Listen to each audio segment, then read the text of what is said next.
on the president. But I'm permitted in terms of these rules to raise a point of No, order. actually, you're not. Until such time, I've given you the opportunity to take the floor. I want to speak.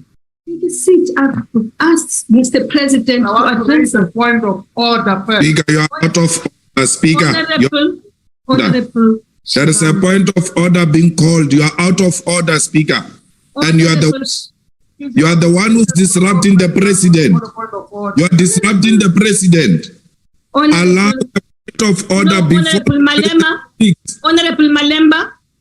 Allow the order before the president speaks. No. You are disrupting the president yourself. Honorable member, I will throw you out. I will throw you out. But this nonsense that when we speak, you tell us to throw us out. What do you mean by that? No. It's nonsensical, this nonsense. It's nonsensical. They're also nonsense, Malima. They're also nonsense. No. Don't address our speaker like that, members. When people speak, threaten them about throwing them out of the house. Honorable member Shivambu, we have not as yet got to the point of questions. Hence, I am stopping. But I've called somebody. Once he has spoken, then you raise your point of order. Honorable Shibambu. Honorable Shibambu. I'm listening, and will you please listen too? Just learn to listen. Because it's not as though you will not be given your opportunity to raise your point of order. The point I'm raising, immediately after this, I called on the president. And now you are saying point of order. Yes. What point of order is that? Listen to that. That is what I want to speak to. That in the last sitting of this house, when we're taking questions to the president of the ANC, he said here that you can't block. Can't just block all members of parliament who are on the virtual platform, because that equals to evicting them from parliament. In terms of rules of the National Assembly, we are permitted perpetually to make interjections to point some of the wrongdoings that happened from where you are now. But in the last sitting of parliament, you just cancelled all of us and never allowed us any space to talk. We wrote to you to indicate that what we effectively did was to evict all of us from parliament, and that is unconstitutional. To deny members of parliament their right to speak here in parliament. And we have written to you on several occasions that instead of this hybrid session, which was justifiable under the stricter COVID lockdown regulations, why can't we constitute ourselves as a parliament, all of us? We have burnt the building where we're supposed to be meeting. And now we're reduced to these virtual sittings where we have got the power to just evict everyone else out of parliament and deny them of their constitutional right and obligation to raise the necessary interventions whenever there is wrongdoing happening in this particular house. That is the point of order that we're raising, that a proper constitution of this house has to be all of us gathered or permitted to gather. It was understandable under COVID regulations and lockdowns, but currently, thank you very much, Honorable. For not gathering all of us to hold this president of yours accountable in terms of what is required in this particular house. That is the point of what I'm raising. You have made your point. May I now address you? You've raised your point. Take a note of, allow me to address you and give me that opportunity. Honorable members, in terms of Rule 26(2) and 3, the Speaker must maintain and preserve order and proper decorum of the House. Rules 81 of the National Assembly provides circumstances when the Speaker can control microphones in the chamber. The rule states that in the event of a member not showing due respect to the authority of or not obeying an order or ruling or direction of the presiding officer, or acting in a disruptive or grossly disorderly manner in the House, the presiding officer may disable or switch off the microphone being used by such a member, or order that that be done. Further, Honorable Shivam, Rule 882 provides that before proceeding in terms of sub-rule 81, the presiding officer must inform the member and the House of the intention to do so. Now, I do not wish us to go back to the debates of June the 4th or whatever the date and the subsequent disturbances in the House, but I would like us, I've heard you and I hope you've listened to me and you are well acquainted with the rules. I want us to proceed now. On a point of order, Speaker. Speaker. Yes, on a point of order, Speaker. Honorable, sit down, Honorable Shivambo. I've not given you the floor. Honorable Malema. Speaker, 2 points that I would like to raise with you. The fact that you're saying you don't want to go back there, it's highly respected, but it is befitting that before we proceed, you present a report of the cases that we reported to you on sexual harassments by the security on how they went about dealing with eviction of female members. So it is important that we get that report, and through that report, perhaps there could be some recommendations, I don't know, where you now announce how such matters could be handled going forward. That's number one.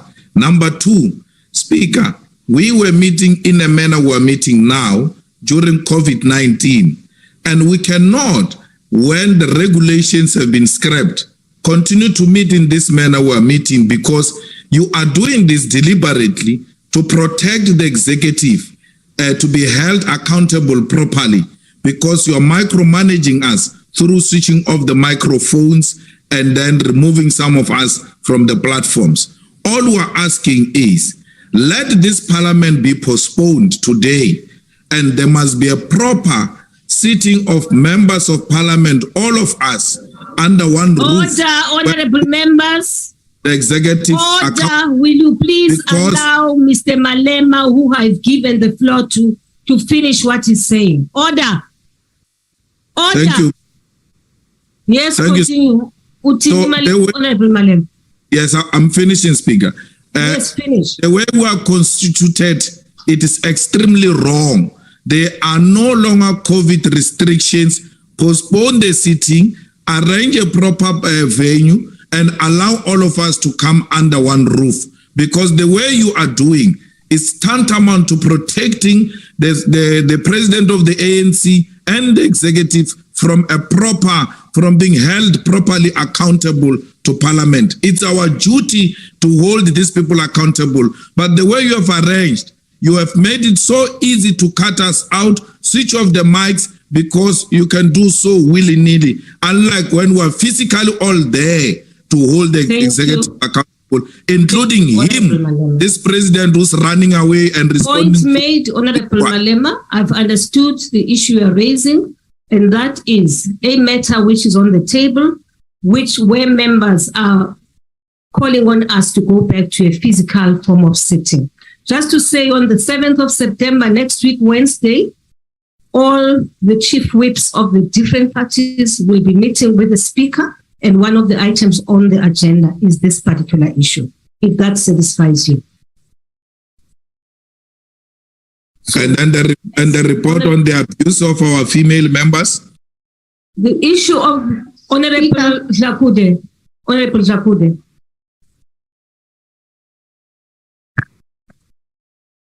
Speaker. Your mic? I haven't muted your mic. I have the right to speak as a member of this House.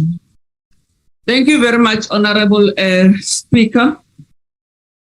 Honorable Speaker, according to our rules, today's business is about the questions to the President, because this is the House where the executive is held accountable to Parliament. Then the other reports of the sexual harassment, and also the issue of the bigger venue or rented venue, that one will be discussed next week. That was the agreement in the Chief Whip Forum, where all chief whips were represented. We discussed this matter, and the Speaker and all the presiding officers will give us a report in that particular meeting, not today. Today's sitting is about the questions to the President. I thank you. Thank you very much, Honorable Dlakode. Honorable members, order. Before I take your hand, Honorable Mkalipi, if I may respond to the issue which has been raised by Honorable Malema. One, there's an issue which has been responded to by Honorable Dlakode. But there is a matter which also Honorable Malema has raised of the report on the matter which was raised here in this chamber on the last day. Now, just to say that that report indeed was received, that report is going to be discussed by the Whipari on the 7th of December, on Friday, actually. It is on the agenda of your meeting of the Rules Committee. But in addition, if I may say this, actually, honorable members of the EFF, because you are the complainants, you also are aware that I have given you a copy of that report. So it's not like you're not familiar with the report and the issues coming out of that report. As complainants, you have been afforded with a copy of the report so that when you interact with the speakers, with the whips on Friday, at least you'll be conversant with the issues in the same way that it affects me as a person who was presiding on that day, and I have gone through the report and I will be part of that meeting. Yes, Honorable Mende. Yeah, thank you very much, Speaker. Speaker, the first part you responded to of switching off the microphones, Rule 82. Before proceedings in terms of Rule 8, sub-Rule 1, the presiding officer must inform the member, not members, of the House of the intention to do so. So what you do, you take a blanket approach and switch off everyone, not one member. When you are dealing with a member's conduct, it's a member's conduct, not EFF member. It's one member. That's number one. Number two, the report you say we have a privilege to see. Indeed, we have a privilege to see.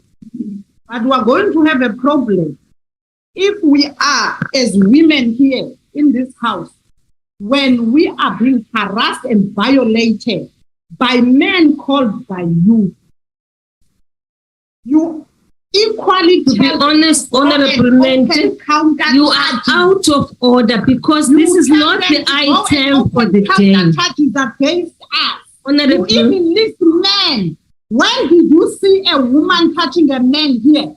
Honorable Mente, you even listed men that were violated by women of the EFF. That is not true. Honorable Member, that whatever day it is, whether Friday or Saturday, Honorable Mente, we are going to this item will be on the agenda of a meeting, and if you want a debate on that report when it has been processed by the chief whip, okay, sit down there. It's not going to be debated. The matter now is the president must answer questions. Men that they must open counter charges against women. As a woman speaker, you can't go and tell men to go and open counter charges against men. Okay, take a seat. Honorable Khatebe. Thank you, Honorable Speaker. I'm rising on the rule number 92, which is very clear that if a member is aggrieved of the House because of the ruling of a presiding officer, must be able to proceed to the Rules Committee so that he can raise that particular point. But the ruling of the presiding officer is final in the House. I request that that rule be observed, Chair. Thank you. Thank you, Honorable Khatebe. Honorable Letsie from the virtual platform, and you will be the last one. Honorable members, we now have to proceed with the business of the day, and the business of the day is answers by the President to your questions which you have raised. Honorable Letsie. Speaker, you have thank you very much. As if you forgot me. Thank you very much. Speaker, Thank you you very have much, recognized Speaker. me before, but it seems as if you have forgot me. Can you recognize me? Actually, Honorable Mkhanipe, I never recognized you. I said, I did. I said, Come wait. back to me. You did. Said, wait. Speaker, you forgot. You did. Honorable Letsie, Yeah. Yes, yes. Speaker, What I wanna do. sit down, Thank Honorable you. Mkhanipe. I will recognize you and you will be the last one. oh, You will be No, the thank you. last. Letsie, thank you, Speaker. I hope I'm audible. Speaker, you are not going, honorable members. No, Speaker. Honorable Shibambu. Honorable Shibambu. No, stop it. For the sake of, don't say what. For the sake of the decorum of the House. Speaker, For the sake Speaker, please don't point at me. Kalapansi, You've got no right to point at me. sit down. Don't use your finger to point at me. Kalapansi, I didn't come with the mother yet. Don't do that. Yes, Don't you do are- that. Mamela, sit down. You're right, you didn't come with your mother. My sons are older than you. But you are now coming very No, thank you. Thank you, Speaker. Khalid, Yeah. Speaker, Honorable Letsie, yes, can I continue now? followed by Honorable Mkhanipe. Yes, can I continue, Speaker? Yes, Baba. Thank you. Now I was saying, Speaker, can your table assist us that the sound that comes from the mics there in the house is extremely low, and it's going to deprive us of an opportunity to listen to some of those who would be asking follow-up questions in the house. Okay. So can you please assist with the mics from the house? Thanks. Thank you very much, Honorable Letsie. I'm sure the people, the IT system will sort this out. Honorable Mkhanipe.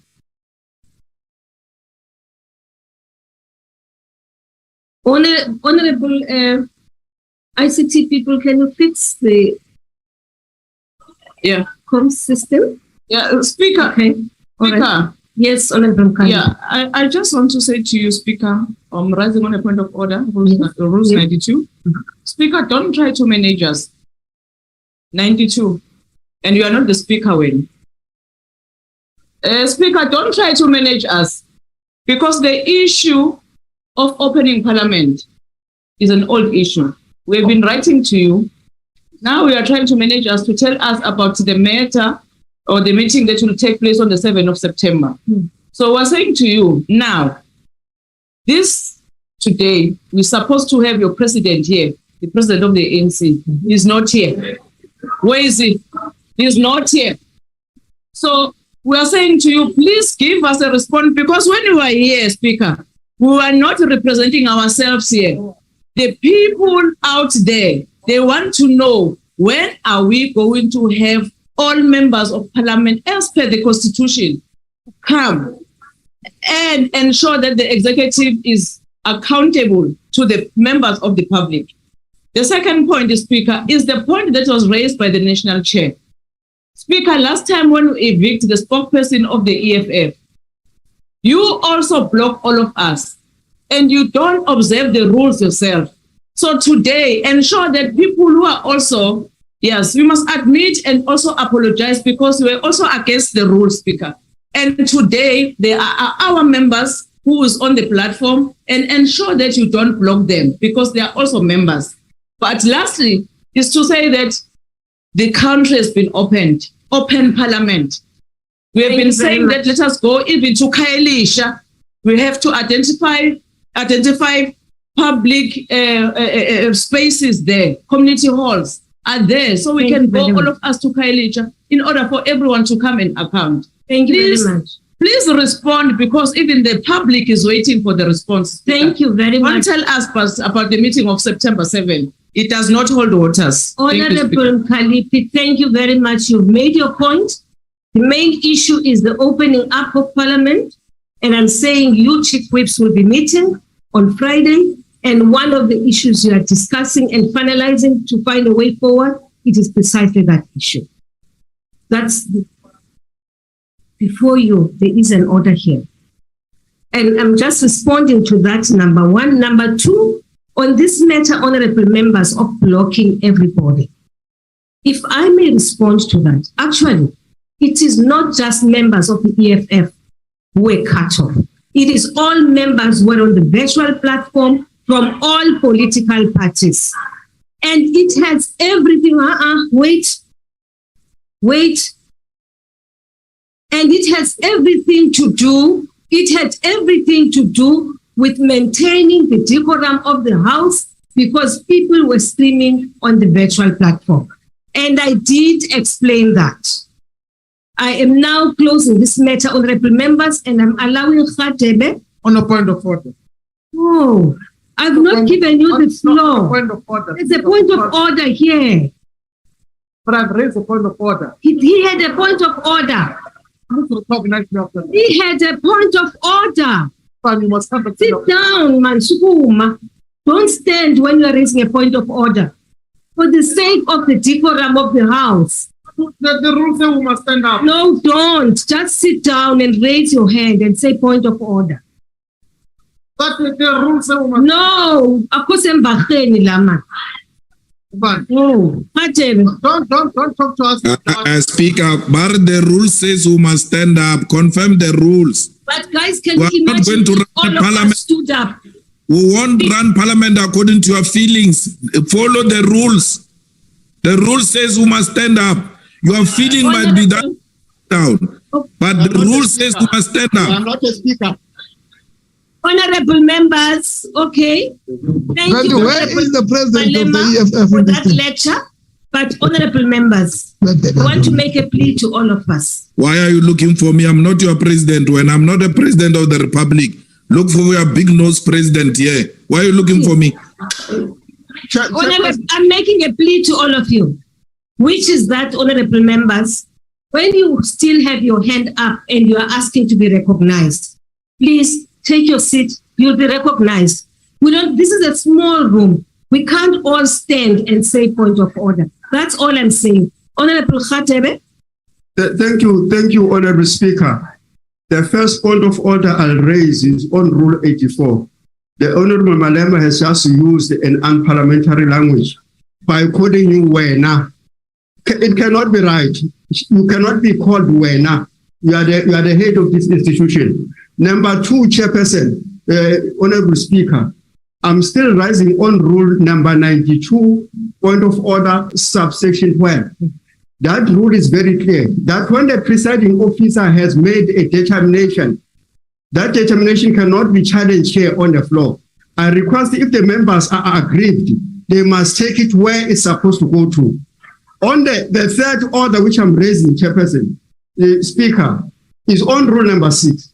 It's very clear that if an unpredictable situation arises, just like the situation whereby the members are getting rowdy, they're making the House uncontrollable, you can use Rule number 6, whereby you can make a determination yourself, and then that rule will be passed over, that ruling will be passed over to the Rules Committee. But that ruling cannot be challenged. So we're not here to open up your rulings of the past sittings. If there are any people who are aggrieved, they know where they must go to. Thank you, Honorable Speaker.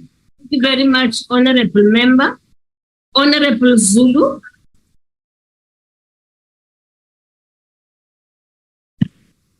Thank you very much, Honorable Speaker. I rise in accordance with Rule 64.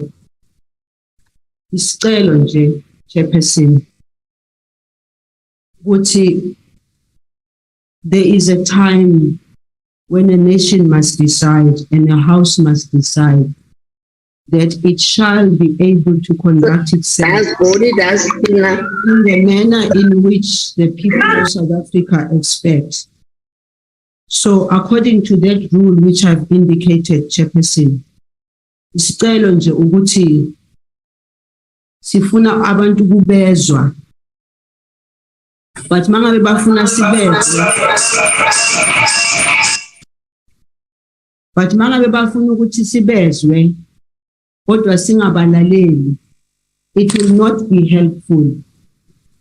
I, for one, That's plagiarism. Intellectually, that's plagiarism. Quote the person. I, for Honorable one, Malema, please.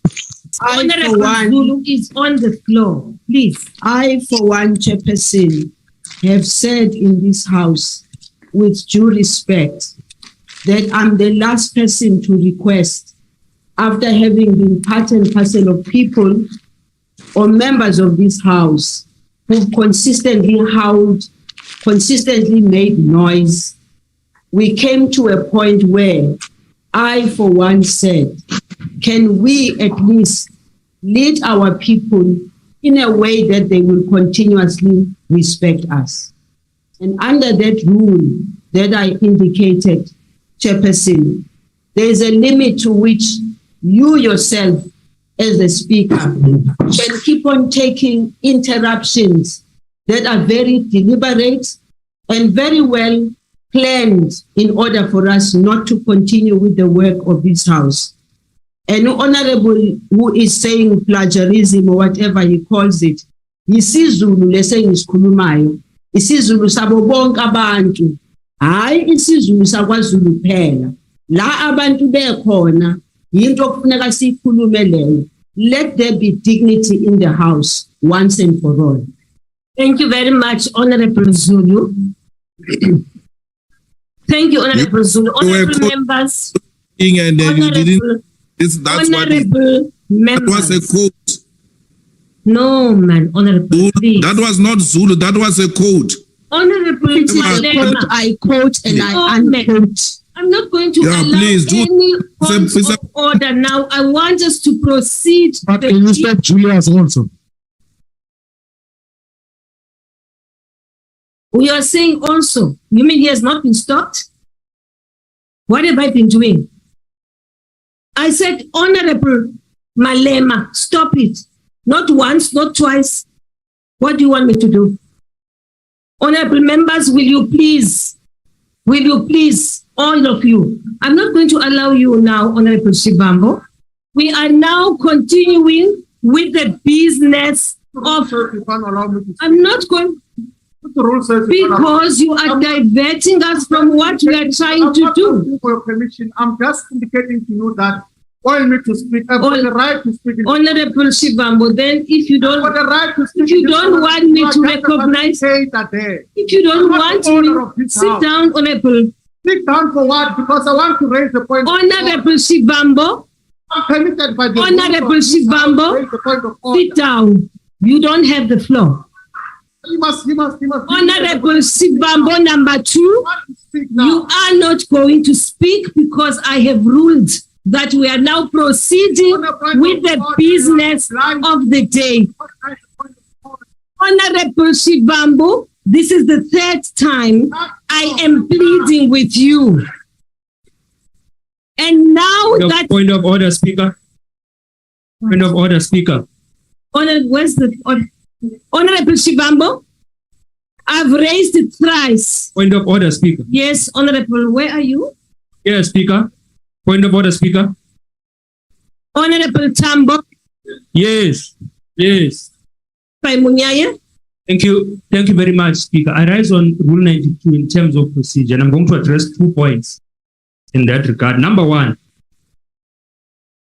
we have asked that we have an open discussion in terms of the blocking of members here, because you quoted Rule 8.2 here, that to remove members on the basis of disorderly conduct. And you said members in the plural. We passed that one now. The plural. Can I finish, Speaker? Can I be indulged? That one. No, because you are delaying the process. Can I be indulged? But Speaker, it's my point of order. You've given me the platform. It's not a point of order. Second, Speaker, in terms of procedure, the president and part lead of the EFF here rose and said that we must discuss the report in terms of the investigation of gender-based violence. I have provided guidance that can I finish my point, the report will be discussed by the weekend. Sit down, Honorable Member. Honorable Member. Parliament released a statement. Honorable Member. From that investigation. All the issues that you there are was violence raising. on both sides. But now you don't want us to debate the same report you released a statement on. Honorable Member. Statement on that report. Honorable Member. There was violence on both sides. But the same report said members of the EFF who are females were touched inappropriately. Yet it said that... Honorable Member, the issues you are raising, Tambo, why can't we discuss that report now? which have been discussed before. I'm not going to allow for a discussion of this matter. Apologize for removing members undemocratically in this house on the virtual platform on a blanket basis. Honorable member, sit down. Order. Take a seat. Order. Yes, Munyai. Honorable Chair, Honorable Speaker, I'm rising on Rule 69 of using the point of order to disrupt the sitting of Parliament.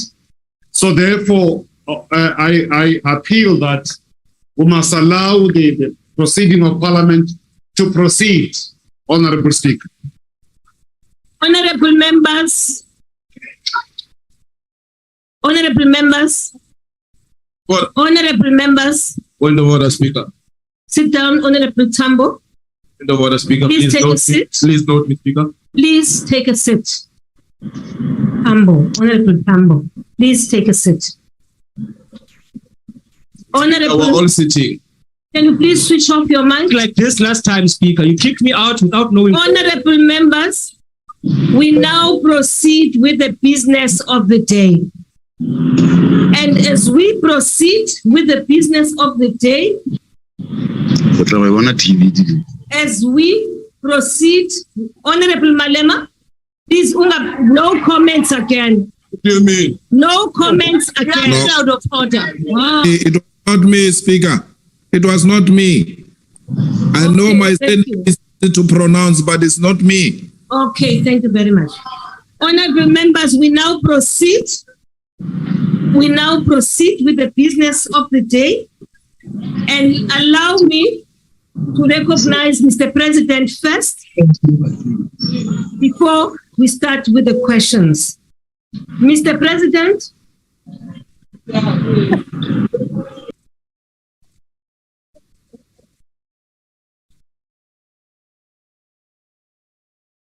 Honorable the President.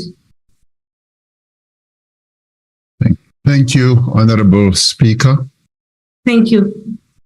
Let me start off by apologizing There's for no point not of being. order. I've recognized the President. There is no Let point me start of off. order.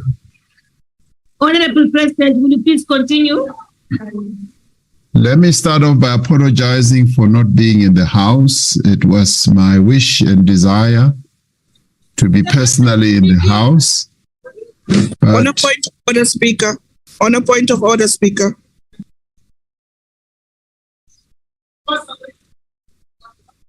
On a point of order, Speaker. Hi, Shivambu. On a point of order, Speaker. Don't do that. No, you can, but don't. You may not do it. Yes, you can do it, but you may not do it. Stop screaming at us. No, stop it. It's not right, Honorable Member. Speaker, you're Not out of right, Honorable Shivambu. I know you're the chief whip of the party, but your conduct is not correct. Yes, Lakute, Honorable Member. On a point of order, Speaker. On a point of order, Speaker. Speaker. this On a Labude point just of order, Speaker. asked like that. Speaker. On a point of order. Honorable Lakute, you may continue. Order, Speaker. Thank you very much, Honorable Speaker. Speaker, on a point of order. Honorable Speaker, Speaker. Speaker, on a point of order. Point of order. Point of order. Speaker, point of order. Honorable members, I see, honorable member, not an ANC meeting. Of course. Honorable Shivambu, I'm disappointed in you. You are the most disruptive person. Disappointed. You are. We are disappointed So more disruptive. in you. Now, honorable speak. members, the point is, if you are going to stand and all the screaming point of order, I Point of will order, not Speaker. recognize you. Can you recognize me, Speaker? I want to speak on a point of order. Honorable members, I will not Point of I order, will Speaker. not allow 5, 6 of you to stand and say point of order. Point of order. And you believe that this is an august house. But it's you, Speaker, who's causing problem in the house. No, stop screaming, young lady. Stop screaming. On a point of order, Speaker. Honorable, you. On a point of order. Point of order. On a point of order, Speaker. I will now recognize On a point of order, Speaker. Honorable Monji. He had a point of order followed by Honorable Malema. Point of order. Followed by Honorable Malema, and I close this. Thank you. Speaker. Before that, raise the point of order. Speaker, respectfully.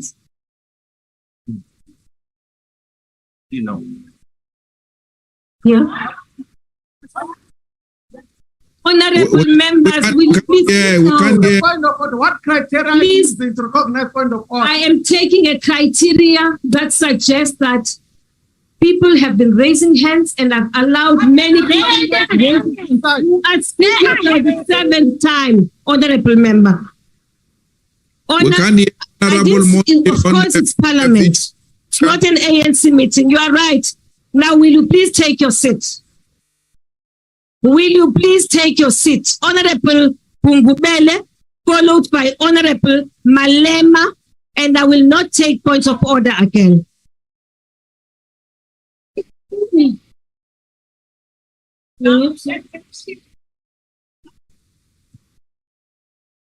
Yes. Thank you, Honorable Speaker. Honorable Speaker, Honorable Shivambu, will you please mute your mic? Thank you. thank you, Honorable Speaker. I'm rising in terms of Rule 69. Oh, Rule 69 is against the abuse of the point of order to disrupt the proceedings. I'm calling upon you.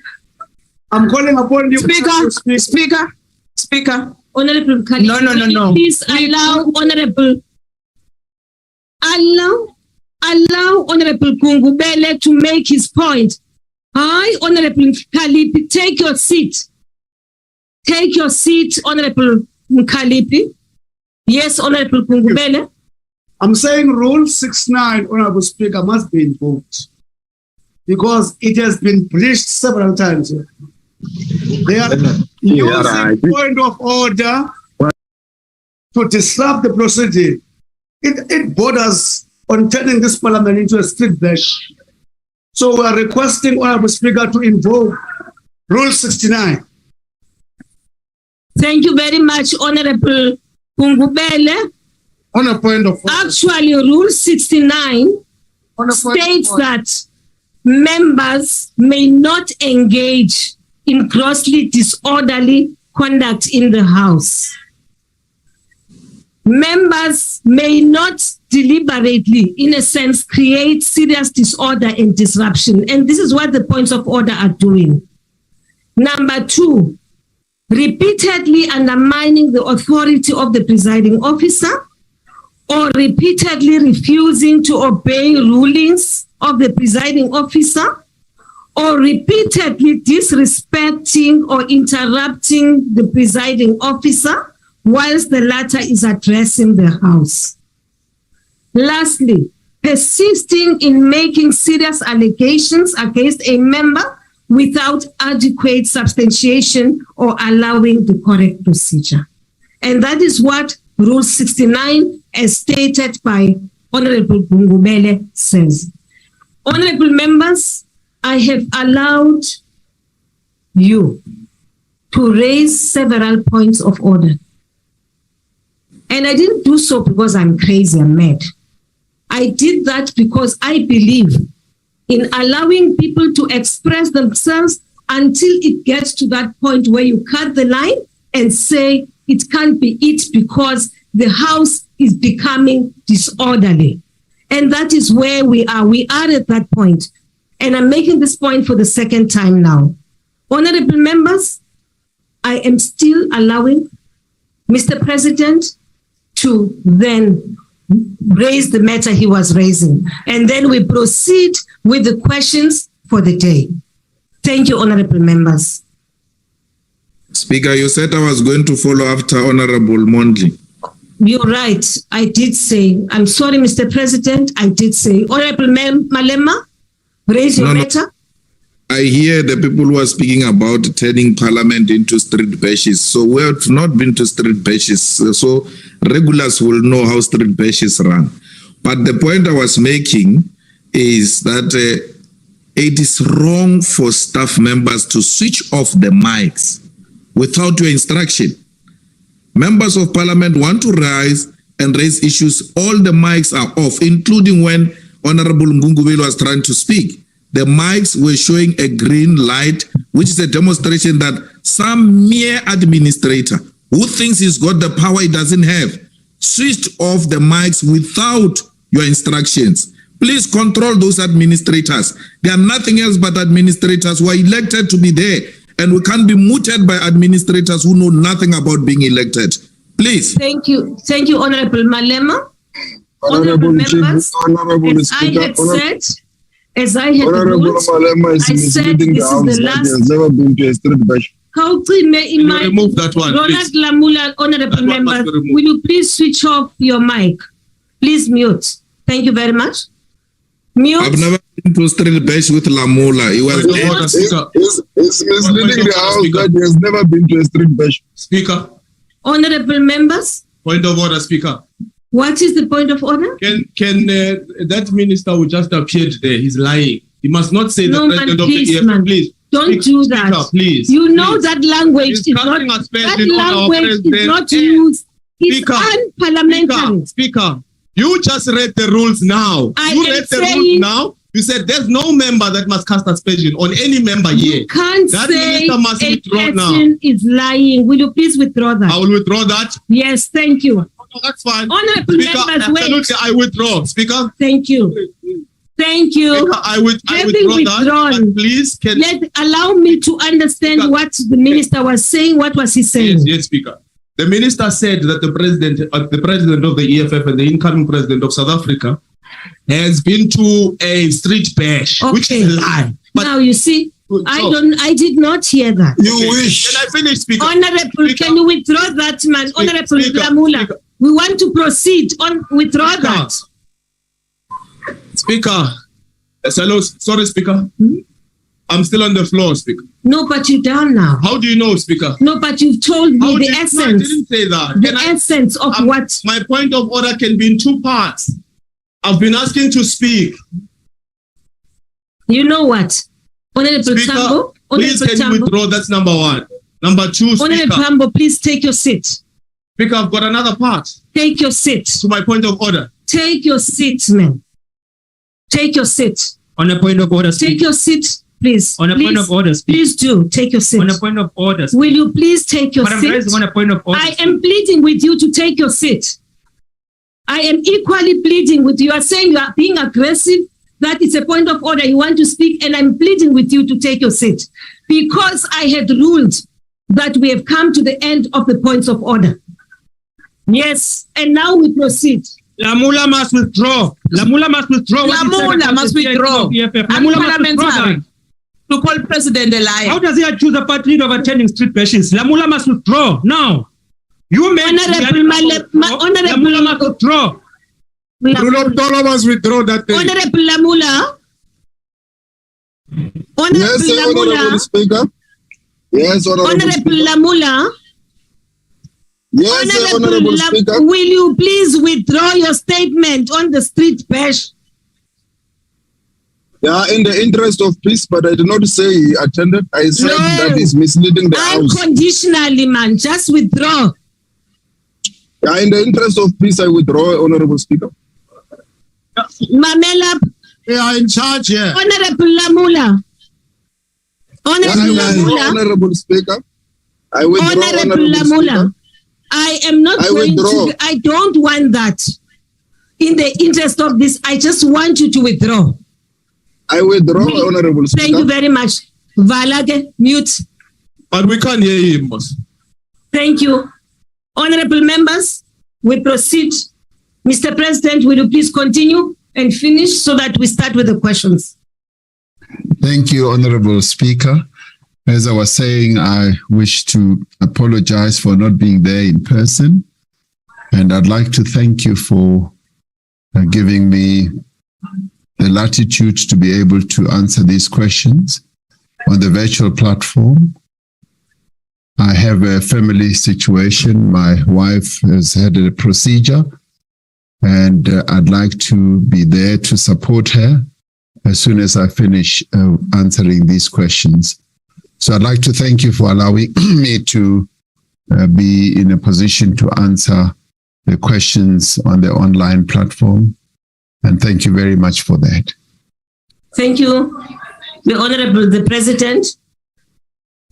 Honorable members, we now proceed with the business of the day.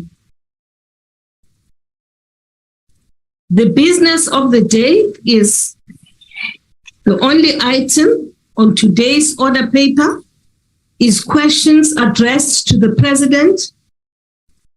There are 4 parliamentary questions. Point of order, Speaker. On each question. Point of order, Speaker.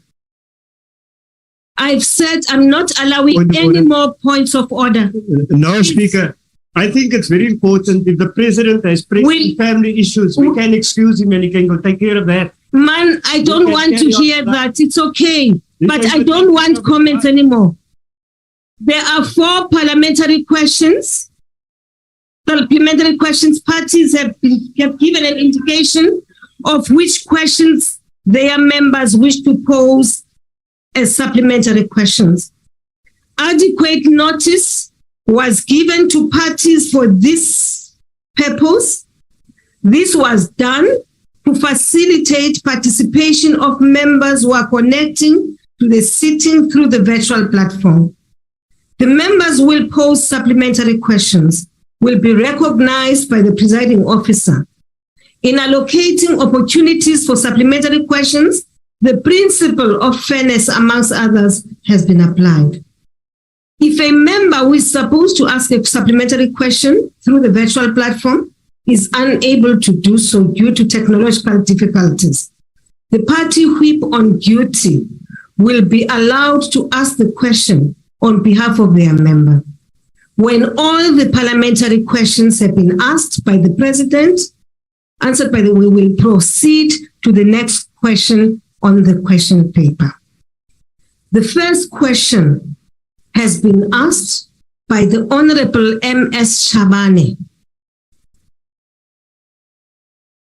Honorable M.S. Shabane, I now invite the Honorable the President. Thank you, Honorable Speaker.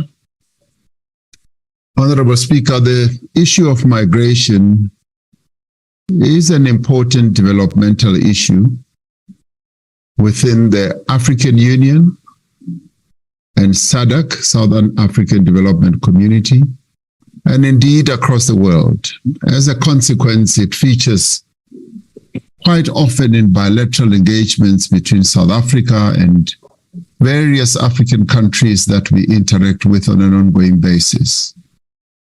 A good example is that in November in 2021, during the state visit of President Uhuru Kenyatta, Kenya and South Africa signed a migration agreement that includes the return of third country immigrants that passed illegally through one of our countries en route to the other country. I also met President Muhammadu Buhari, President of the Republic of Nigeria, towards the end of 2021 in Nigeria. On a point of order, Speaker. That is the point of order. Honorable Speaker, eyona nto ke ebesiyilindele kuPresident ukuthi aye apho kufele khona ithole. Athethe ngePhala Phala elaplazi lakhe. Honorable member. Honorable Speaker. Honorable Speaker, First question is on migration. It is nothing to do.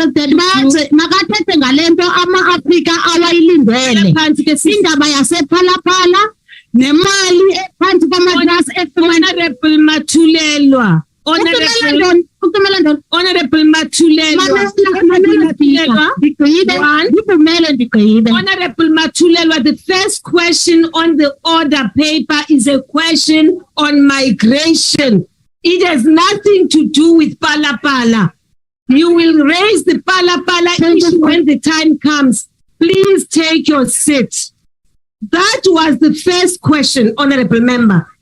Switch off your mic. Thank you. Please continue. Point of order, Speaker. There is no point of order until the President has finished his question. I'm entitled to a point of order. Until he has finished answering the question, take your seat. I get that, Speaker, but I'm entitled to a point of order. Honorable Mawutwe, sit down. Take your seat. Rule 92 says I'm entitled to a point of order, Speaker. Honorable Shirwa Tlalapans. Speaker, point of order, I am entitled to a point of order in the House, whether you like it or not. Honorable members, I had said that was the last I've accepted, Honorable. What rule? What rule? I said. What rule? On the basis that, what rule are you using? Speaker, it's not up to you all the time. We are entitled to point of order. Which rule are you using? Honorable members. 69. Which 69. rule are you using to suppress a point of order? You are not going to disrupt the House. No. But what rule are you using to suppress a point of order? Disrupt the House. 69. 69. We will allow for him to respond to the issues you raised in the question paper. What I will not allow is at a point when the President or any member of the executive for that matter is responding to a question and then you say a point of order even before you've had the answer. So I'm not going to allow point of order is allowed in any part of this sitting. But in this you can raise a point of order any time. We want an explanation of the man in the mattress and pillows of Cyril Ramaphosa today. We want the man which is in the pillows. The money is not number one. Phala Phala is not number one on the list of questions on the order paper. Yes, but it's a priority. We are dealing with question one on the number order one paper. in the country. Yes, Honorable Member. Thank you, Honorable Speaker. I'm rising on Rule 92, subsection 12. Honorable Speaker, you have made a ruling around. So who said German Cat must speak? Around why German Cat is speaking, Speaker? Around why German Cat is on the floor? Did you recognize him? That the Speaker, why German Cat is speaking? Please. Why German Cat is speaking? Will you please? You didn't recognize him. The people who are violating that rule are evicted. Thank you. Speaker. Honorable members. Speaker. There is no amount of confusion. There is no amount of screaming or disruption of the session which will prevent us from proceeding with the discussion today. Now, Speaker. Honorable members, now. Speaker. I don't know who's saying speaker, but will you please, I'm on the floor now. I'm now on the floor. Thank you. Now, honorable members, Rule 70 states that if the presiding officer is of the opinion that a member is deliberately contravening a provision of the rules, or that a member is disregarding the authority of the chair, or that a member's conduct is grossly disorderly, he or she may order the member to leave the chamber immediately for the remainder of the day's sitting. Honorable members, I just thought as a point of reminder, honorable members should take cognizance of it's intimidation. It's a threat. You mean as a threat? That's intimidation. It's not intimidation. It is intimidation. So what is it? Why do you want to remind us that you are going to evict us? You are going to be evicted. You have not even heard If you the point of order. You raise a point of order. Honorable members, No, you can't even be You have not even heard the point of order. honorable members, I have closed all points of order. On what rule? On what rule are you closing points of order? On the rule that people are using points of order. There's no rule like that. No rule like that. No rule like that. No rule like that. Honorable members, Then kusembacheni ke. will you Sisebenzisa rules zasembacheni. will you please now? I Not have a crowd. requested the honorable Honorable Speaker. Honorable Chi, the one who asked the first question. Honorable Speaker. Yes, thank you. Please continue. Honorable Malema, I'm not allowing points of order now anymore. And I think there's an understanding. No such a rule now. Honorable Speaker, honors, just a quick one. The whip of the ANC, they call him Honorable German Cat. I don't know his name. He spoke and didn't recognize him. The last one that spoke. And you didn't. Honorable Malema, I've taken note of your point. Honorable Khatebe, you're talking about Honorable Khatebe. I don't know his name. German Cat. I don't know his name. Honorable Khatebe had been recognized. And I did recognize him. Okay. Honorable members, I said no more points of order. Honorable members, we are going to continue with this session. I know that a statement has been made that perhaps the session should come to an end. This session will not come to an end. We will proceed with the business of the House together. Now, Honorable Mr. President, you were at the tail end of your response. But Speaker, there's a question of the matras and migration because people are migrating to Namibia there. Stealing money in Namibia, people were using helicopters of the state. Migration, can we be given an update? Like the president as to what happened with the migration which he violated himself in terms of what happened last time, Honorable Shivambo. Honorable, yes, he knows it's 69. Honorable Speaker. Honorable Shivambo. Honorable Speaker. You are about to leave the House. Honorable Speaker. Whoa. Yes, you are about to leave the House. Speaker. Sit down. I said no more points of Honorable order. Speaker. Take your seat. No, it's a point of exigence. Take your seat. There is no exigence. Take your seat. Take your seat, Tambo. There's an Take your seat. Take your seat. Order, Speaker, order. Order. Order, Speaker, order. Order, Speaker. Order, Speaker. I'm not allowing a point of order. Can I call a point of order on you, Speaker? Allowing for a point of order. Can I call a point of order on you, Speaker? On you. Are using the point of order to distract us. Can I call a point of order on you, Speaker, please?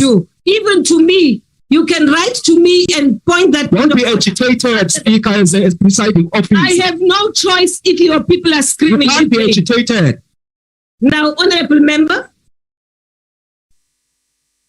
Speaker, the President must respond to the issues.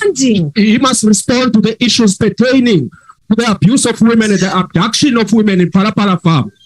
That is what is at the center of what he should be responding to, because in a country like this, we cannot, when women are being killed harmlessly, and the president does that as a citizen of the country, and you are saying to us, he must not be held to account.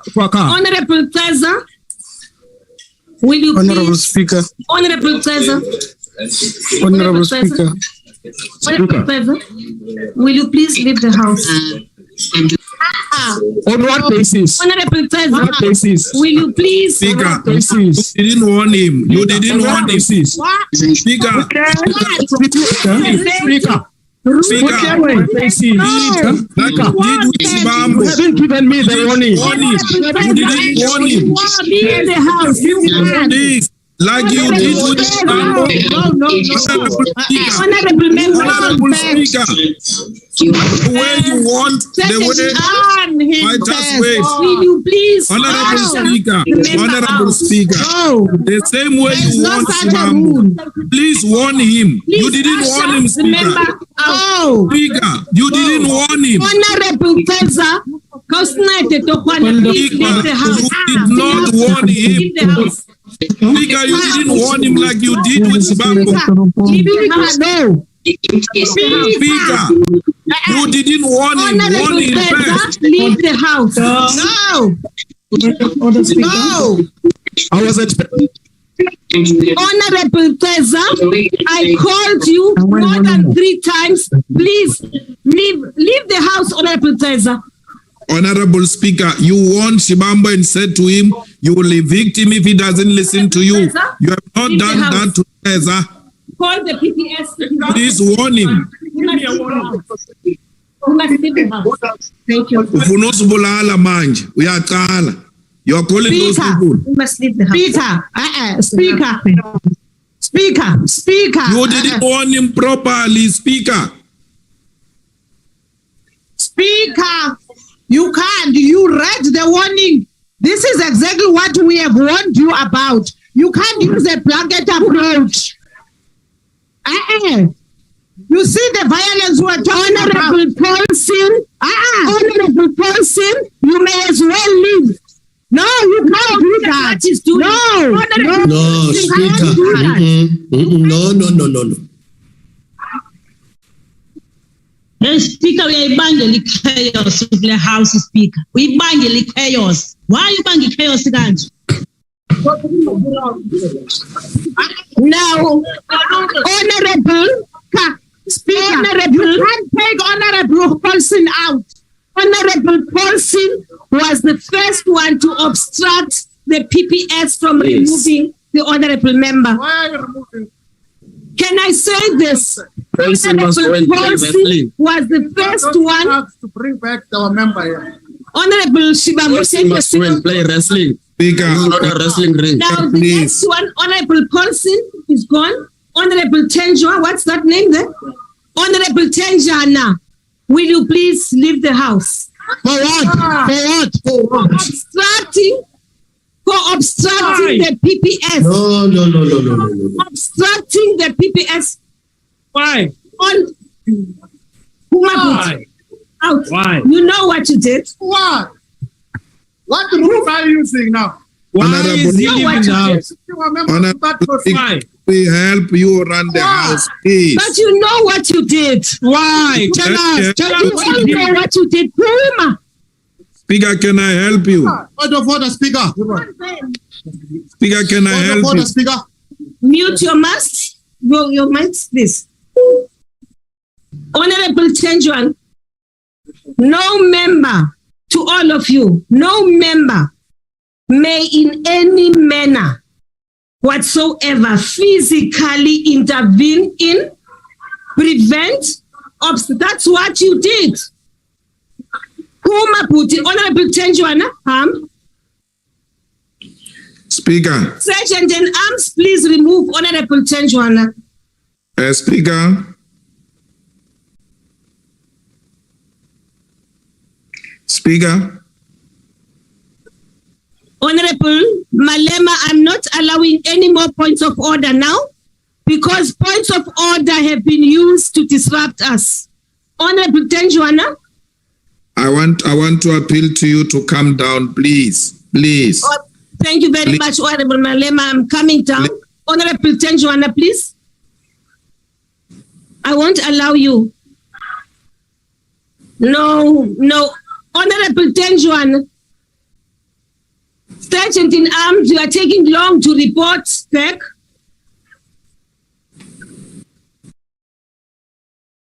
He's refusing. We're in an army base here. PPS must usher him out then. Instruct PPS must now remove Honorable Tenjuan. Honorable Tenjuana, please leave put. Because I saw what you did.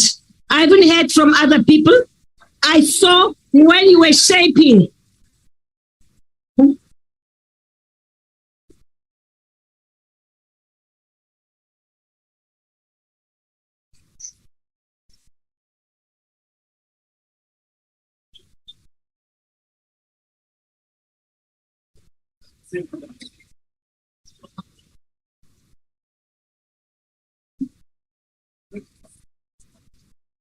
Honorable members, just as a reminder, none of us are allowed to disrupt the speaker or any presiding officer when addressing the members of parliament. And if it continues, yes, people will leave the house. And if people obstruct the PPS from ushering a member out, yes, the person who is responsible for that will have to accompany them and leave too. And that is the issue, that's all, honorable members. Thank you very much, honorable members. On what rule are you rising? On what rule? You're not addressing me because I don't want to be addressed, because you are using points of orders and making statements to disrupt the house. That's what is happening. The rule says you must inform the member, you must allow them to withdraw. Which rule is that? I read the rules out clearly as I was preparing to ask those members to leave the house. I did. You are not listening. Rule 73 talks to that. Go to a rules book. Rule 73 will explain that to you. Thank you, honorable members. Point of order, Speaker. On you. On a point of order, Speaker, please. No, please, honorable Malema. Point of order. I've ruled on the points of order now because the points of order are being used to disrupt us. Can you please stop now? No, honorable Malima, honorable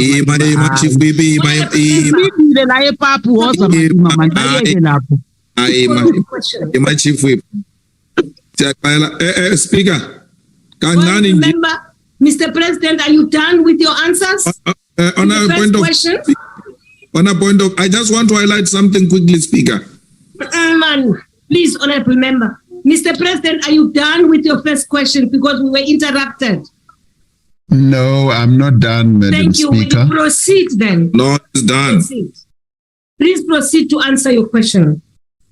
Now, in dealing with the issue of migration, Madam Speaker, we, as I was saying, we interact on a continuous basis with various countries on our continent.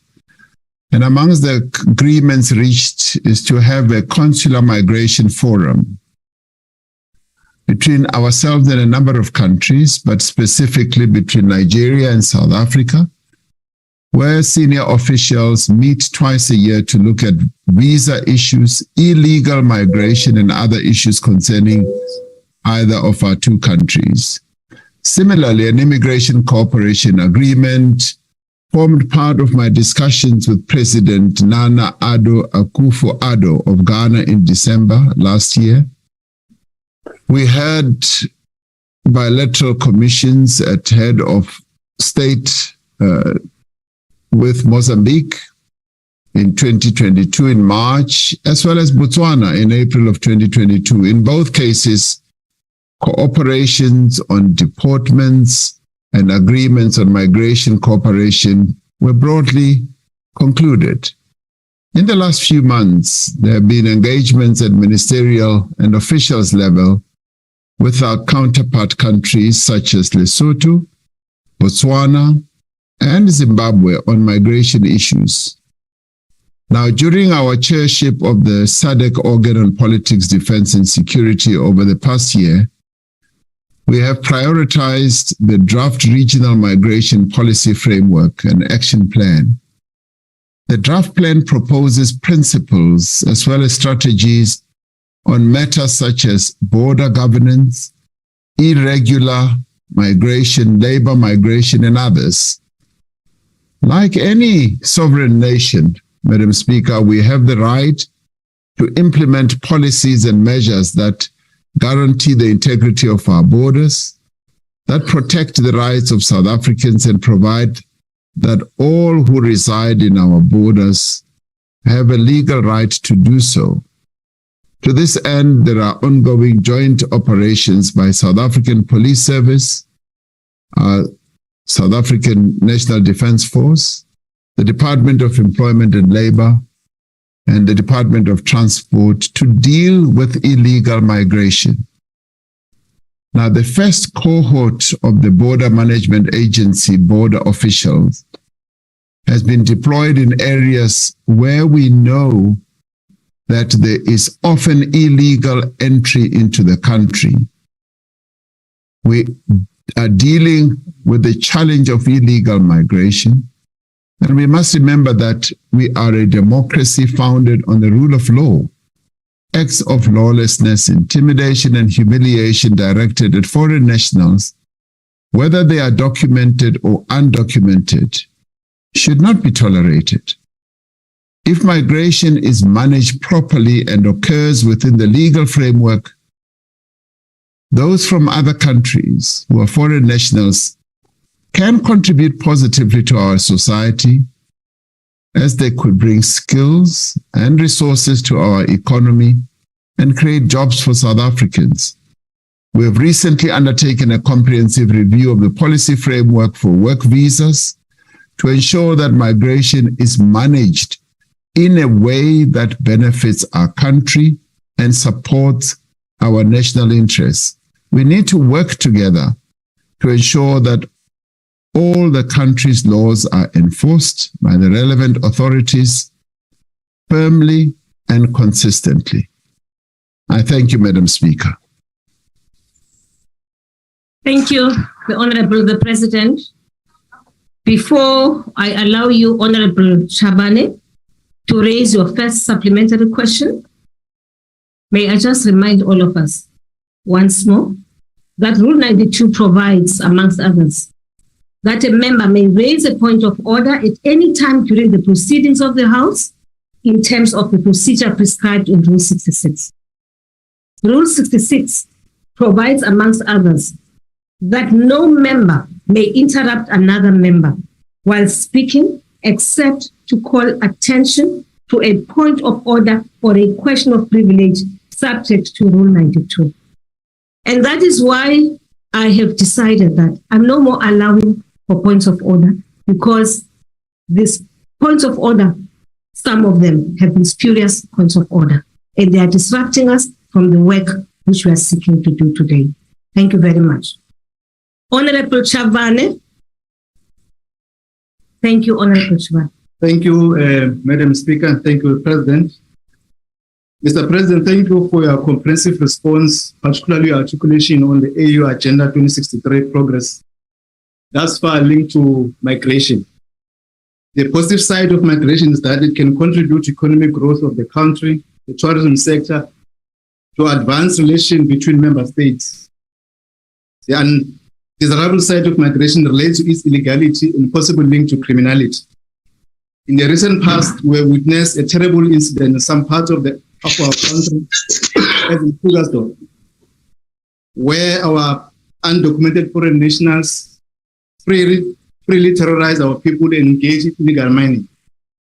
Mr. President, how do we strike a balance between the need to protect our national sovereignty by tightening the migration process on one hand, and on the other hand, advancing AU Agenda 2063 that talks to the integration of the continent? Thank you, Madam Speaker. Thank you very much, Honorable Chavane. The Honorable the President. Thank you, Honorable Speaker. The integration of our continent at various levels includes the ability of all countries on our continent to be able to trade together, to be able to develop each other's economies, but also it includes the movement of people between countries. And this is an important developmental issue for our continent. But it has to be pursued in a way where the laws of all our countries on the continent are observed. This cannot be pursued at the expense of any country or in a manner that undermines the rule of law of any of the countries on our continent. And as I said, like any other country, South Africa has laws on migration that needs to be enforced and upheld. And when it comes to those who are here illegally, we've got to ensure that there is a process that we follow. And the process cannot be self-help by our people. It's got to be properly processed through the laws that we have in our country. In that way, we are able, together with our various sister countries on the continent, to act jointly as we develop each other's economies. And the issue of migration is a global problem and a major challenge across the world. And obviously, we have opted to deal with it within the confines of our laws. And that in itself should give us a good strength and understanding that as we strengthen, for instance, our border management authority, as we prevent the illegal entry into our country, we will be able to resolve the various problems that we are experiencing right now. Thank you, Honorable Speaker. I thank you, the Honorable the President. The second supplementary question will be asked by the Honorable, the Leader of the Opposition. Thank you, Madam Speaker. Mr. President, the more government fails the people, the more it must find somebody else to blame for these failures. Your government is playing an incredibly dangerous game and stoking up sentiment, xenophobic sentiment, when the real problems that we face in the country are as a result of your government's failures. The inability to secure our borders with the 30 million rand washing line, a broken Home Affairs Department, a foreign policy that turns a blind eye to the oppressors in Zimbabwe and Eswatini, and your outdated economic policy, which has pushed 12 million people into the unemployment queue. Instead of fixing the problems, Mr. President, your government distracts and points fingers at you. Your party spokesperson, Mabe, has endorsed Operation Dudula. Your Home Affairs Minister has called foreign nationals rascals. Your Limpopo Health MEC bullied an injured and vulnerable Zimbabwean patient. Now, your silence on these matters, Mr. President, implies that you're endorsing the scapegoating of foreigners. And so I ask you today, Mr. President, do you agree with your xenophobic colleagues and comrades? And if not, what action have you taken against them? The Honorable the President. Thank you. We've always said that as South Africans, we are not xenophobic. We are a people who've always welcomed those from various countries from around the world and also on our own continent. In many ways, South Africa has been built with the participation, with the help of people from various nations. And they have helped to develop our country as well. So by any stretch of anyone's imagination, we are not a xenophobic nation. And even the leadership of the party that I lead are not xenophobic.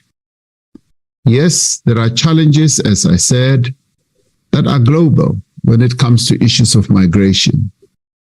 And our people also respond to the various challenges that they also experience on a daily basis. For instance, when it comes to service delivery, our people feel strongly that yes, the preference should be given to South Africans. And they are right in many ways to feel like that. But at the same time, we've got to ensure that whatever is done within the confines of the law Our foreign policy is actually admired around the world because we've taken foreign policy decisions of a progressive type that are applauded in many other countries.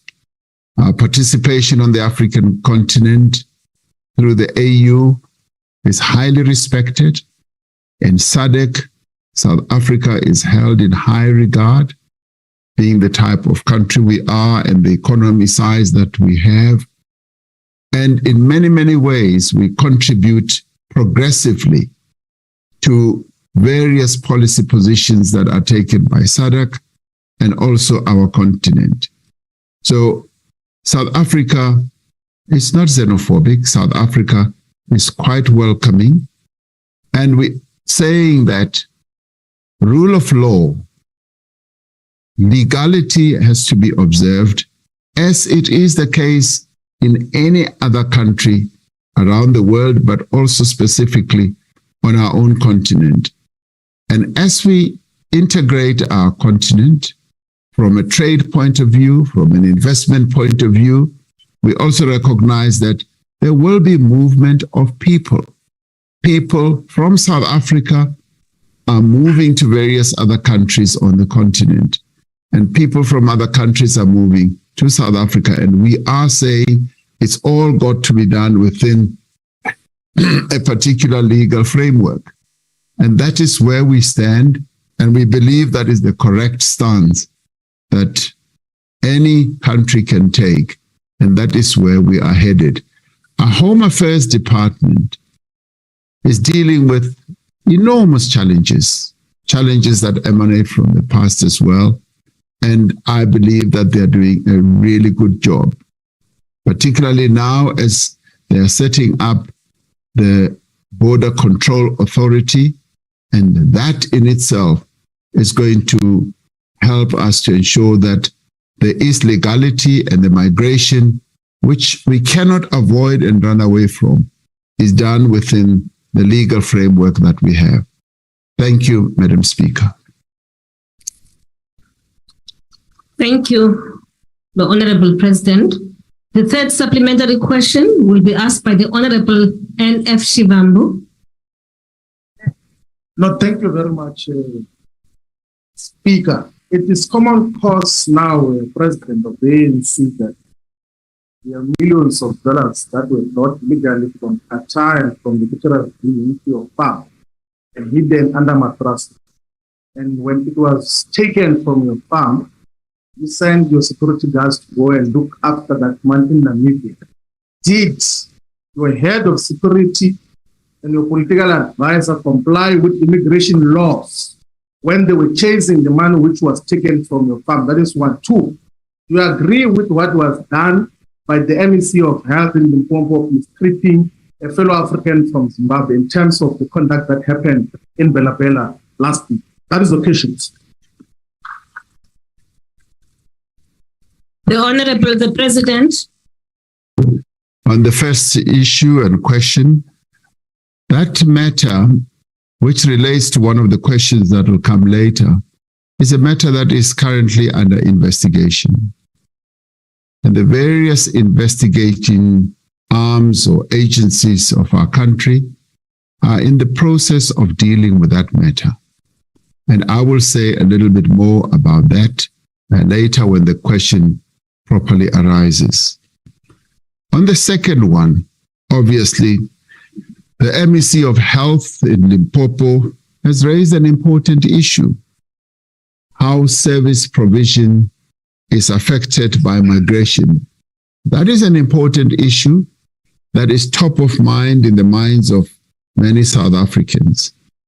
And indeed, it is part and parcel of having to deal with the whole issue of a framework around migration, not only on our continent, but elsewhere. As people move around the world, one of the issues they're often asked is, are you able to make provision for any service that may have to be offered to you in any shape or form?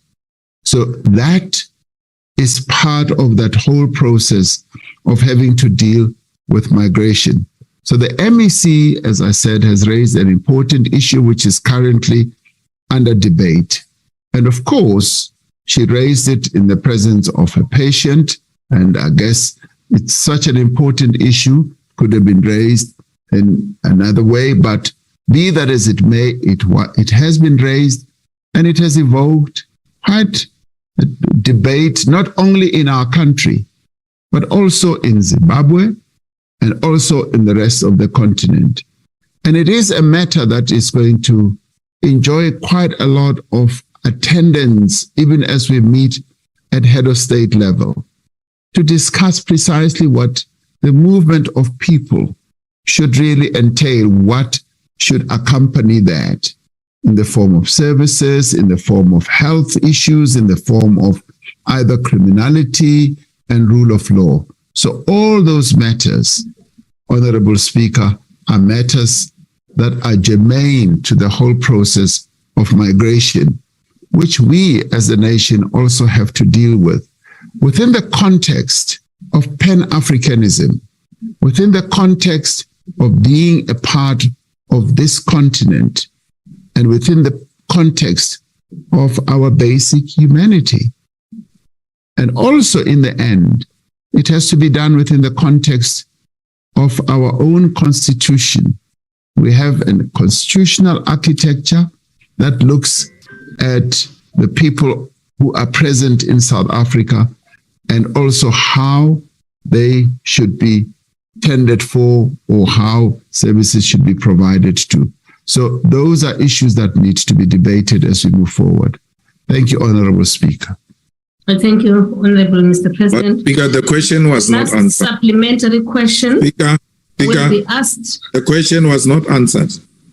Honorable Member, the question has been answered. You may be unhappy with the content, the substantive issue raised by the President. You may differ, but the question has been answered.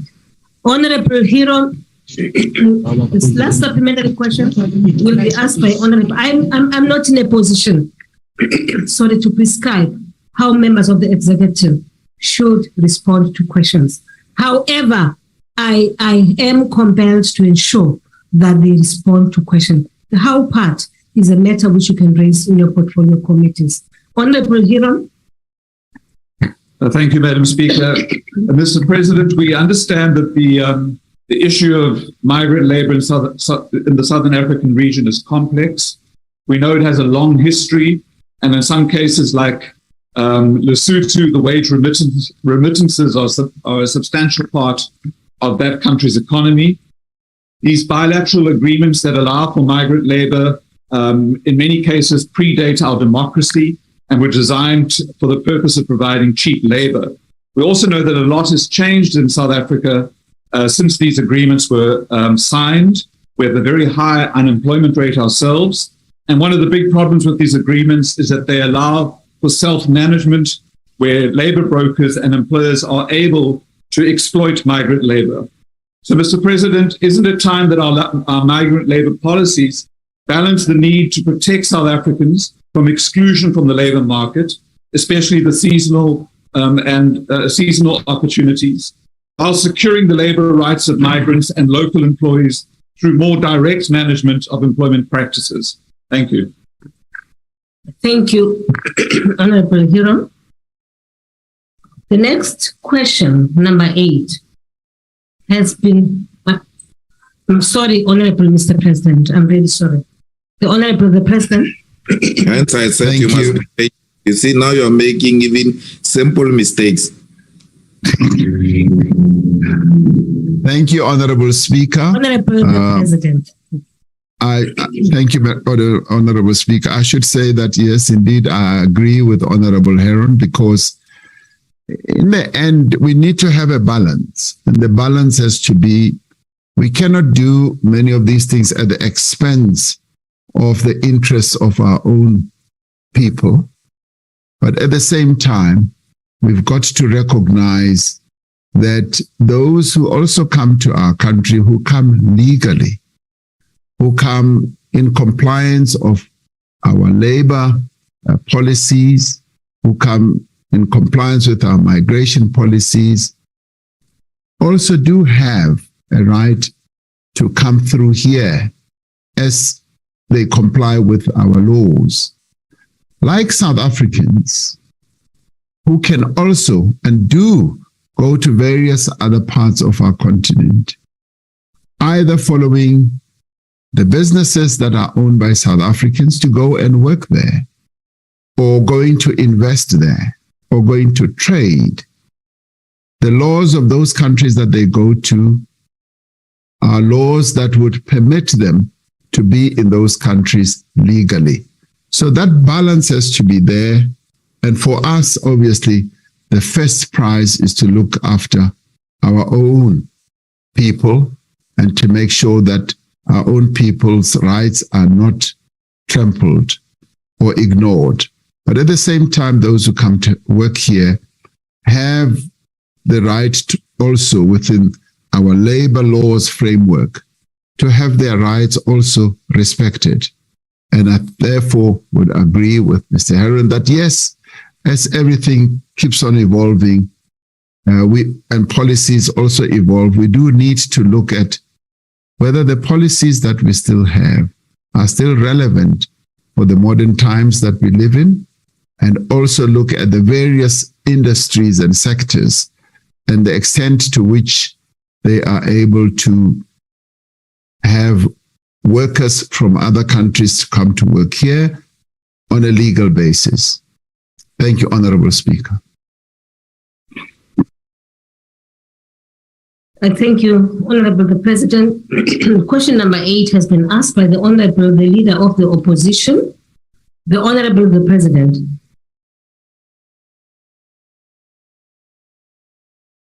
By men against women and children is a devastating social problem that can only be solved by every part of society working together. There's a recent World Bank report that characterizes gender-based violence against women and girls as a global pandemic that affects 1 in 3 women in their lifetime. And it goes on to give statistics that are really worrying, that are staggering, that show that 35% of women worldwide experience either physical or sexual intimate partner violence or non-partner sexual violence. While the latest crime statistics in our own country show a slight year-on-year decline in sexual offenses, we have not yet made significant progress in reducing the appalling levels of gender-based violence. That is why the government has been working closely with civil society, a number of women-led organizations, working closely with business, with labor and other formations, as a society-wide response that harnesses all the resources and energies at our disposal. Now, the National Strategic Plan on Gender-Based Violence and Femicide is the product of an inclusive social process, and its implementation is our collective responsibility. The NSP, as it is known, is a 10-year plan in its 3rd year of implementation. We are committed to the full and urgent implementation of the NSP. We've started making progress in putting the necessary social infrastructure in place to respond more effectively to gender-based violence. To this end, 23 rapid response teams have been established in the Eastern Cape, in KwaZulu-Natal, Northern Cape, in Mpumalanga, and Gauteng. These rapid response teams are multi-stakeholder structures at the district level and ward levels to coordinate responses to gender-based violence and femicide. The teams are comprised of senior frontline officials such as police station commanders, senior social workers, representatives from the Tutuzela care centers, and the Victim Empowerment Center officials. They work with community organizations and individuals to report suspected cases, clean up unsafe spaces, and act to reduce the potential for gender-based violence by, for example, ensuring that Liquor outlets in a number of areas do not stay open after operating hours. Much more work needs to be done around that to keep a focus on these liquor outlet areas. We still need to do much more. We have strengthened the criminal justice system, Madam Speaker, by enacting the Sexual Offences and Related Matters Amendment Act and the Criminal and Related Matters Amendment Act. Among others, these acts strengthen the protection of children and other vulnerable persons and make vital changes to the parole system, giving complainants the right to make representations on certain parole issues. The new provisions tighten conditions with respect to the granting of police bail. Courts will now impose tougher sentences in cases of murder or attempted murder of children or in femicide or domestic homicide cases.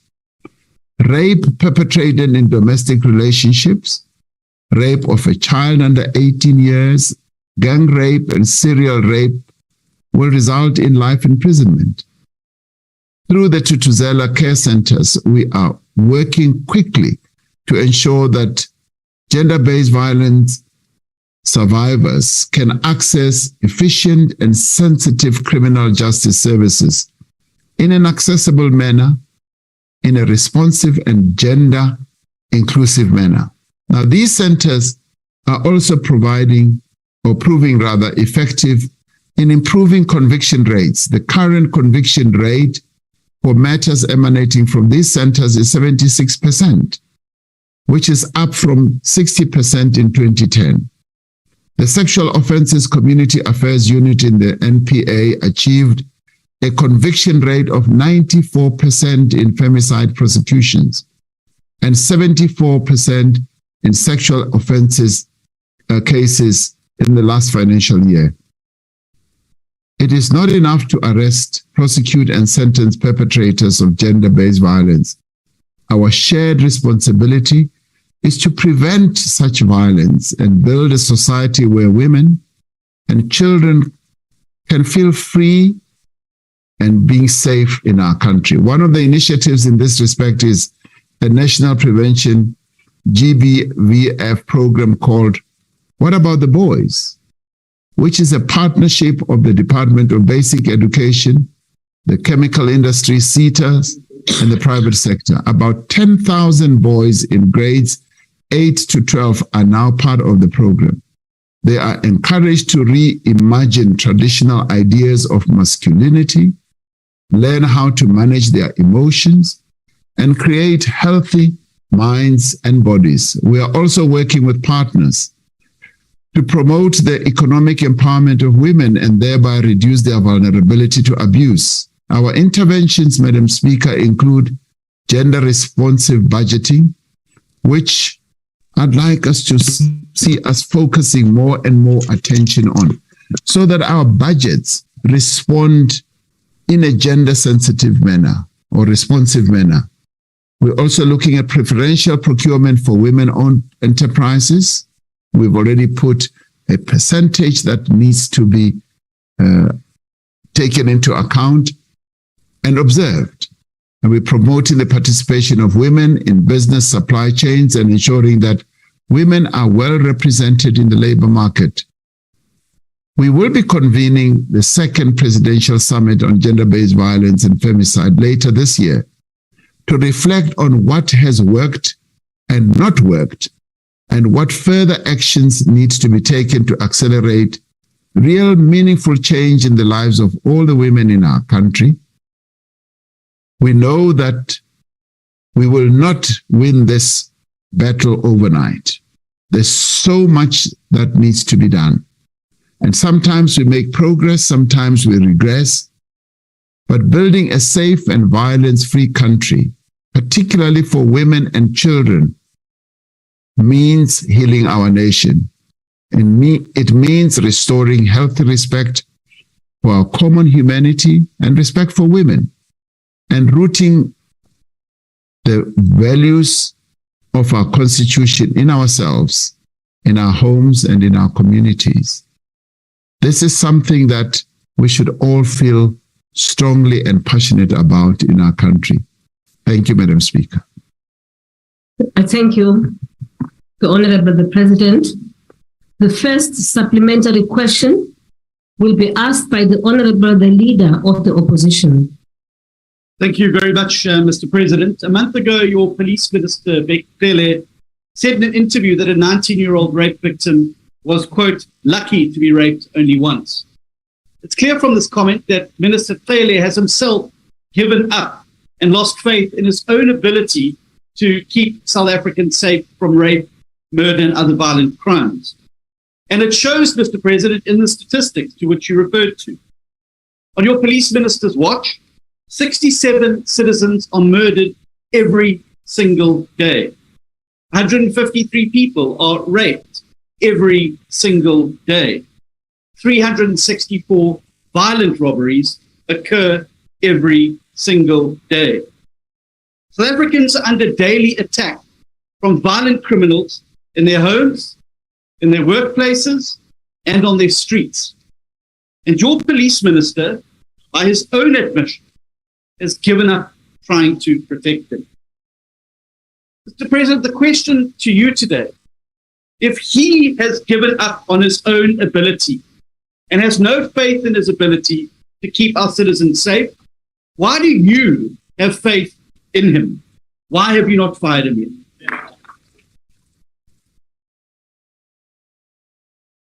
The Honorable the President.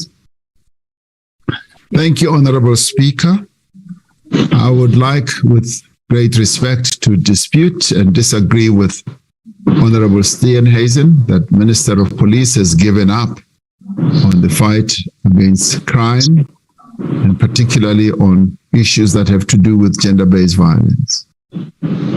He is often at the forefront of ensuring that we do fight crime.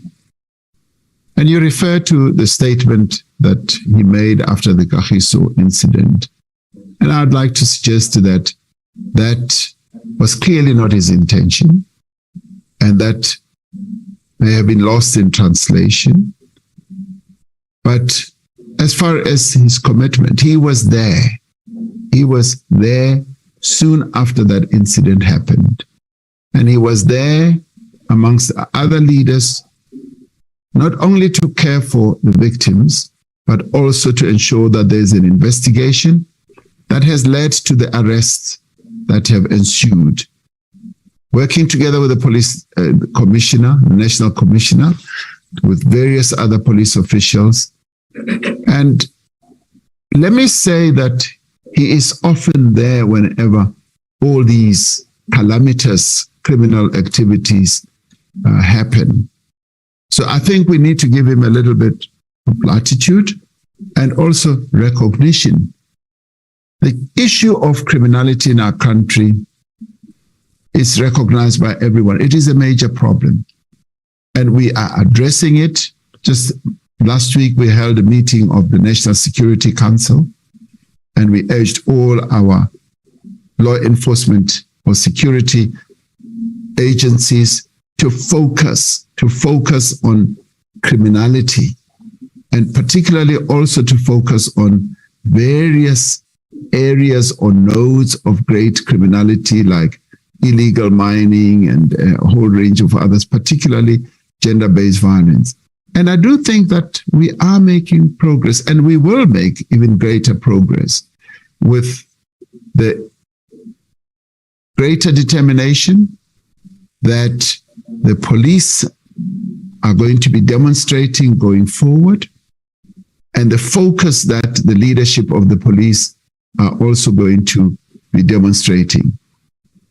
That we have a problem is what I recognize, and all of us recognize, but that we will address this issue and deal with it is something that we are focusing on, and will make sure that it happens, because it is important that South Africans feel safe, and it is important that the police focus on ensuring that the levels of criminality in our country are brought down significantly. if not eliminated. Thank you, Honorable Speaker. Thank you, the Honorable President. The second supplementary question will be asked by the Honorable Zet Ngomo. Thank you very much, Madam Speaker. Mr. President, gender-based violence and femicide takes place within a community and families. Those same families are shaped by culture, religious orientation, and their economic struggles to survive. Those factors have an impact on gender-based violence and femicide. Mr. President, my question is, how do we strengthen the family unit as communities in order to deal with the root problem in society, when within our families reside embedded patriarchal practices and toxic cultural practices, so that we strengthen the struggle against gender-based violence and femicide? I thank you. The Honorable, thank you, Honorable Ngomo. The Honorable, the President. Thank you, Honorable Speaker.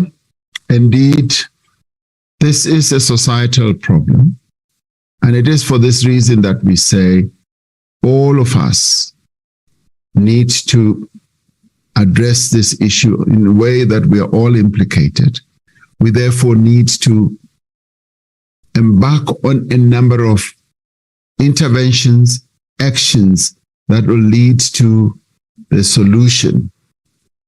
And I'm rather pleased that through the interaction that we have with community-based organizations is beginning to get us to address the important issues. For instance, the issues of patriarchy, the issues of paying attention to the boys, as I said, and making sure that we inculcate a sense, a consciousness of respect for women and for the correct values in our society, in young people as they grow up. And also address the issue of this toxic masculinity that is there, but also focusing on the family as a unit that needs to be nurtured, and where at a societal level we are able to do what we've always done over generations, that the society, the community takes an interest in what happens within their confines. Where there are abuses, the community should find ways of intervening. And it is through this, when we engender this spirit, that we will be able to have preventative measures that are much more effective. And I'm pleased that a number of educational institutions, be they universities and so on, have also taken this up. So this being a broad societal issue, we need to work together. And I found that when stakeholders work together to address common society problems, we're able to make progress. This is even more so when we have to deal with the issue of gender-based violence and addressing issues of patriarchy, an issue of this toxic masculinity, and now the focus being on young boys, which is a movement or a process that I'd like to see spread more and more in our country. We are possibly still at the beginning stages, but if all of us can put our hands or our shoulders to the wheel, I'm sure that we will be able to make progress. Thank you, Honorable Speaker. I thank you, the Honorable President. The third supplementary question will be asked by the Honorable Zet Majosi. Honorable Zet Majosi. Are you on the virtual platform? Honorable Speaker, she is meant to be on the virtual platform. Perhaps she's having some connectivity problems. May I ask the Honorable President the question on her behalf? Yes. Thank you. Honorable President, for South Africa's criminal justice system to be effective under Pillar 3 of the National Strategic Plan on Gender-Based Violence and Femicide, the DNA backlog of 58,000 cases needs to be cleared. Such operational incapacities in dealing with cases of GBV is dangerous, as victims are left exposed and accessible to the perpetrator. Mr. President, how would your government capacitate the provincial criminal justice system to deal with DNA backlogs that will aid in mitigating instances of perpetrators being in close proximity to their victims? And how far along is the process of clearing the DNA backlog of 58,000 cases by September? The Honorable the President. Thank you, Honorable Speaker. Just to be more specific on this, Minister of Police and I have discussed this issue of the DNA backlog, and he has assured me that a number of steps are being taken. Initially, it was a case of this whole procurement process that had gotten stuck, and I'd like to believe that now the process the whole matter is being addressed and the process should get underway.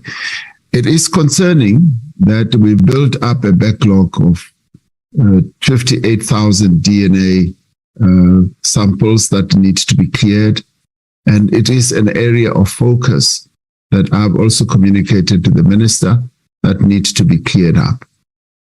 At the provincial level, yes, that is where we need to capacitate our provinces to be able to deal with this type of matter.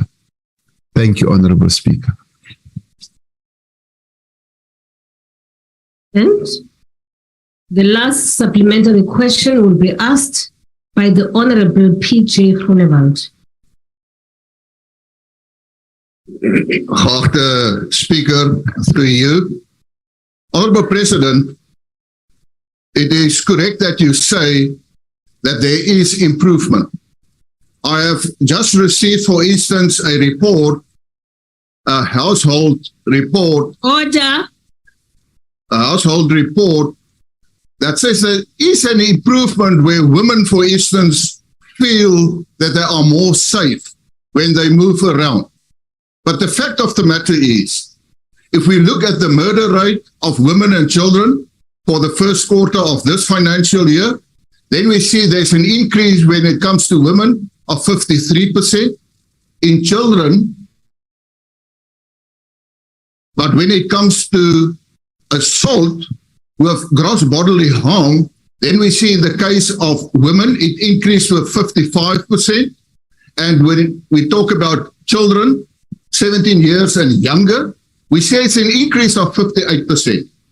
Now, Honorable President, we had a meeting with political leaders and yourself in 2018, and I then said to you, the problem is the criminal justice system. I heard what you said on the question of the IFP, but my question is more specific. What steps have you as President took to ensure that the criminal justice system is improved? And then I refer not only to the police, but to the judicial part, and for instance, correctional services. I think there are too many rapists that gets parole and then they just continue with their criminality. Thank you, Honorable Member. You've exceeded your time. The Honorable, the President. The Speaker, on a point of order, I wanted to... I did not give you the floor. But I'm I did not give you the floor. Please give me. I did not give you the floor. Give me the floor. I am not giving you the floor until I recognize you. Recognize me. Honorable Member, what's happening to you? Please recognize me. Ow. I am not going to recognize you because I had closed all points of orders. Must take a point of Honorable the President. Thank you, Honorable Speaker. You may the point of order. I'm glad that Honorable Groenewald has recognized that there's been an improvement, but I agree with him that much more needs to be done and can be done. Order, Speaker. And the focus should be on key priority areas, such as, for instance, President, there is a point of order, President. When there's a point of order, you must keep quiet and allow other people, Mr. President. There is a point of not the speaker. Honorable Malema. Unlike you, Honorable Malema, please. Honorable Shivambo. I wanted to clarify if it's permissible for us to make follow-up questions from the main podium there, because we've let it be so. So all the follow-up questions that we want to make, want to come and stand. No, Honorable. Podium, because there's a point of order, because we must be consistent with the rule. No, if it's allowed, we want to make follow-up questions from there as well. So that Honorable Member Shivambo, your president is hiding somewhere. We want to ask questions from there because it's not here in any way. Honorable Shivambo. Honorable Papo, Honorable Shivambo, remember, order,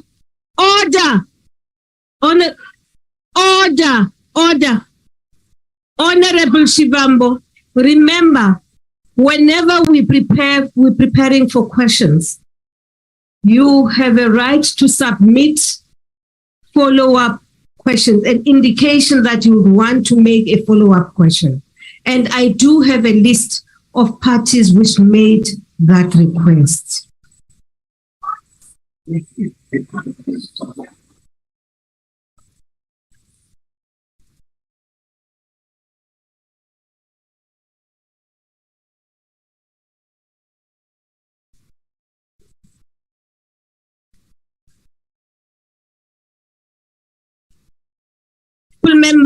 Honorable members, honestly, Honorable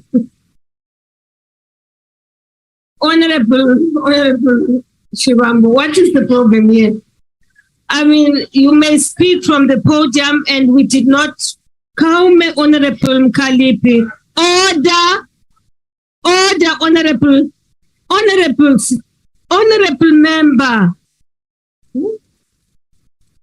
member. Okay, I will intervene. Honorable Mkalipi. Speaker, yes. I'm being harassed here. I'm being harassed by your member here. He's asking what is my children saying when I'm speaking here. What does my children fit in? Honor Women's Month. Honorable members. I'm being harassed. Honorable members. Can you rule on that, Speaker? Who's that? Speaker, who's questioning?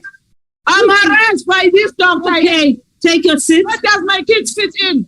Honorable, bring my kids here. Okay, Honorable Mkalipi. Honorable Mkalipi, take your floor. Who raised that question? Who is that, honorable members? Our Honorable Zomo. I'm not here. Really? Honorable Zomo. Hi, man. Okay. Honorable Zomo. Hi, man, come and help you. That way. That way. Hi. You are not presiding now. That question is very relevant, Honorable Speaker. Honorable Zomo.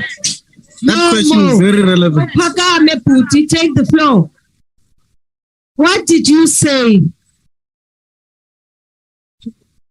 What did you say, Honorable Zomo? Let me understand what you said. Honorable Speaker. Honorable Mutisa and Honorable Mento. Honorable Zomo, what did you say? Order.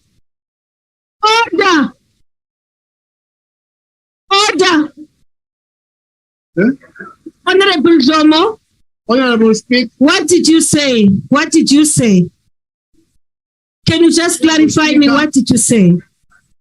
You can check the Hansard. I didn't say anything. Okay, then I will come back. Honorable member, I will come back with a ruling from answered. Honorable Zulu. Thank you again, Honorable Speaker. Again, on the same rule that we raised earlier on.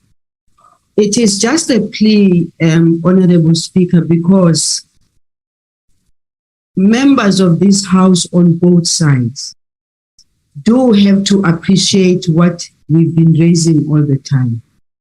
What is actually very disturbing right now is what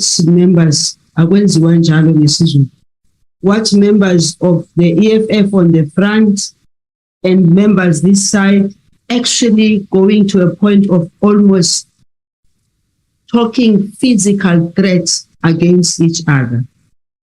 Again, no, honorable member. I'm allow her. She is on the floor. She is on the floor. I granted her that opportunity. Yes. I am really pleading, Honorable Speaker. First of all, it's Women's Month. Yes. So the last thing we need is between us women, in particular, making the kind of threats that are being made in the House. I thought we've long gone past that stage. As I indicated earlier on, the people of South Africa will learn from us. And when we learn, we must learn and show that we have learned. So this that has been going on here, Honorable Speaker, it's a pity you did not hear. But members who are here, they heard the physical threats. And it's a plea, Honorable Speaker, that all members must withdraw from any form of physical threats. The last thing we need is that, Honorable, yes, I have changed, and I'll show you that I have changed. I struggle to make sure that we make the change. I've made the change. Okay. Yes. Just thank you very much, Honorable Zulu. Honorable members. Order, honorable members. Honorable members, order, please. There is a matter which has been raised here. Not only has it just been raised, I heard it all, but there was somebody I had recognized on the floor. I was asking Dr. Domo, honorable member, to clarify what he had said, which had annoyed Honorable Mkhalip. Now, Honorable Domo has referred me to the Hansard, and I will check the Hansard and come back and rule on the matter. However, Honorable Ima, hold on, hold your horses, please. Now, at that point, there was an exchange, honorable members, between Honorable Modise and Honorable Mente. Honorable members, both of you, will you please stand? Honorable Mente and Honorable Modise? Yes, Sisi. Yes. Honorable. Now. No, it was honorable members.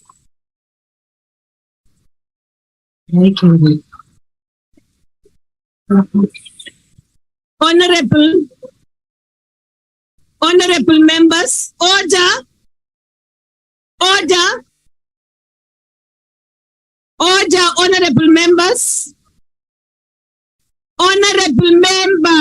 order.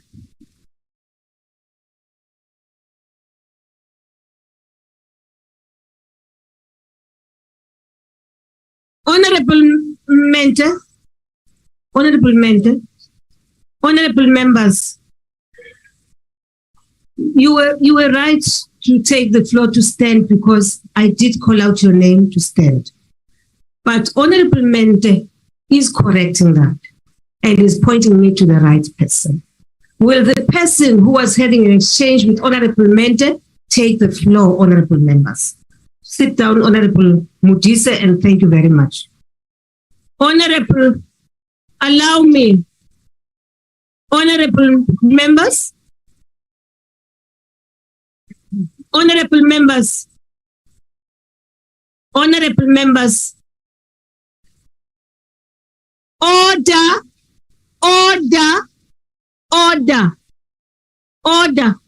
honorable members. You are honorable members. And honorable members are leaders of our society as parliamentarians. And you have a responsibility to maintain the decorum of the House. And I think what Honorable Zulu said about the fact that this happened at a time when it is Women's Month says it all. And I just think that, honorable members, it was incorrect of you, Honorable Mente and Honorable Mugweba. We are supposed to be exemplary to our people who are watching us. We are supposed to be exemplary to our children, to our families, to our members who are watching. And I do want to, no, I don't need you to help me to deal with this.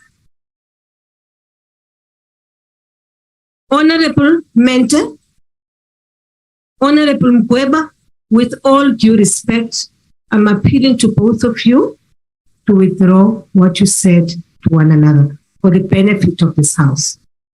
Thank you very much, Honorable Speaker. I withdraw. Thank you very much.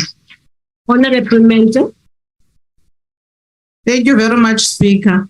I will not withdraw protecting my members because she, after Dr. Dom. No, Honorable Mente.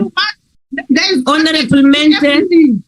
There is context to everything. Honorable Mente. Honorable Mente. You are not going to sit here and intimidate my members. Honorable Mente. It will never happen. Honorable Mente. Honorable Mente. Honorable Mente. I am requesting you. It doesn't matter what happened now. But the exchange which you had in the honorable member. Speaker, remember, remember after Dr. Domo and Kale were technician, okay, thank you very much. Number two, she threatens my member. I must sit here, be quiet when my no, honorable member. Honorable member. Honorable member. It's not going to happen that my members are threatened when I'm here. They were ejected out of the house with violence. Honorable members are threatening violence on my members. It will never happen. Honorable Mente. Will never happen. The matter. You must protect us from being violated by your women. The worst part is she is defending a man against a woman. Okay. Honorable, must sit here and fold arms. Honorable Mente. Honorable Mente. I am not going to do it, Speaker. Honorable Mente. I am not going to withdraw protecting my members. No, Honorable Mente. I have called your name thrice already. And all I am requesting is, in spite of the context within which this happened, the issue I am raising, Honorable Mente and Honorable members, is what transpired here in the chamber. You did not hear us. Honorable, you are being told by Honorable Mente, please withdraw. What? Honorable Mente, withdraw. I withdraw. Honorable Mente, withdraw. Then Honorable Mente, please leave the house. If you can't take the order, leave the house. It is my ruling, Honorable Member. It is my ruling, Honorable Member. Leave the house. No, Honorable Shivambo. Honorable Shivambo, the issue is not about the context. It is about what transpired in the house here. No, Honorable Shivambo, I have made a ruling. I've said these two members must withdraw. She never threatened her with violence. No, these two members must leave the house. That's another matter which we will deal with. We will deal with that matter. Once I've read the Hansard, I've ruled that Honorable Mente should leave the house. Honorable Mente, leave the house. If you can't withdraw, done by the national chair. Honorable Mente, will you please leave the house? Sergeant in arms, will you please usher Honorable Mente out?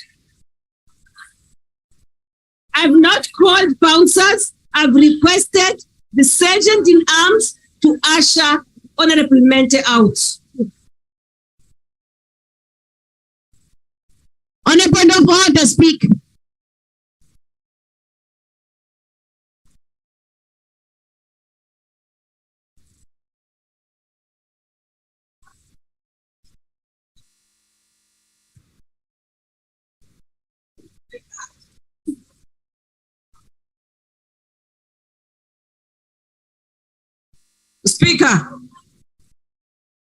Speaker Ngabula, I've said the Speaker, are you calling men against the woman? Request the women PPS members to usher Honorable Mente out. Thank you.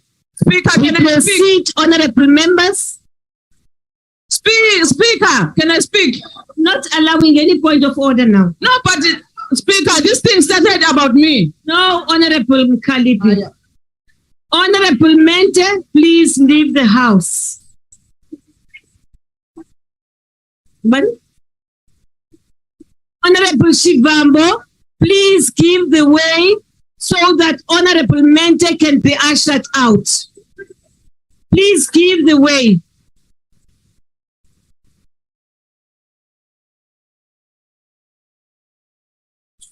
Thank you very much, honorable members. Speaker, honorable members, order, order, order.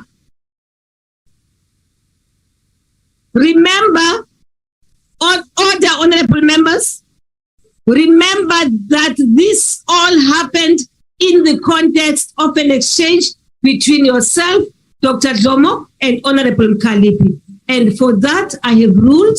I will go and consult with Hansa. I want to get in there. Back I and want to make a address ruling. that point exactly. I am not going to allow you to speak No, now. but there's no Hansard. I want Now. to address that point. I am not going No to allow. Hansard. He didn't speak on Hansard. There's Hansard. There's No, he something didn't called- speak here. I will find it. How? I'll find it. How? Honorable Find it, Honorable Speaker. Mkhalipi. Speaker, Honorable uchemile. We-worse than baleka, Speaker, ngendlela ocheme ngayo. Now, honorable members, Honorable Speaker. honorable members, we now proceed. We were at a point where the president must answer to the question raised, the supplementary question, which was the last, raised by Honorable P.J. Funebald. No, Speaker, you were at a point where you were passing a ruling on the point of order of whether when we make follow-up questions, should we take that for them, because we'll gladly do so. Honorable Shivam. We had not given a ruling on that. We were busy doing that. I did actually. I said The ruling. I said there is nothing wrong.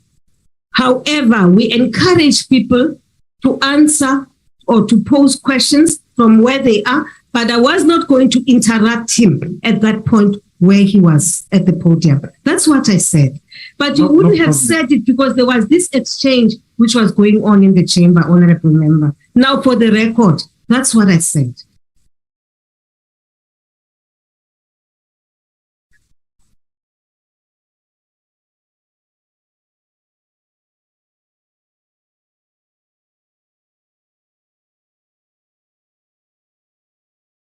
If I may read this, honorable members, Rule 78, which states that 7H2, at a sitting in the chamber of the National Assembly, a member may only speak from the podium during debate and whenever the presiding officer so directs, and at all other times address the chair from a microphone on the floor of the chamber.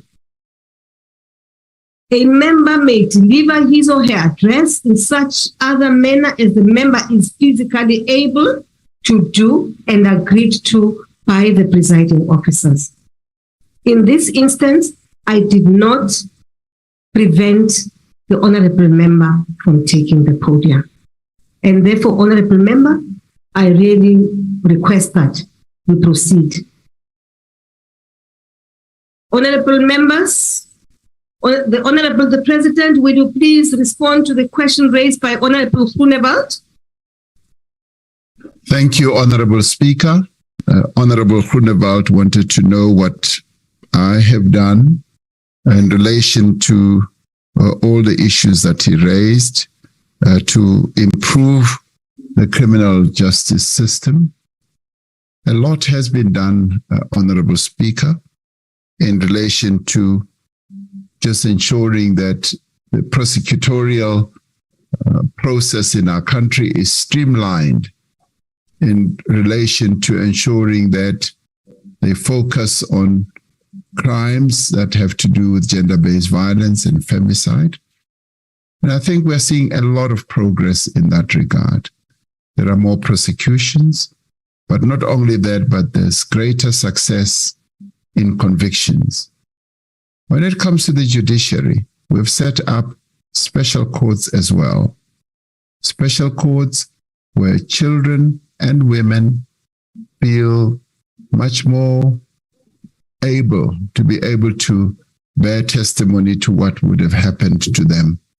I visited one of those courts in Gauteng and saw how well structured it is and how the judiciary is also able to ensure that those types of trials do take place in an environment that enhances the process of justice to go on in a way where victims are able to testify and relate their experiences in a much more conducive environment. When it comes to corrections, yes, there have been situations where parole has been given to people who have committed crimes of rape, and they go out and still go ahead and commit those. And I'd like to believe that the parole system is now being tightened. And when you look at the work that the police are now doing, police stations have now become much more serious in as far as ensuring that when they deal with issues that have to deal with gender-based violence, rape, and crimes against children, they've set up various structures, either highly well specialized or trained officers, and there are also social workers who deal with that. Now, much more progress needs to be done still in the criminal justice system, but a combination of all these interventions that we have made, including at the legislative level, where even the National Assembly has passed laws, I think we can say that we are making progress. Clearly not enough progress in the eyes of many people, also in the eyes of the women of our country. Much more needs to be done. But we have embarked on a journey that is enabling us to pay more attention, to give more focus to crimes against women and children on a gender-based violence type of process. Thank you very much, Honorable Speaker. I thank you, the Honorable the President. Our next question, question number 9, has been asked by the Honorable HKR Mesho. The Honorable the President. Thank you, Honorable Speaker. The report of the expert panel, which I set up into the July 2021 civil unrest, concluded, among others, things that the South African National Defence Force did not undertake any scenario planning or a possible sudden deployment, nor put in place or put in measures necessary to deploy that or should they be called upon to do so. That's what the expert panel said. We should therefore welcome the SANDF's internal warning instruction of 6 August 2022 as an indication of the readiness of the security services to respond to potential unrest should it be necessary. In this instance, it was not necessary for the President to authorize the deployment of the SANDF to support the South African Police Service in managing the security situation in the country. The relevant security and law enforcement entities continue to improve their own ability to respond to criminality, as well as instability under the overall direction of the National Security Council. As indicated in the State of the Nation address, government has allocated funding for the recruitment of 12,000 new police trainees, and the first cohort is currently undergoing basic training. The South African Police Service public order policing units will receive an additional 4,000 members this financial year. The first tranche of the 2,000 new public order policing members will complete their training next month, and the next tranche of 2,000 will begin training in December. Drawing on the lessons of last year's July unrest, we are working to improve cooperation between law enforcement agencies and the private security industry in the fight against crime. An example is the collaboration between Transnet Freight Rail and South African Police Service to combat infrastructure theft and the sabotage of the rail line. This includes securing the North Rail Corridor between the Highveld coalfields and Richards Bay, which has led to a significant reduction in crime and derailments. Earlier this month, Justice and Correctional Services Minister Ronald Lamula gave approval for Transnet security officers to be granted peace officer status. This means that they will be allowed to make arrests and assist the National Prosecuting Authority with prosecutions. They will also have the authority to search premises, complete dockets to ensure suspects are charged correctly, and assist the basic investigations. Another example of cooperation is between mine security, private security, and the South African Police Service to fight precious metal theft and illegal mining. As a result of these joint efforts, we are seeing progress in areas such as Mpumalanga and Limpopo, and also Northwest, that have been flashpoints of instability as stolen metals were moved to illicit markets abroad. Government is taking the challenge of illegal mining extremely seriously. Last week, the National Security Council held a meeting to focus on the work being done to tackle illegal mining and related crimes. The South African Police Service has established task teams to tackle illegal mining, alongside other task teams dealing with construction site extortion, copper and cable theft, and theft and vandalization of economic infrastructure. The National Security Council agreed on further action to tackle illegal mining, and that the SANDF could be called upon to support the South African Police Service should it be required. Now, together, all these efforts should steadily reduce the prevalence of criminality and combat attempts to undermine police order. However, it is important that all our security forces remain alert and ready to act if needed. But we also urge our communities through the various community structures that are in place, such as community policing for us, to be able to assist the police in the work of dealing with criminality in our country. Thank you, Madam Speaker. Thank you, the President. The first supplementary question will be asked by the Honorable KRJ Mishwe. Thank you, Honorable Speaker, and thank you, Honorable President.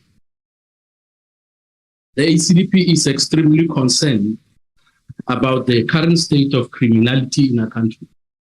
Violent service delivery protests, incidents of vigilantism, abductions, kidnapping of women and children in particular are also increasing, and hijacking of residential properties have become commonplace, which is a great concern. Mr. President, when members of Operation Dudula set up roadblocks and checkpoints to stop people with darker skin who are suspected of being foreign nationals, preventing them from accessing hospitals and clinics, while the police are watching in a posture of endorsement, or when they search and demand official documents from business owners they suspect to be foreign nationals in the presence of the police, that we believe sends a negative message to the international community that South Africa is becoming a failed state where lawlessness is allowed to entrench itself and members of the public are allowed to take matters in their own hands. So what I want to know, Mr. President, while I appreciate what you said, and that there is collaboration and cooperation between different agencies of security, the issue of soldiers being involved practically to crush, to stop, and to arrest drug lords. The fight against drugs seems to be lost because there is an increasing number of children that are addicted. So I want to know, Mr. President, what should happen to show government that the matter is serious and desperate? All the plans that the president is talking about consist of things that should have been done long ago, but it's only now that government is talking about collaboration. So I want to know what has to happen to send the message of urgency or SOS to government and to the president that something needs to be done to finally stop violence in the country and make our streets safer for particularly women and children. Thank you. I thank you, Dr. Mishra. The Honorable, the President. Thank you, Honorable Speaker. I would like to say to Honorable Mishra, Reverend Mishra, that indeed the message has been, well, the alarm and the call has been raised quite prominently. Many of the issues that Reverend Mishra is alluding to, the issues of kidnapping, the issues of lawlessness, are matters that have registered and action is being taken. There has been failure, as has been admitted, and with the new invigoration that we have infused in the police, the National Commission of Police is highly alert of all these matters, together with the minister, and there is now much more of an action-oriented approach, which is going to deal with these matters. Reverend Mishra raises, Honorable Mishra raises the issue of bringing in the soldiers to arrest and crush all these activities. I'd like to say that the army can only be called in to support and assist the police. Process of arrest, dealing with criminality, is a function of the South African police, where we, in certain circumstances, will bring in the army. It is when they have to come in to give support, to give assistance to the police. And the police will be the ones who will lead that process. You need to remember that our soldiers are trained with a particular focus in mind. And as they come in, they have to be giving and lending support and assistance under, yes, the leadership and direction of the police. The president, in deploying the army, also has to notify Parliament, as we all know. So deploying the police, the army, is quite a serious matter. But the National Security Council, in its recent meeting, realized that there will be situations where indeed we might need to bring in the army.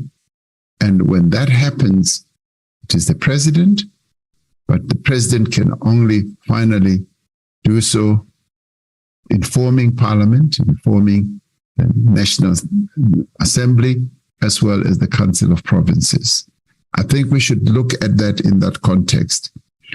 But it's having said that, there is much more determination on the part of the police to deal with all these matters.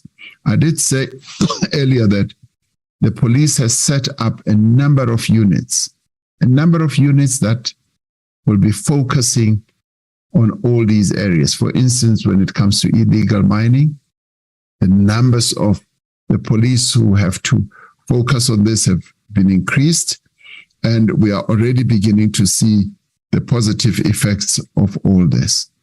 So quite serious action is being taken in this regard. Thank you, Honorable Speaker. I thank you, the Honorable the President. The second supplementary question will be asked by the Honorable M. Modise. Thank you, Madam Speaker.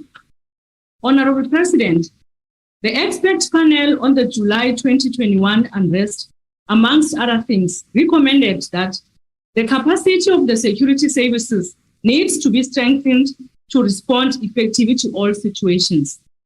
Whilst appreciating that the Defence Force may be deployed to support the SAPS when the need arises, what measures will the President take to ensure that the capacitation of law enforcement agencies is strengthened to deal with acts of criminality in our country as observed by the expert panels? Thank you. The Honorable the President. Thank you, Honorable Modise. Thank you, Honorable Speaker. A number of actions obviously need to be taken in this regard. The first one obviously is to get the police and indeed the security forces to focus more on the problem areas.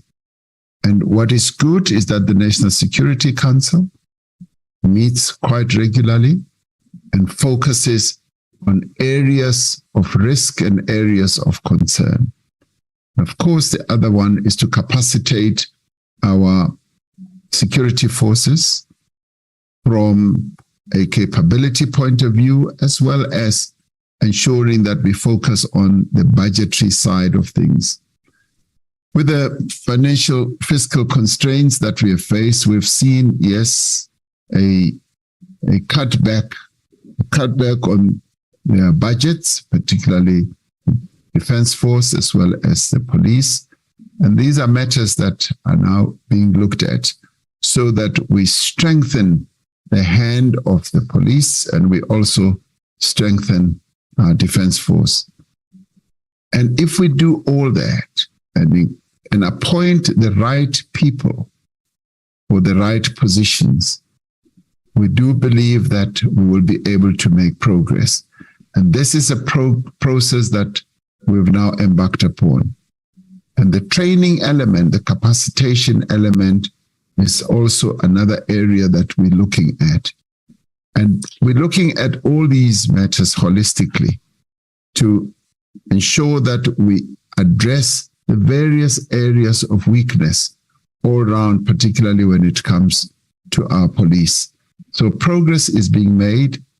I'm rather pleased with the focus that the National Commissioner is having together with various other officers that he works with on the issue of criminality. And of course, we need to ensure that they continue getting the support of the people of our country, because they can only really truly be successful if they are supported and if, for instance, at community level, through our community policing forums, we're able to lend them that support. Thank you, Honorable Speaker. Thank you, the Honorable the President. The third supplementary question will be asked by the Honorable A.M. Sheikh Imam.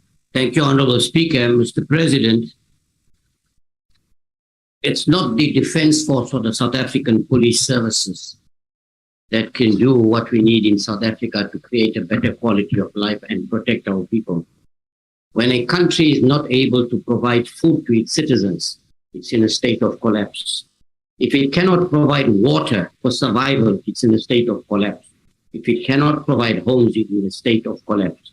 Your predecessors, President Mbeki says that we have no plan for the future. And our former president, Kgalema Motlanthe, says South Africa is in a crisis. Our state-owned entities have collapsed. Our infrastructure is collapsing. The quality of education, where 60% dropout in Tibet colleges, 91,000 children, Mr. President, gave birth to children last year, and we think it is okay. Can you tell us what plan do you have in terms of a holistic approach to solve the problems of this country, very importantly? And I want to highlight, Mr. President, 200,000 jobs are at risk at the moment in the confectionery industry because of the policies we have, which calls for your urgent intervention to save these jobs because of our policies. Could you please tell us whether you'll be willing to consider that as well? Thank you, Mr. President. I thank you, Honorable Imam Sheikh. The Honorable, the President. Thank you, Honorable Speaker. We have a number of interventions that we are embarking on. As regards having a plan, we have a plan. We conceived a plan for recovery and reconstruction, which we put to various stakeholders, and it was adopted and embraced. And it is this that is guiding us at this point in time. And embedded in that plan is also the issue that Honorable Imam raises, the economy and giving focus to our economic recovery, which, as he correctly says, has an impact on the issue of security, issue of criminality, because it is when people have food, when people have jobs, and when people have water, that their livelihood improves. And our recovery plan is aimed at addressing that. And we are making measured progress. We are not where we want to be. COVID-19 resulted in us losing 2 million jobs.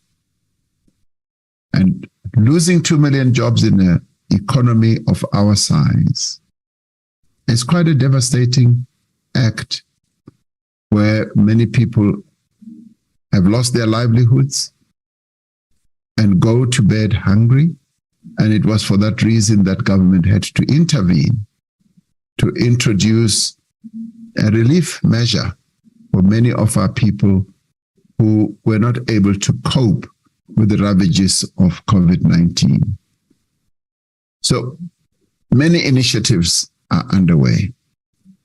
And we are also interacting this with various stakeholders, be it labor, community, and the business community.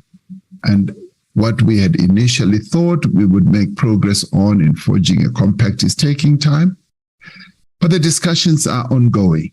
And we anticipate that as we continue addressing all these challenges, we are going to make progress. Yes, are we having a crisis situation? We are having huge challenges in our country.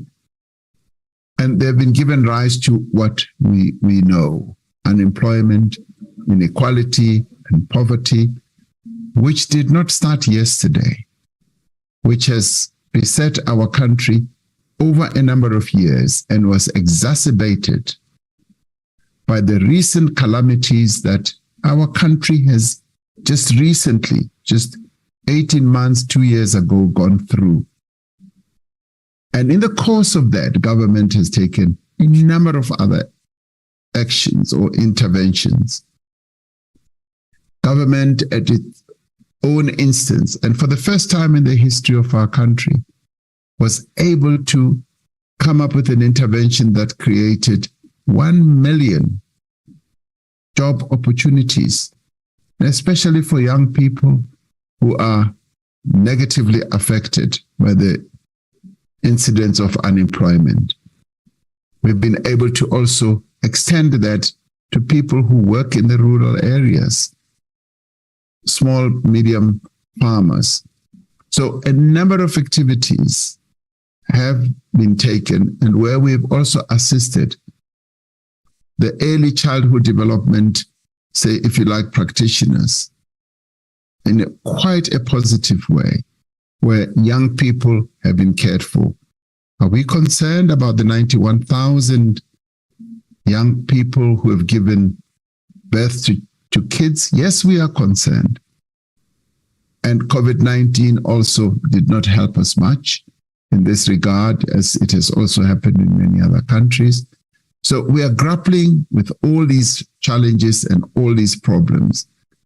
Do we have interventions that are addressing all these challenges? Yes. Do the interventions match up with the enormity of the challenges? At times, maybe not so much because of our fiscal challenges as well.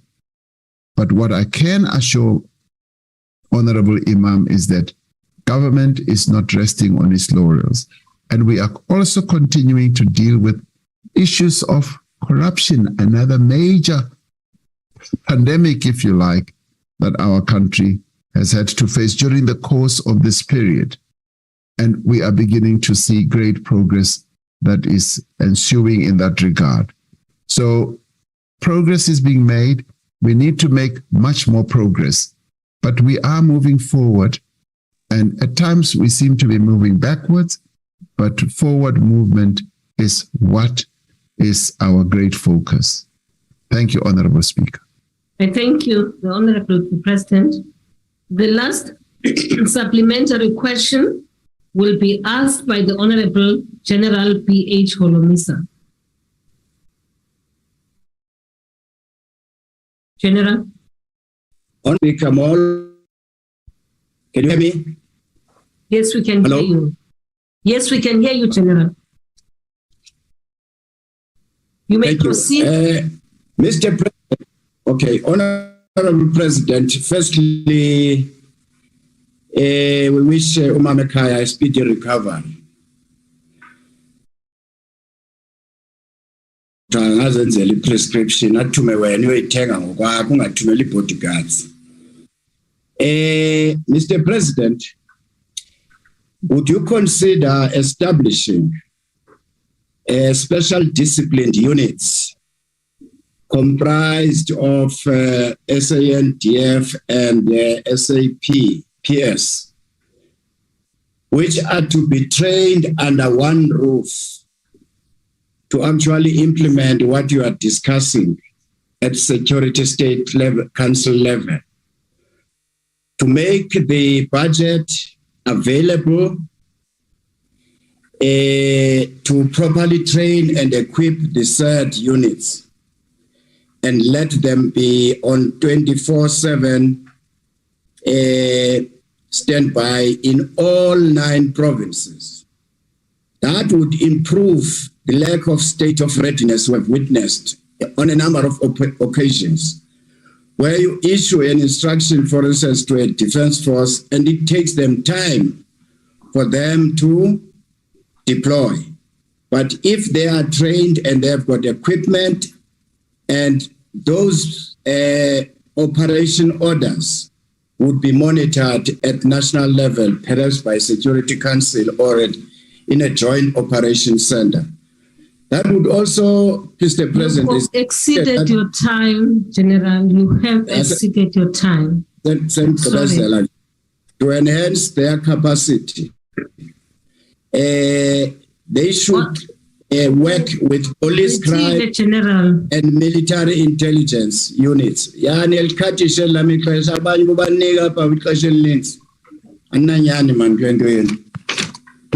you Mr. very much.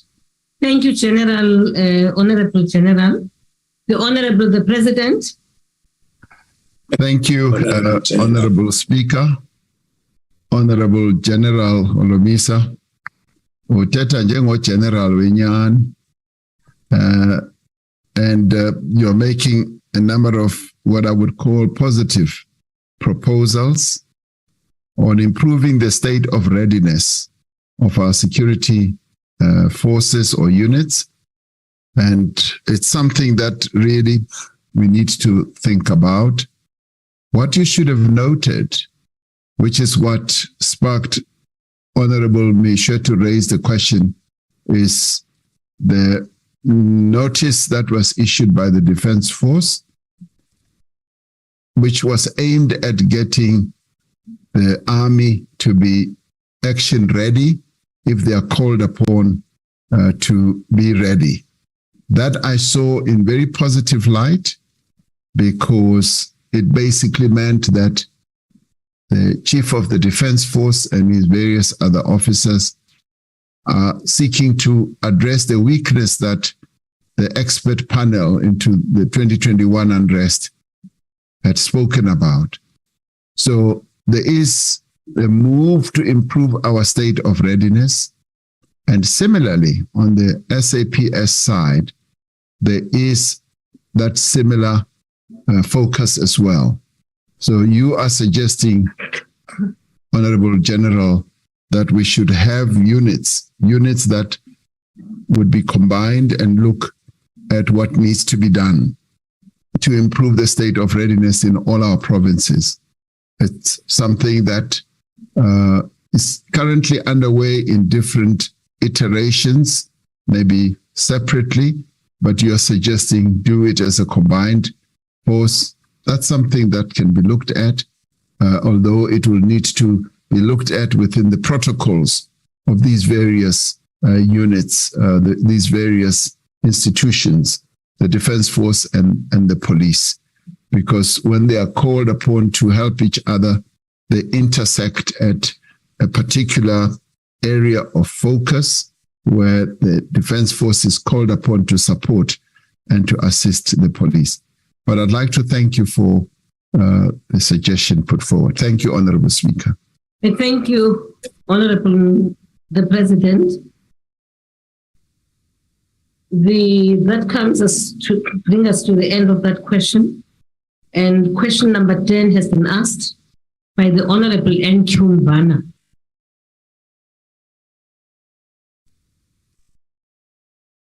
Thank you, Honorable. Thank you, Honorable Speaker. It will take an effort by all of us in the country to overcome the many social ills that confront our people. In recognizing the critical role that civil society plays in tackling poverty, in tackling inequality and related social problems, I announced in the State of the Nation address in February this year that a social sector summit will be convened in 2022. We recognize that government needs to create an enabling and a conducive environment for civil society organizations to be effective in undertaking their work. The Presidential Social Sector Summit was held on the 4th and the 5th of August this year, and it grappled with the challenge of issues such as poverty, unemployment, inequality, recognizing that they lead to increased levels of desperation amongst our people, social problems, breakdown of families, and violence in our communities. To promote positive social values, we need to tackle poverty. The provision of the social wage is an effective intervention to support and protect households living below the poverty line. As of November 2020, over 18.2 million citizens were accessing social grants in our country, with the child-specific grants reaching over 13.2 million children every month, representing over 72% of the total grants distributed. The old age pension is an effective instrument to support elderly persons, together with other social services such as education, health, and food distribution programs. For unemployed South Africans, the 350 SRD grant has provided valuable support since the start of COVID-19 pandemic. Many people continue to criticize our intervention in this regard. But what I should say is that this 350 which is now assisting almost 11 million people in our country, is something that is seen in positive light by those people whose livelihoods were negatively affected also by COVID-19. And in some social circles, social sort of civil society organizations, they say it has helped to reduce the poverty, which would have gone much higher had we not intervened. Of course, poverty is at unacceptable levels, but that amount, much as it is not as high as people would want it to be, has been a great boon to many of our people, given our fiscal constraints and our ability to pay or to assist our people.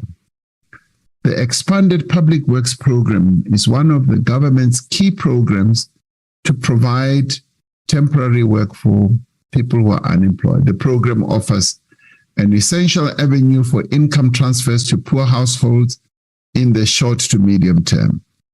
In the last financial year, as I was saying earlier, over 1 million opportunities were created. The presidential employment stimulus seeking to mitigate the devastating economic challenges brought about by COVID-19 has provided work and livelihood opportunities for nearly 1 million people since it was started less than 2 years ago. The Presidential Social Sector Summit produced a framework document highlighting 2 critical strategies to address social ills in South Africa. Firstly, implementing development interventions with civil society, and secondly, strengthening civil society as a delivery agent for development interventions. The Social Sector Summit framework document is aligned with the vision of the National Development Plan to eradicate extreme poverty in our country by 2030 and further reduce inequality and unemployment. This means that programs to address poverty and inequality must be accelerated, must be speeded up, recognizing that the state and the private sector often rely on civil society organizations to deliver essential services to communities, especially those in hard-to-reach areas. And we've seen how civil society organizations have continued to play a critical role in a number of areas, in health and in just social welfare. Now, the Presidential Social Sector Summit laid the basis for more responsive and effective collaboration to deliver on the promise of a better life for all South Africans by ensuring that commitments are clear and that they strengthen existing initiatives to promote shared values within families and communities. Civil society is a critical stakeholder in our country as we seek to deepen democracy and improve the quality of lives. So civil society can help us address the social ills. The call for partnership with civil society sector is premised on the acknowledgement that government alone cannot address the developmental challenges our country is facing. And central to the partnership between government and civil society is the joint commitment to pursue matters of national interest, such as fostering shared positive family values, promoting social cohesion within communities, nation building, and ensuring communities' responsibilities is there in protecting citizens. We agree that our developmental interventions, therefore, must be structured in a way that promotes strong family values and strengthens diverse family units and households. Some priority areas already exist and include social ills like gender-based violence and alcohol and drug abuse, to name a few. Now, we signed a framework agreement, and civil society committed to ensuring that society takes joint responsibility in dealing with communities' pathologies by combating all forms of crimes, addressing social ills, providing youth and women empowerment initiatives, caring and supporting people with disabilities and older persons, and also addressing crime and corruption at the community level. So all these measures, Madam Speakers, and interventions were embraced and are owned by civil society organizations to address our social ills. And I felt very encouraged at that summit that we had so many civil society organizations that span the full spectrum of our lives as South Africans, from sport to religious, you name every other area, and that we were all united in wanting to work for a better South Africa. I thank you. President, the first supplementary question will be asked by the Honorable Nq Mbana.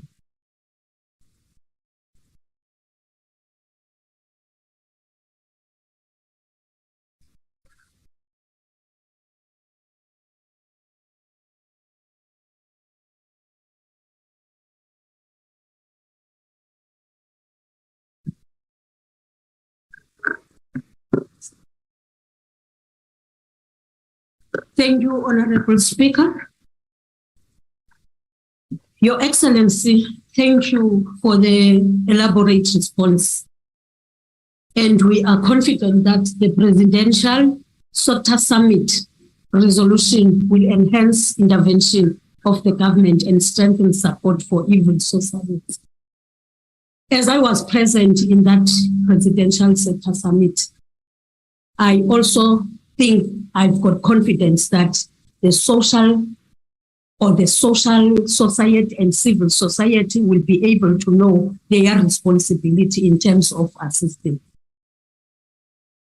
Mr. President, women are a major victim of a high level of social ills, as we have said, especially this month of Women's Month. They experience trauma when their children are violated. The security of women and the girl child has reached alarming levels. As we know that the tragic death that has been experienced in Enyobeni, also the one of 8 women in Krugersdorp, and the gang rape incident in Kagiso. It is critical for the government to develop intervention which addresses trauma because of these social ills, President, that you are talking about. The impact of these conditions require psychosocial support of citizens from social workers in particular. Your Excellency, how will the government ensure that it enhances the provision of psychosocial support for victims? Thank you, Speaker. I thank you, Honorable Ravana. The Honorable the President. Thank you, Honorable Speaker. The issue of psychosocial support and assistance to our people who are facing enormous challenges in a number of areas of their lives is a very important initiative or process, rather, that we need to ensure that it is given attention. And obviously, through the various officials that we have in government and those that are within government structures like social workers, and those that still need to be brought in are the ones who will play a key role. However, civil society organizations are the ones who are at the forefront of all this, because they are much closer to the challenges that our people face, to the needs that our people face. And as I said earlier, government cannot do this alone. It requires the support, the assistance of civil society. And civil society has a number of people with great talents, with great insights, with great experience, as well as expertise to address the needs that our people have, be they of a health nature, psychosocial nature, or whatever other nature. So I was particularly pleased when at the Civil Society Summit, we were all ad idem of one mind between civil society and government. And may I add, there were also a number of business people, and I did actually call on business to also ensure that it participates quite strongly in the next summit that we are going to have next year. And if we all work together, business bringing its strength and muscle through the various programs that they embark upon and their financial might, and with government being the overarching entity in our country, which is omnipresent, and civil society organizations that are spread right across our country, we will be able to make great progress as we address the challenges and the problems that our people face. So I have great confidence in the cooperation and the working together between civil society and government as well as business. What we saw together, as the Honorable Member says, at that summit was something that as South Africans we can be proud of, where we dealt with problems honestly, openly, and directly, and we're able to find each other, which ended up in the framework document that we signed. What now remains is the implementation, and the implementation is obviously going to address the issues of psychosocial support that our people need and must be given as we move on. Thank you, Honorable Speaker. I thank you, Honorable Mr. President. The second supplementary question will be asked by the Leader of the Opposition. Thank you, Mr. President. I hate to be the one to break it to you, but you should be judging your police minister on preventing crime, not how many crime scenes he pitches up to with TV cameras. But some good news, Mr. President. Crime stats came out 2 weeks ago and show that murder is down by 43% in Mitchell Plain. It's down 16% in Kraaifontein, and it's down 14% in Khayelitsha and Harare. Even as it's gone up all around the country, it's come down on an average of 8.2% in areas where the DA governments reinforced policing at their own cost through the LEAP program. These governments have now demonstrated that local policing works better, and that when it's done at a local level, there is better knowledge about on-the-ground issues, and there's an ability to work far closer with civil society. Mr. President, the City of Cape Town has now formally applied for greater policing powers to build on this success. Given the clear evidence, Honorable Member, time up. Before you had asked your question, unfortunately. Thank you. Noted that. Thank you, but the point is you've exceeded your time. Now, the President.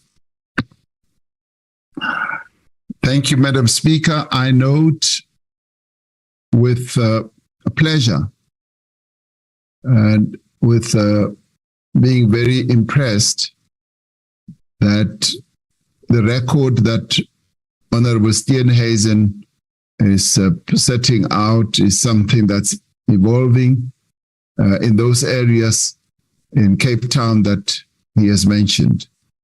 And that should be applauded. Any decline in criminality is something that we should all applaud. And obviously we should all want to see exactly what is behind it, how it is unfolding. Honorable Steenhuisen says that they've been doing this at their own cost. We need to look at that in a very positive way so that we can get some learnings out of it, all of us, and see what can be learned from that experience and the extent to which it is positive should be an experience that should be shared all around so that even our local government entities have greater focus on dealing with criminality. But more importantly, what I find most impressive is that he says that there's been greater working together with civil society at that level, and that we welcome that. That's precisely what we want to see, because it strengthens our argument for community policing for us, where members of the community get involved, working side by side with police in dealing with criminality.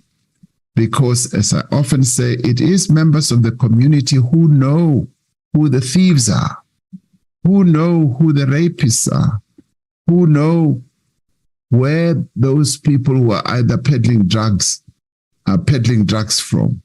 And it is when we all work together and there's that level of confidence and trust that we will be able to deal with criminality. Thank you, Honorable Speaker. I thank you, the Honorable President. The third supplementary question will be asked by the Honorable Mashabela. Mashabela. Thanks, Speaker.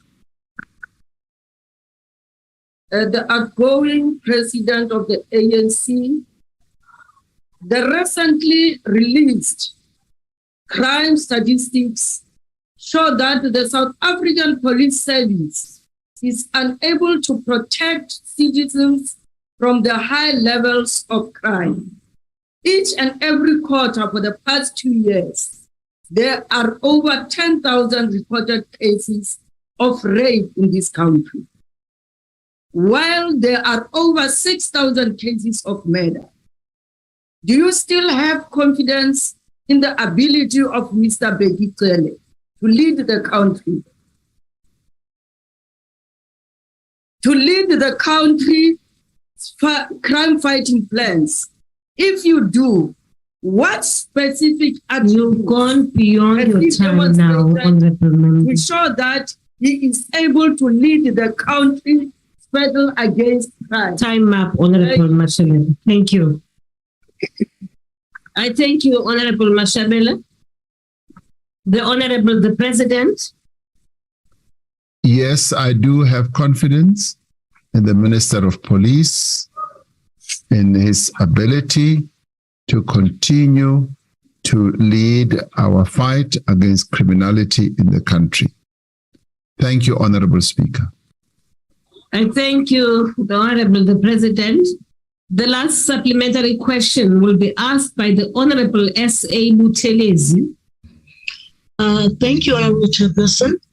Government's role in combating gender-based violence and social ills have been wholly lacking and underwhelming, as promises to ensure one social worker per ward and a women's desk at municipal level, for example, has not materialized to the extent needed. I would therefore like to know whether the presidency or government has a plan to capacitate municipalities in conjunction with civil society to deliver on the above-mentioned needs of combating social ills. If so, please provide a detailed response and how government could facilitate and assist municipalities and civil society with such a collaboration. Thank you, Chairperson. I thank you, Honorable Buthelezi. The Honorable the President. Thank you, Honorable Speaker. Yes, our intention clearly is to ensure that, one, we collaborate with civil society. We ensure that there is deep cooperation at all levels at national level, at provincial level, as well as at local government level. And the honorable member is raising a very important issue about the municipality level, because that is where our people live. That is where everything takes place. And to the extent that we may not really have paid close attention, this is an opportunity that we all have to ensure that at municipal level, we are able to deepen and broaden the collaboration between civil society and government agencies. And honorable member refers to one ward, one social worker. We are not there yet because of budgetary constraints. That is the ideal situation. I see that more and more often as I go around the country, meeting our people at the local government level and hearing their problems and the challenges that they have. And knowing very well that if we had moved on to having a social worker per ward, we would be able to do a lot better. Some municipalities are doing quite a lot in that regard. They do have social workers that tend to the challenges and the problems that our people have at that local level. And that should be the case. And in a way, that should be the norm, that particularly being the type of society that we are, that has come out of a very fractured past, a past that was so difficult for many of our people because of what apartheid did to the majority of our people at various levels. We then need that societal involvement, the societal support, and it is an ideal that one would like to see being achieved. Budgetary constraints make it difficult. One often meets people who are qualified in social work who do not have employment, who have not been able to be drawn into government employment because of the budgetary constraints. And this is a matter that we are giving attention to, because through that we will be able to enhance that social cohesion and be able to address the challenges that our people have. Thank you, Honorable Speaker. I thank you, the Honorable President. That brings us to the last question number 10, the last supplementary question. We now proceed to question number 11. And the number 11 has been asked by Honorable Zungula. The Honorable, I'm sorry, there's a point of order. Yes, Speaker, we have committed the IFP. The last one must ask the supplementary question. I am sorry. I'm sorry, Honorable Khatebi. The IFP did raise a question. Okay, all right.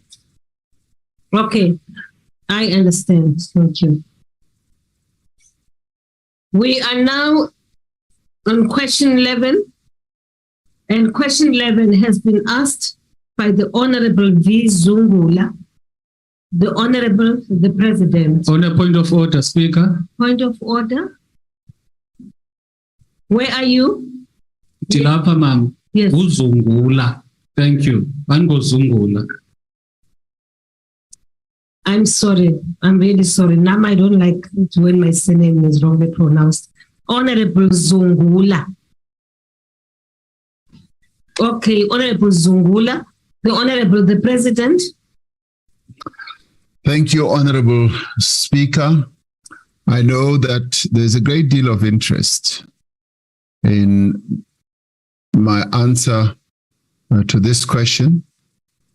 And I'd like to say that without appearing like I do not want to answer questions, that I do not want to be accountable, I should say that, as I indicated before, and indicated it even in written replies to members, of this House, and also indicated it in the debate on the presidency budget vote, as well as in statements on various public platforms. I stand ready to cooperate and also to give an explanation and to cooperate with any investigations on this matter. Now, investigations are ongoing by a variety of agencies. And I must say that the focus that the various agencies are putting on this matter demonstrates the importance of this matter and the way they are dealing with it. I have responded to the various questions that have been raised and will continue to respond to all questions that have been put to me by the relevant authorities. Now, in the course of what they are working on, the authorities have said it's best if they deal with all these attendant matters to this theft that occurred at the farm and be able to address every issue. And I've been counseled and advised that it is best to address this matter when those processes have been done. And I'd like to say, I stand ready, Honorable Speaker, to, as people have said, take the nation into its confidence. I stand ready to do so, to give an explanation. But for me, it's been important that this matter having occurred, that I should give space, stand back, and allow the various agencies to deal with this matter as thoroughly as I believe they are doing. Now, there are clearly individuals and organizations that seek some mileage out of this issue. And the most appropriate response from my side is for the law to take its own course. It is, for me, important that due process is followed, including the process that is going to unfold in Parliament. And I'd like to say, I stand ready to cooperate with that process as well, and will be ready to be fully accountable. So I stand here as Cyril Ramaphosa, not being unwilling to be accountable. I want to be fully accountable. And I'm saying once again that I'd like, and it's important, and even those who are dealing with these matters have said it's important that we're given space and time to deal with all the aspects of this matter. And it is upon that process reaching whatever point of either conclusion that I will be able to speak out on this matter. And that is my submission. And I say this with the humility that I can place before this House. Thank you, Honorable Speaker. I thank you, the Honorable the President. I thank you, the Honorable the President. The first supplementary question will be asked by the Honorable Zungula.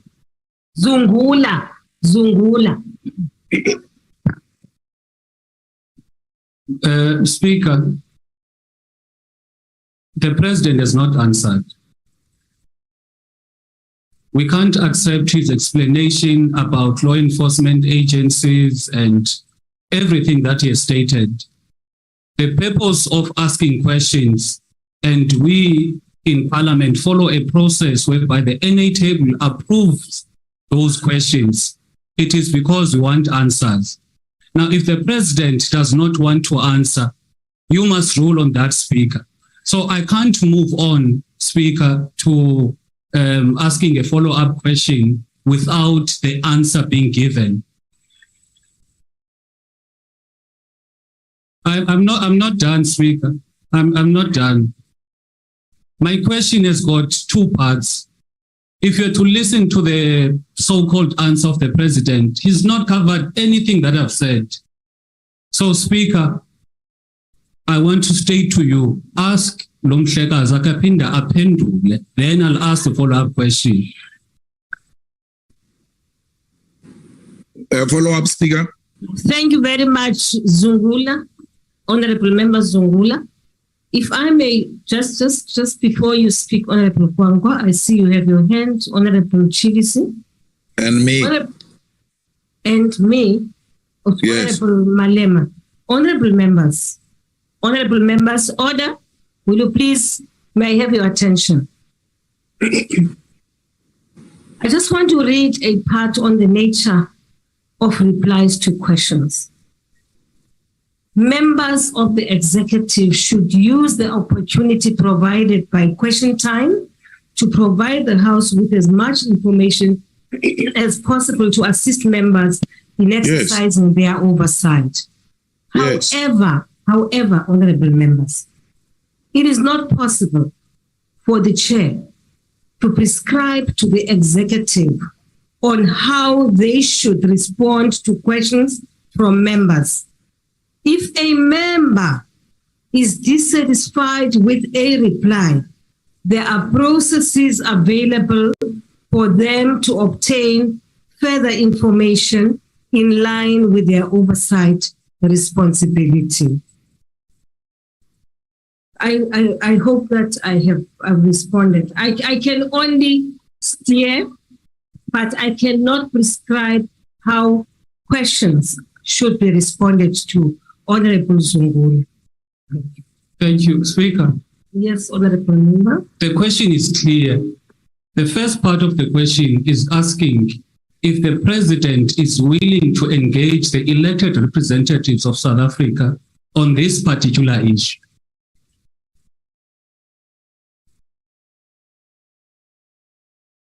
Okay. Hi, Kanimeni Galoku. Order. Speaker. Order. Honestly, don't get excitable. Order. Just wait. Order. Honorable Zungula. I'm concluding, Speaker. You the President. And I thought no, I did not speak. I did not stop. I was waiting for them to keep quiet. Okay, continue. Then he did not answer that, Speaker. The second part of the question was, would he have handled the situation any different? He did not speak about that. He spoke about the law enforcement agencies, the very same law enforcement agencies he did not believe on, because if he believed in the same law enforcement agencies, he would have reported the matter to the police in 2020, but he did not do that. So what I'm saying, Speaker, thank you, Speaker, I'm concluding by saying, if a question is not answered, we can't say you are prescribing. We can't come here and ask a question which is very, very serious on the conduct of the President, and he waffles in terms of attempting to answer, and you are saying you are not going to prescribe. The bottom line is that the question is not answered. Honorable members, if I may have your attention. And not only that, Speaker, you spoke and we want to speak as well on this matter. We're not at the festival. Yes, you may actually be, yes, you'll probably be better informed before you speak. No, but you spoke. No, Honorable Malema, you don't know what I'm going to say. Honorable members, sorry, you'll recall that there was a motion which was submitted by the ATM. Initially, when that motion was submitted, just before we left, we left Parliament in June, that motion was not in a proper format for it to be called a substantive motion, right? Then, subsequently to that, after writing back to Honorable Zungula, Honorable Zungula has since written back to submit the same motion, but in a format which clearly meets the criteria of a substantive motion. That's number two. Now, having done that, the rules which you passed here in 2018, honorable members, right, if I may say this, indicate that once that has happened, right, you then put together a panel of 3 eminent people, preferably legal brains. Now, the speaker here has since responded to Honorable Zungula and has also invited political parties to submit names of those eminent people. I am expecting that tomorrow the office of Mr. Castle, Thursday, will submit a list of 15 to the Honorable Speaker so that then the Honorable Speaker can pick 3 names from those names, which 3 names then will be charged with the responsibility. That is, if people agree, because they are yet to be approached, then the 3 people will then go through the issues and will be given 30 days, and they will make a determination and submit a report suggesting whether, in fact, there is a case for the president to answer or not. I am on a point of order, Speaker. No, I'm just raising this. On a point of order, Speaker. No. I'm just saying. I'm raising a point of order, Speaker. Mama, you are extremely out of order. I mean, we are patient. You are addressing the Section 89 process. Yes. Actually, you are not in the Section 89 process.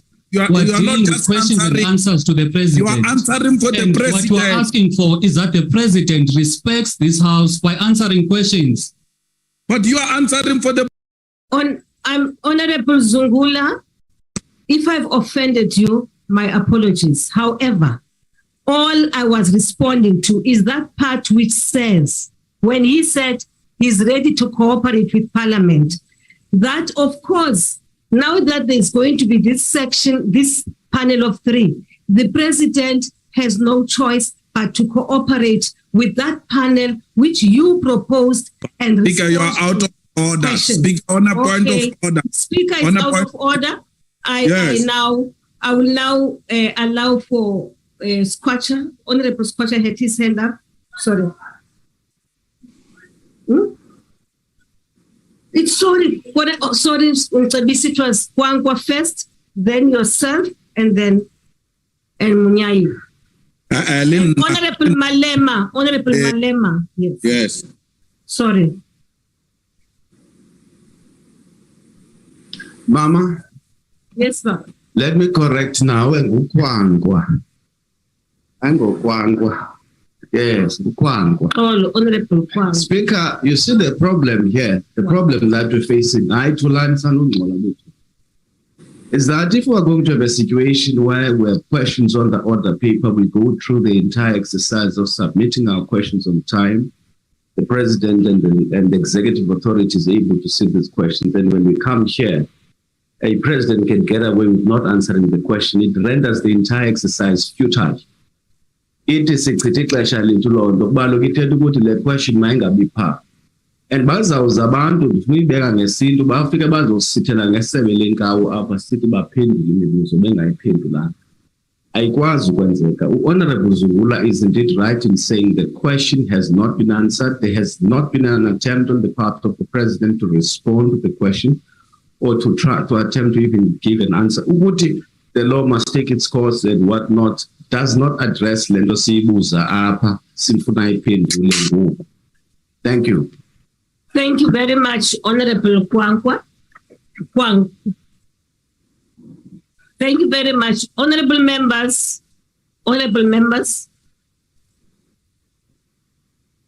All right. Honorable Zungula is unhappy with the manner in which the question has been answered. And following that, there are a few hands. Honorable Kwangwa has made his point. Honorable Skwacha. I am now giving you the floor, followed by Honorable Malema, and the last speaker on the matter will be Honorable Munyai. And I am deliberately doing this because I do not want an impression created that we do not want this issue to be responded to. Service, Honorable Service. Thank you very much, Honorable Speaker. I'm Honorable Skwacha, not Honorable Service. Honorable Ngombane. Thank you very much.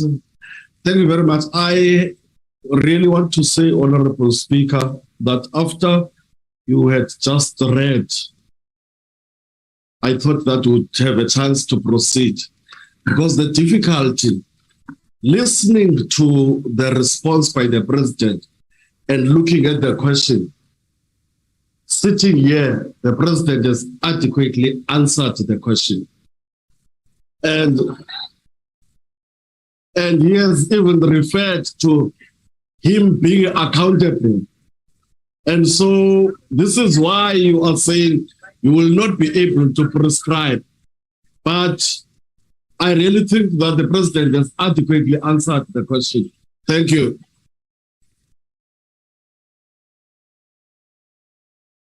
Thank you, Honorable Skwacha. Honorable Malema, followed by Honorable Munyai. Honorable Malema. Thank you very much, Speaker. Firstly, I must really ask you to withdraw and apologize what you have done, because you were never asked to come and explain the other processes which you, on behalf of the president, just engaged in some long explanation that was unwarranted, which is a clear indication that from where you left with an intention to come and defend the president through the processes of Section 89. The president himself said, I can't answer this question. I've been advised not to answer because there are other processes that are unfolding. He can answer in all other processes except Parliament, where he must really account to. He says, so many questions came to me and I've answered those questions, but I'm not going to answer to you. He says he can answer everybody else but Parliament. And then someone stands up here like they did during Zuma's era, yes, answers sufficiently, singing for supper. It's not correct. The Constitutional Court versus EFF versus Speaker of Parliament on the Zuma matter, we were highly criticized for not holding the president accountable and not playing our role. The president comes here, when we try to play our role, the speaker is defending by talking about something else. So the president must answer the question today. He went to kidnap people, he engaged in money laundering, he intimidated women and kidnapped women in his farm, and we are told he must not answer. Please, the president must answer the question. Thank you, Honorable Malema. Thank you very much, Honorable Speaker. I allow you, Honorable Munyai. Honorable Khadebe raised his hand on a point of order. No, thank you, Honorable Speaker. I'm rising on Rule 85. Honorable Malema has just... Honorable Member, please, as much as Speaker. Yes. You didn't say you're not taking point of order. What are you doing with this guy? Something which must come through a substantive motion. You're going to open point of orders, yes, Speaker. Honorable Munyai. Honorable point of orders have been closed. Honorable the Speaker, I will appreciate the Speaker to invoke Rule 92 and also Rule 142, such that if the member is aggrieved, they knows what to do so that the matter can go to in committees. Thank you very much, Honorable Munyai. Honorable Shivambu. Yes, and you are the last one on this matter. Honorable Speaker. Otherwise, it will go on and on and on. My hand is also up, Speaker. Thank you. Yes. And the rules of the National Assembly obliges the members of the executive to respond to it. Your president is saying he can't respond to questions because there's investigation. The only time you cannot respond to questions is when the issue in terms of Rule 89 is still awaiting a judicial decision in a court of law. This issue is not sub judice. It is not before a court of law. We do not know whether there's investigations or not, but there's no permissibility, none whatsoever, for Mr. Ramaphosa not to respond to this question, because the constitution obliges him to respond to each and every detail that we have asked. There is no law that permits him to avoid this question. So he must respond to the question about what happened in Phala Phala. The Reserve Bank has just responded today to say that they've asked him questions as to what is the origins of the dollars in Phala Phala, and he has still not yet responded to that as well. Why can't he be held accountable? With which law is he using to refuse accountability in this house? Who is he accountable to if he can't be accountable in this house? Because it is an obligation. Honorable members, if there's a case number or an investigation, it does not give him the right not to respond to questions today. So he must respond to the questions that are asked. Now the main question and all the follow-up questions that are going to pertain to Phala Phala. There is no permissibility in terms of the law for Mr. Ramaphosa not to account of the millions of dollars that are stored in his mattresses, sofas, and pillows, and everywhere. So he must be able to respond here today, because that is his obligation. That is what he sought to when he said he wants to be president of this country. We want answers today, and it must happen today, now, here.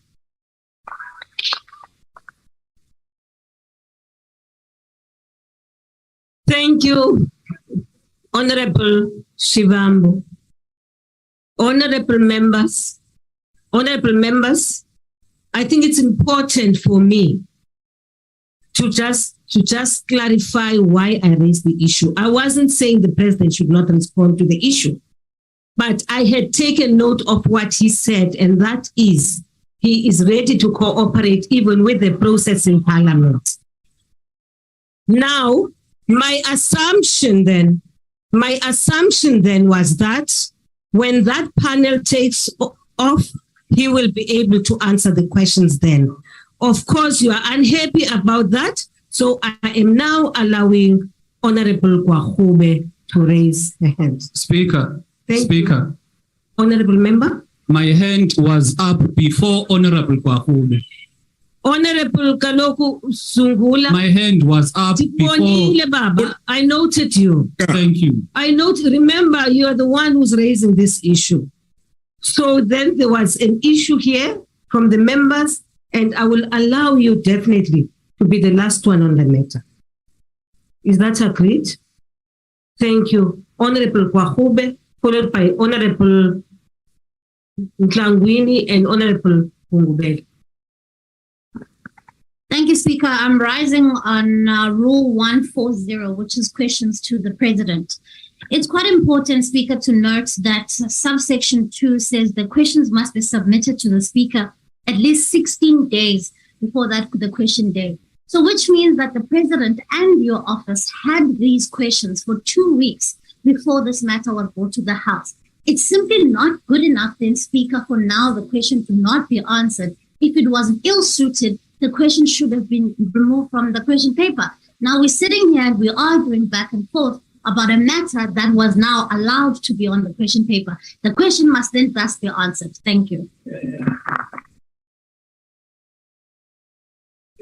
I note your comments, Honorable Kwahube, and I now give the floor to Honorable Ntlangwini, but Honorable Ntlangwini is not here. They said Honorable Nkalipi.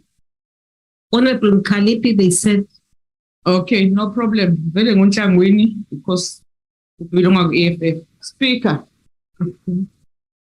Speaker, you must not do what your predecessor have done before. We have been fighting with her by protecting the former president. You are doing exactly that. We are saying to you, allow the president to take the nation into confidence on what happened to Phala Phala. It's not a choice. The president has an obligation to take us into confidence and the nation and the poor people who are swimming in poverty while he's sleeping on top of millions. So is the president must answer now today. And when a speaker, Suken Jeleni, allow the president to answer. He is the president of this country. Thank you. Honorable Kalipi, kodwa ke xa uthi suke endleleni as long ungathi ndiza kususa endleleni. Thank you very much, Honorable Kalipi. Honorable Gungubele. Thank you, Honorable Speaker. I think there's a risk of setting new convention. My understanding is that when questions are raised to the executive, what you are minimally entitled to is the response. 2, we don't have a memorandum here, like at school, where when we ask you a question and there's a prescribed way how to answer it. 3, we've always said, if a question is of a particular nature, where it deals with a member in a particular way, a substantive, what we call motions, needs to come to the table. This kind of a question falls in the general set of questions. It has been responded to. Response is the minimum word. You spoke and you got spoken back to. So that's how the president has responded. You got the response. Can you call all down this rubbish that has just been said here? Can we call this rubbish to order, please? The rubbish that has been said here, can you please call it to order? The word rubbish is allowed in Parliament, by the way. The word rubbish is allowed in Parliament? The word rubbish can be used, yes. Whether you are speaking rubbish. In what context is it allowed? No, Speaker. Rosina, take your... Just asking, in what context, yes. Speaker, you can't have what this Honorable Kungubele, person, member of Parliament. Honorable Kungubele, Mr. Kungubele, what he basically says, he says that if you need to just open your mouth and say hi back, yes, you have responded. That is not a response in terms of the obligations of the Constitution and the rules of the National Assembly. That is just taking us for granted. If we allow this to pass, it means that all the time we ask questions. We're going to have these members of the executive saying that I'm still thinking about, I'm still going to apply my mind on it. I'm going to respond to other authorities other than Parliament. When the obligation is very clear that this institution must receive honest and frank responses from members of the executive. And that is what Mr. Ramaphosa must be doing. He had this question for more than 16 days. He knew that this question is going to be asked today. We want honest responses as to just what happened in Phala Phala. What is the source of the money? What happened? Why was the SAPS involved in enforcement of law in a case that was never opened in any police station? Those responses must be given today here. And you can't say it is not our responsibility as members of Parliament to demand such responses. It is our obligation. We have to hold the executive accountable. The constitution of this country was drafted with that in mind, that you must not have those who are responsible for resource allocation at the executive level do things as and when they wish without accounting anyway. If you allow Mr. Ramaphosa to get away with this and not account to Parliament, you must know that you are destroying the foundation of constitutional democracy. You are destroying the rule of law in South Africa, and that must not be permitted. We will not allow a destruction of rule of law because it is going to lead us to very dangerous territories, and we cannot permit that to happen. You've made Mr. your Ramaphosa point. must respond to questions today. We must ignore the rubbish that was said by Mr. Gugubele today. Okay, all right. Honorable members. Speaker, on a point Honorable member. Speaker, I'm going to make Honorable member, I want to request that we don't make long speeches. Yes, please. I want to very please Please, Imagaloku, Honorable Malema, please. At the end of this, I am trying to find a solution because my impression was that, wait, Sisi, you are going to get your turn. I said, well, wait. Don't put me under pressure. No, please. Now you can take the floor. You know what? Can I say something to all of you?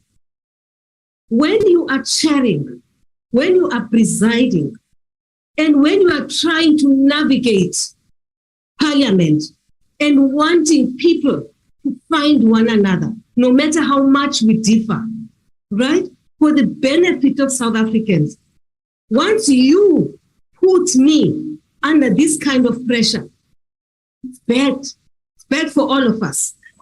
You do not want me to make wrong rulings on the basis of pressure which is being put on me. I will give you an opportunity to speak in the same way that I've given the others an opportunity to speak. But I should not be harassed into allowing people to speak. Thank you very much. Honorable Kubai, you have the floor. You have the floor now. Thank you very much, Madam Speaker. Firstly, let me start with the issue that we agree with honorable members, that members of the executive, starting from the president, we must remain accountable to Parliament. And I think from Cabinet, we continue to do that. As a member of the ANC, that's what we stand for and what we have agreed to, supporting for the foundation of this constitution. So we agree with that, Madam Speaker, as a principle. The second issue that we must also address is the issue of the motion that we have mentioned. Precedents dictate that once a substantive motion is put against a member on a matter, allow me to finish. Once we've allowed them to speak. Once a substantive motion has been put against a member, that member has to be allowed to that space to respond to the substantive motion. I think the issue here, which we are grappling with, all of us, is that we've got a question before us. And those others would say, why did the question come if it was not going to be answered and there's a substantive motion? And it could have been oversight across, even including parties themselves, including ours. No. Honorable members. Once you have that, then you allow for a substantive motion to be processed, to be allowed to be dealt with. Now, Madam Speaker, the president says, I'm prepared to account. He has not said, I don't want to account. I'm prepared to account. And what he is stating here is that I've got difficulties that I hear that you have asked me. I am going to appear before your committee as Parliament. I'm going to appear before others. In the process of me answering today, I might have difficulties of not exploding because we shouldn't treat matters. This is also potential of, if it involves law enforcement, it's criminal. So on a point of order, Speaker. How do we, as members of Parliament, order, Speaker. Honorable members, on a point of order, Speaker. Order so that people can hear you. Allow yourself to speak. So, Madam Speaker, I think all we need to do, all of us, perhaps one proposal, is that political party chief whips as well, together with yourselves, review, look at this matter, perhaps to allow you to say within the rules, within the precedents, what could be done in order to manage this thing? Because I do think it does put a condition for all of us while allowing for accountability. Thank you very much. Now, honorable members, you've heard me say. Yes, Honorable Malema, did you have your hand up, by the way? Yes, you said so. Speaker. Okay, yes. I'm making but you spoke. You spoke, No, you have recognized me. Leave those ones who are making noise. Okay. Speaker, once the new chief whip of the DA stood up and spoke, that's where the matter should have ended. Because a matter was submitted to the questions table, a matter was scrutinized, and the matter was approved. And if we're to ask Honorable Zungula, for sure, the matter is not even the way he drafted it initially. They said, no, remove this, let's put it this way. It has satisfied the procedures and the requirements of Parliament. It's enough So this one who was heading the ad hoc committee to Nkandla can't come here and want to tell us about some non-existing explanation. Yes, misled us before this one and said there was a fire pool in Nkandla when there was no fire pool in Nkandla. So the Constitution says only when matters are sub judice, we cannot answer to them. They've met the requirement. If the president had a problem, he would have written to you and said, the question you are asking me has got a problem legally 1, 2, 3, 4. Honorable Zungula, ATM has met the requirement. And therefore, there is no need for any chief whip to go outside with you to do anything. The president must answer the question legally, constitutionally. There is nothing stopping him. That's why this minister of fire pool did not quote any law that stops the president from answering the question, because she knows, apart from singing for supper, there is nothing that stops the president from answering these questions. That's a desperation of wanting to be a deputy president. Thank you. Thank you very much, Honorable Malema. Honorable Singh, followed by Honorable Papo. Thank you very much, Honorable Speaker. Honorable Speaker, when the President started his response, he said there's a great deal of interest in this matter. And I think the number of interventions we have just prove enough, is proof enough that yes, there's a great deal of interest in the matter. He also said that he's ready to cooperate with any agency on this matter. Honorable Speaker, we are the people of Parliament, not just any agency. And I believe that the impression that the Honorable President created, that he will not answer the question, must be withdrawn by him. Because in whatever way he provides an answer, we as the Parliament of the people would require an answer from the Honorable President to the questions that have been put. And I think it's not for us to dictate to him what form the answer should take, but we need an answer. And not an impression that I'm not going to answer to you because I'm going to answer to somebody else in the future. So we humbly request the Honorable President and you, Honorable Speaker, to give the President an opportunity to provide the answers to the nation to the extent that he can today. Thank you. Thank you very much, Honorable Singh. Honorable Gwangwan, don't harass me into allowing you to speak. I've just raised the issue now. Now, honorable members, I've taken note. Honorable Swartz, yes, Honorable Swartz. Thank you, Speaker. Speaker, the challenge. Sorry, Honorable Swartz. Let me allow Honorable Papo. Sorry, I did recognize him earlier on.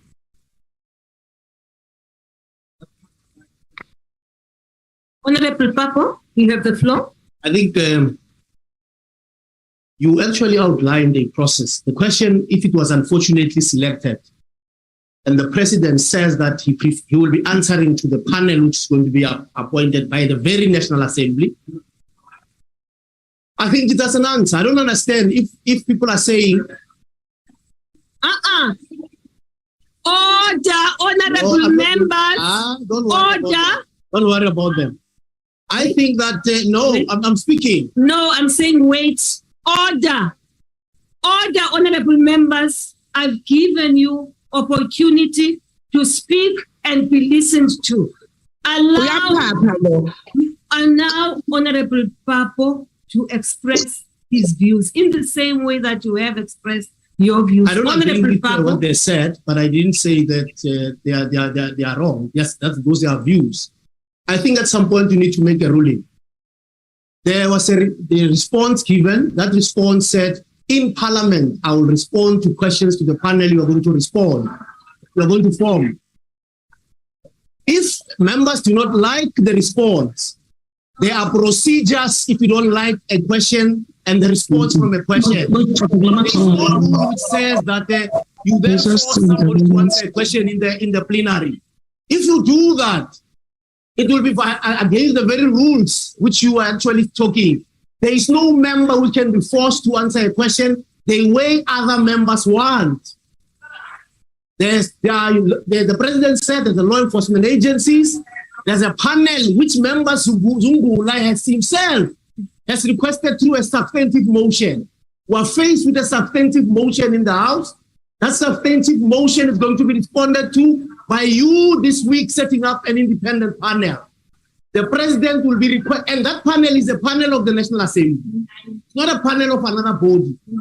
And an attempt to try and embarrass the president or do will not work.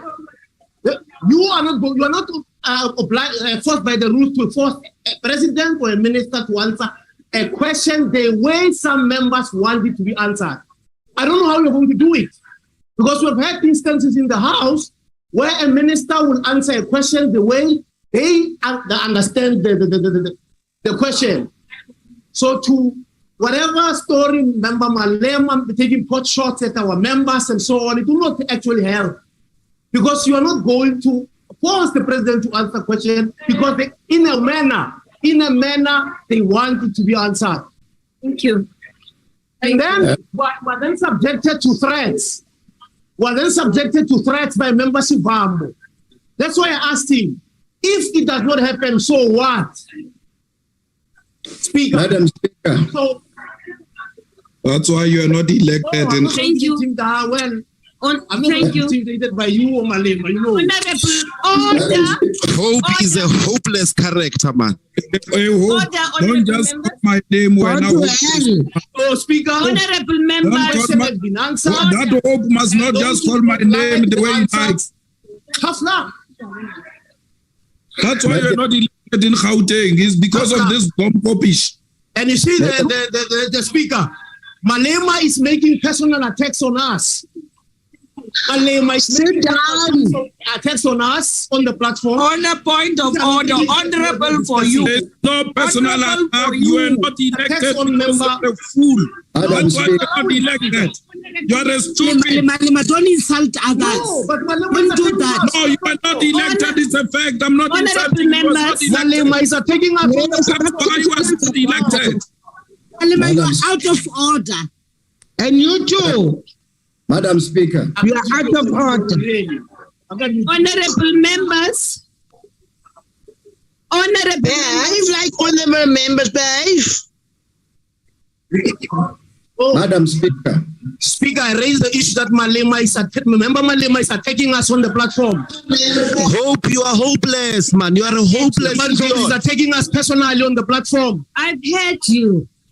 Thank you. I've heard you. Speaker. Madam Speaker. What did Malema say in attacking hopeless? What did I say in attacking hopeless? What is an insult I said? Honorable members. Honorable members. Honorable Imani Kaloku. I hope Hima. Wait.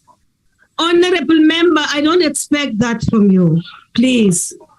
I don't want you to do that when I'm talking to you. I'm addressing you. Honorable members. Honorable members. And this is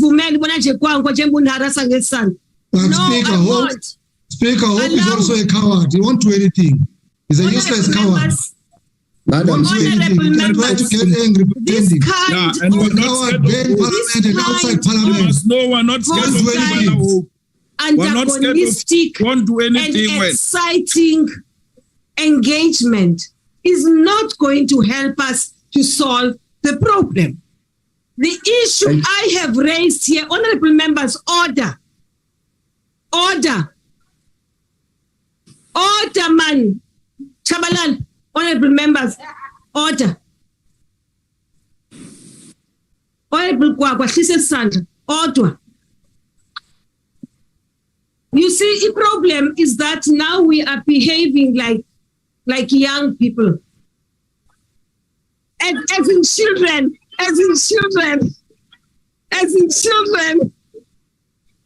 No.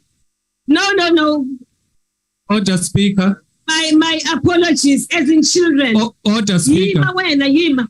I said you have the last word. I want to raise a point of order, Speaker. Honorable members. Honorable members, I allowed people to raise this matter. I can change. It's okay if you take over. You win the election first. Now, The point I allowed for this discussion to go on and on, right? And you may ask yourselves, because of the manner in which Mr. Zungula raised the matter, and I allowed it. I allowed you to speak. Now, I did not allow you to speak because I have no appreciation of the rules or I am crazy. I allowed people to speak so that even as I am sitting here, I read to you, for instance, one of the rules, which is that sitting here as a presiding officer, you cannot, right, force a member of the executive to respond to your question in the manner in which you want or you expect. However, you can only sit here and steer the ship so that we get to a point where there's convergence of views. Now, honorable members, I am sure the president is listening. He is listening. Well, he's on the system. Honorable Swartz, I did acknowledge you. Thank you. General. Thank you. Just say what you just indicated is the correct approach, but you have got a question on the order paper that has been correctly put on the order paper that has not been answered, and that is the crux of the issue. The president, on legal advice, has said, I am ready to answer, I stand ready to answer all questions, but has not. He has not answered the question. He's given a response, but he has not. So, Speaker, the correct ruling would be to rule, President, answer the question.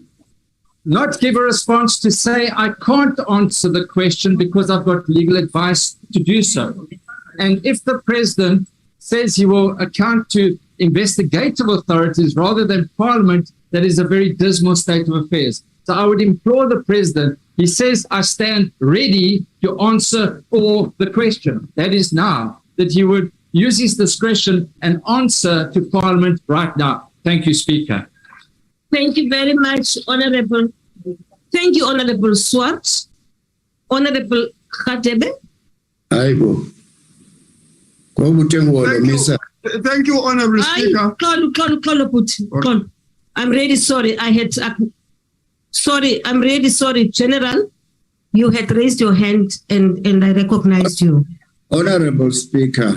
I'm sorry about that. So not worry. Honorable Speaker. Honorable members, allow the Speaker to speak. Honorable Speaker, mine will be very, very brief, but it's directed to the President.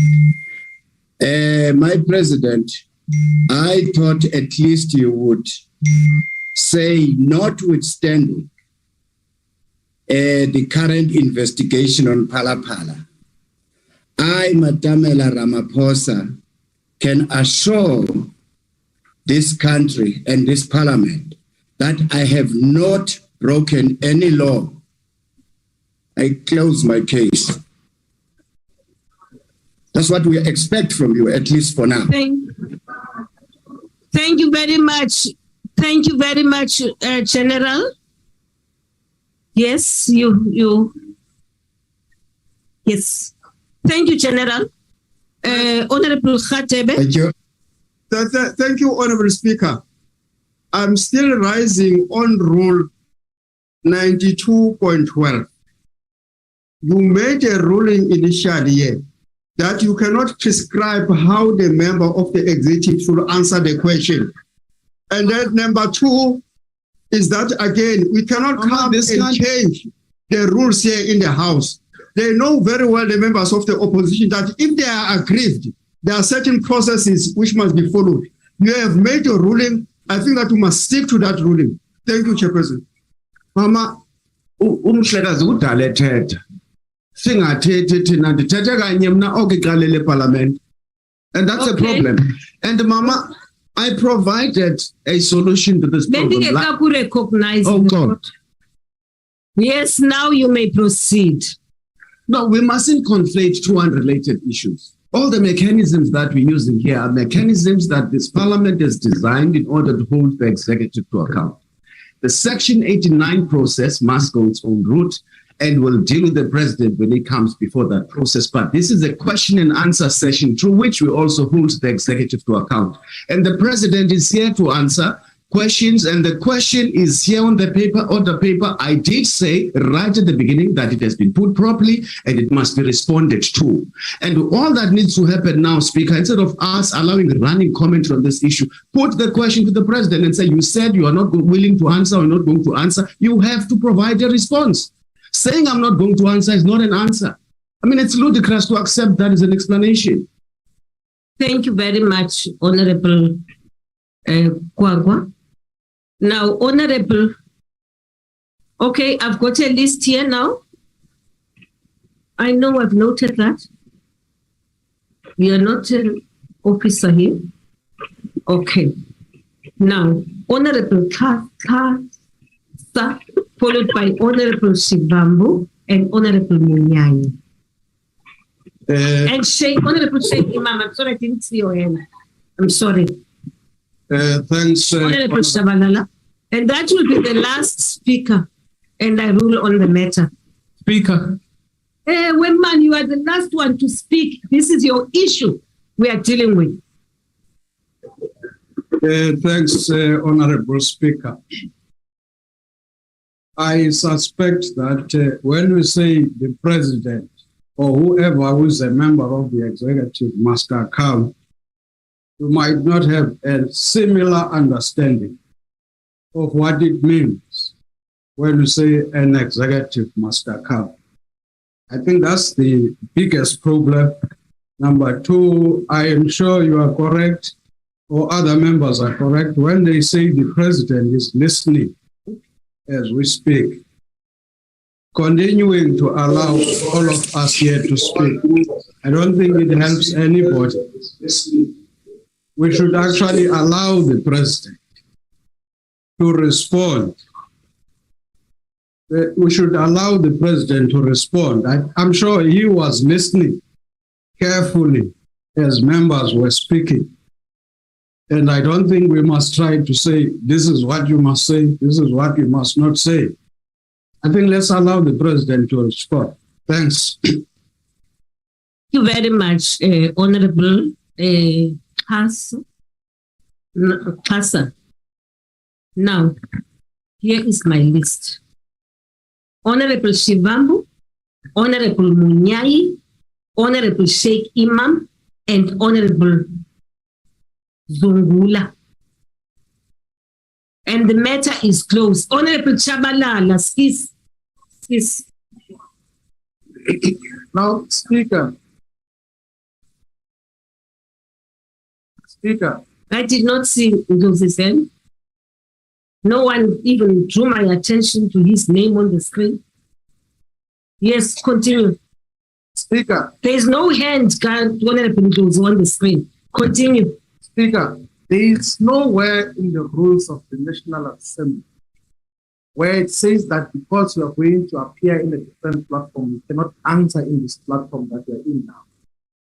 As a matter of fact, as a minister or a member of the executive, you can be asked a question in a committee, you respond. You go to a mini plenary, you must respond again. You go to the main plenary, you must respond again. You're called to a Section 89 committee, you respond again. And if you are not a coup, the responses will always be consistent.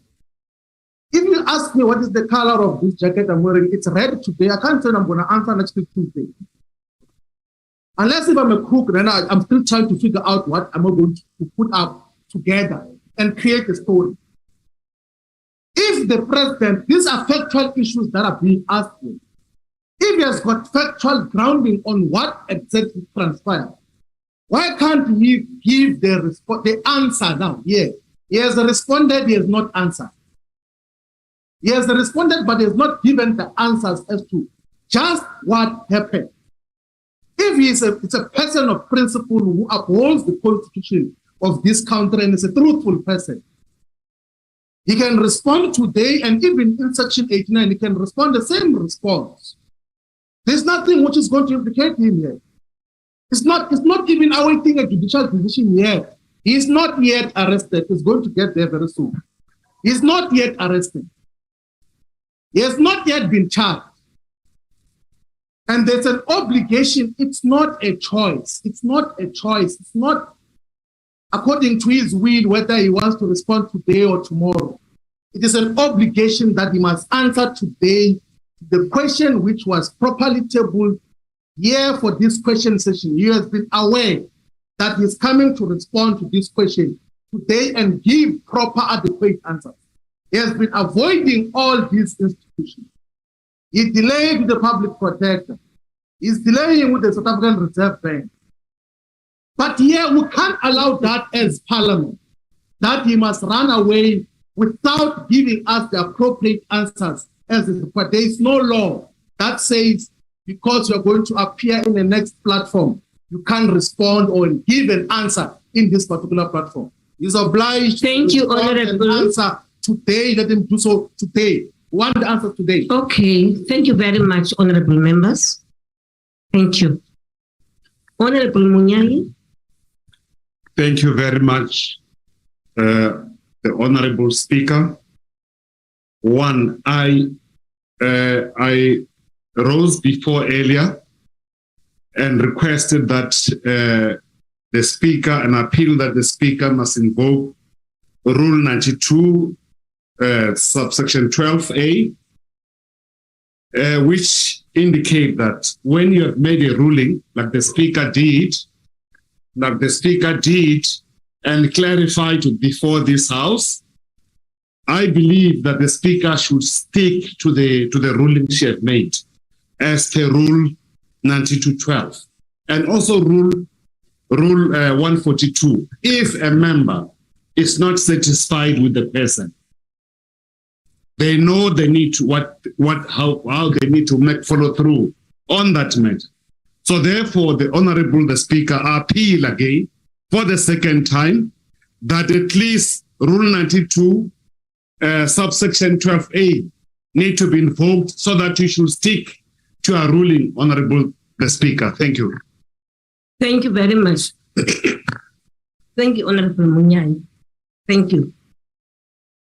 Honorable Matumba, I will not allow you to speak because I've already given an opportunity to the Chief Whip.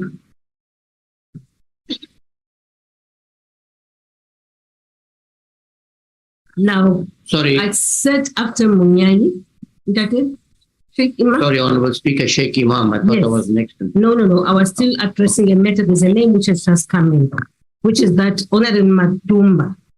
I was just saying I won't give you an opportunity because the Chief Whip has just spoken on the matter now. I'm trying to shorten this process. Honorable Sheikh Imam, followed by Honorable Zungula, then Chabalala. Chabalala, you will be the last one on this matter. Thank you. Honorable Speaker, I think there is two issues here. The first issue is the question is on the order paper. And the purpose of putting a question and approving a question to be on the order paper to solicit a response from the President.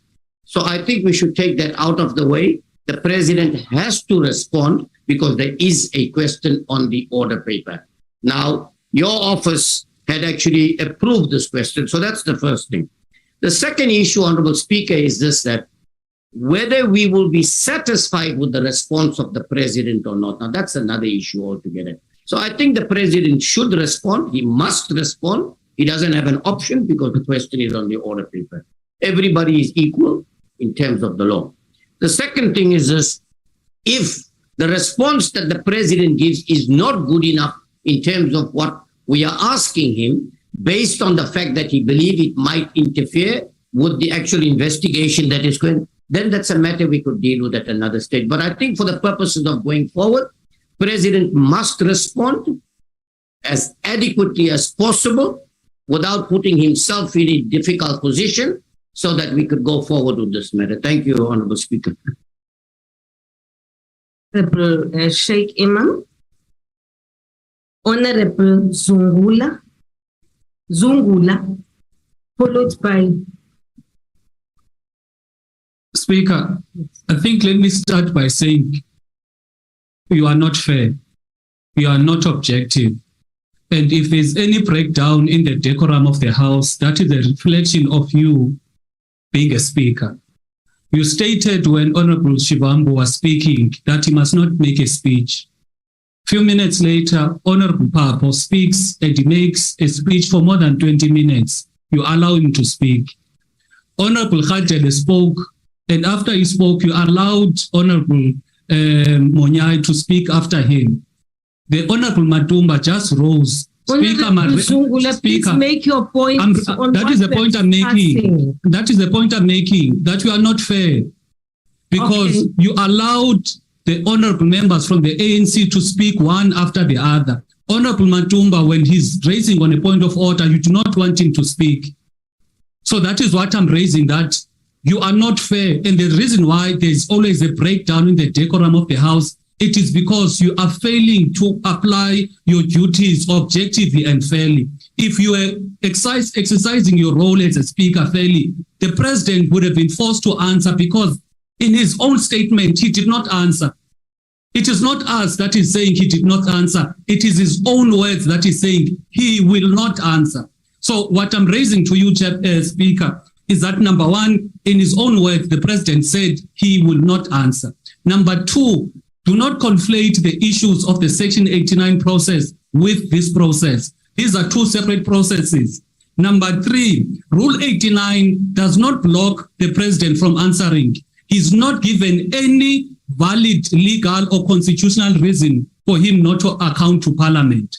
And the other issue is that Rule 140 of Parliament was followed to the T. So what we're appealing to you, Speaker, please be fair and please use your responsibility as Speaker, not because you are loyal to your party. You must not be loyal to your party here. You are elected as a Speaker of Parliament, and we demand that the President answers. Thank you. Thank you very much, Honorable Zungula. Honorable, I've heard you've made your point, but actually, if you've noted, as I was allowing people to speak, it is true that there would be times when I would say, but you've been speaking for a long time. I've actually not timed people here. During this particular discussion, I've not timed people because at the point when I want to make a ruling, I want people to be satisfied that they've had an opportunity to express themselves. It's not just the ANC people. I've also allowed people from either side to speak so that they make their point, so that when I rule, I'm informed by your wise counsel here. So if it's a pity that it goes to that extent. If you're questioning my integrity because of that, then that's another matter. Speaker, I need to correct something. I'm not questioning your integrity. Okay. The only thing I'm saying is that apply the same rules for everyone. If you are going to stop Honorable Shivambu saying he must not make a speech, the same thing must happen to Honorable Papo. Do not make one rules for the opposition and other rules for the majority party. Okay. Speaker, I'm seeking your protection. I'm seeking your protection, Speaker. From? Honorable Hope, who got 24 votes at the conference of the ANC in Gauteng, said I insulted them. I don't know. He's casting aspersion on me that I'm insulting them and I'm saying things that are unparliamentary, which I've never said. So you ought to call him to order. To say to him, can we deal with one thing at a time, please? Can we deal with one matter at a time? Yeah, but protect me from that charlatan. Mara, shut up. So you see, he has not been noted, Speaker. Why is he standing? Honorable Member Malema just called him out. Honorable Member, he gave him the right to speak. You see, he's abusing us. Kick him out. Malema is just called me. Kick him out. What? Can you kick out 24 now? Member Malema called me a charlatan. Okay, sit down. He'll withdraw. And he must know I don't fear the EFF. Speaker. I don't fear the EFF. Honorable. You're scared. That's why you got 24 votes, Domkop. You got 24 votes. Is this attitude? Honorable members. I had said, Honorable Mara Malema, you are out of order. Honorable There's no Hope, dumb copy here. Honorable Papo, please. No, don't do that. Honorable.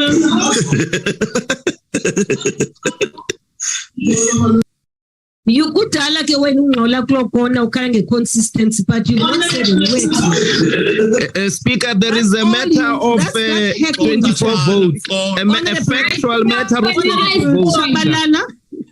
Followed by Honorable Jacobs, because I had left his name out. What about Matumba?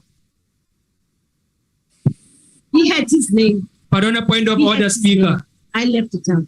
I'm really sorry. I need to explain this. I see that people are very unhappy.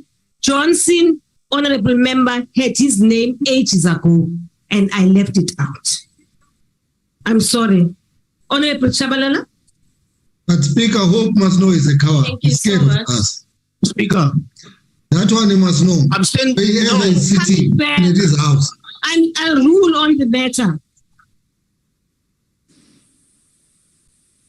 No point of order, Speaker. Honorable members, order. Honorable members. Speaker. Honorable member. Member Malema also lied about our conference. Sit down, man. Sit down. Honorable Papo, take your seat. Honorable Papo. Order, Speaker. I said I will rule on this. Honorable Papo. 24. He's drunk. 25. Papo must leave alcohol. He's drunk. Honorable members. Point of order, Speaker. Yes, Honorable Chaplain. Hopeless idiot. Thank you so much. Thank you so much, Honorable Speaker. No, I'm gonna. Objection, Speaker. Member Nkosi just called me an idiot. Member Malema called me a charlatan. I'm not going to. Is your name hopeless? Is your name hopeless? The outcome of our own Is your conference. name hopeless, Wena? Are you not proving the very fact of hopeless idiots? Are you hopeless, Wena? I don't fear all of them. What was the number? Then if it was not 24. Give us the correct number. You got 24. Point you of got order, 24. honorable members. Give us the correct number. What was the correct number, Hope? Please, honorable speaker, When honorable members. Honorable Speaker, doesn't I speak have through you, ruled. I have and you said don't stop honorable. Hope. Speaker, when why is Hope not being kicked out? Honorable Malema is not speaking through the speaker. Hey, when Honorable members, I am dealing with the matter because in the first instance, no, honorable members, no. Please deal with the matter of a hopeless idiot, Speaker. In the first instance, there's an issue which he has raised, and he's been pushing that I should raise it, and I said he should wait until we finish this matter, and then I handle the issue. And Chabalala, followed by Chabalala. Thank you so much, Honorable Speaker. Madam Speaker, I want to say to you, I think you are doing very well. I think you are doing very well, Madam Speaker. Madam Speaker, I rise on Rule 140. Rule 140 on 4, Section 4, where it reads, the total time allocated for replies to questions and associated supplementary questions under this rule is limited to a maximum of 3 hours. That's number 1. Secondly, to say 5, where the party sequence in which questions are put to the president, according to Rule 137.9, is interrupted at the end of the question session. The next question session to the president starts from the point where the sequence was so interrupted. Now, the reason I'm rising around that one, Speaker, is to draw your attention around that so that when you look into the proceedings, you are able to allow the proceedings to the latter. And we are able to also apply our mind to that Section 4 on the number and the time allocated to questions for the president to reply accordingly.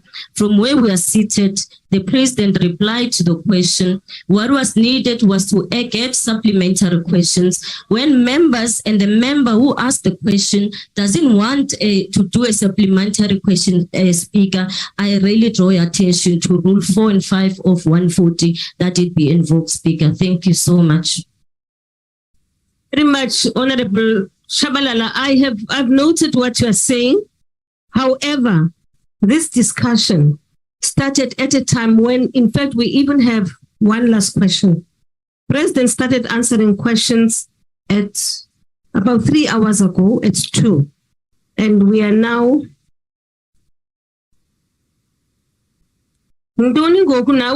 Leader of opposition, now Honorable, yes.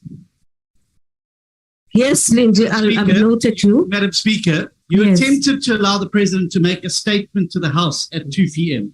Questions to the President started 55 minutes after that. Okay, Honorable, thank you very much. Honorable Zulu, you are now the very last speaker on this matter. Oh, Honorable.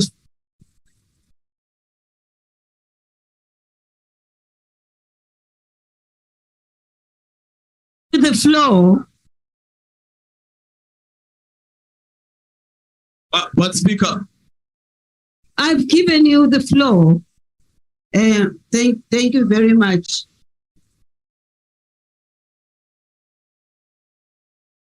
Honorable Zulu, you have the floor. Honorable members, will you please listen to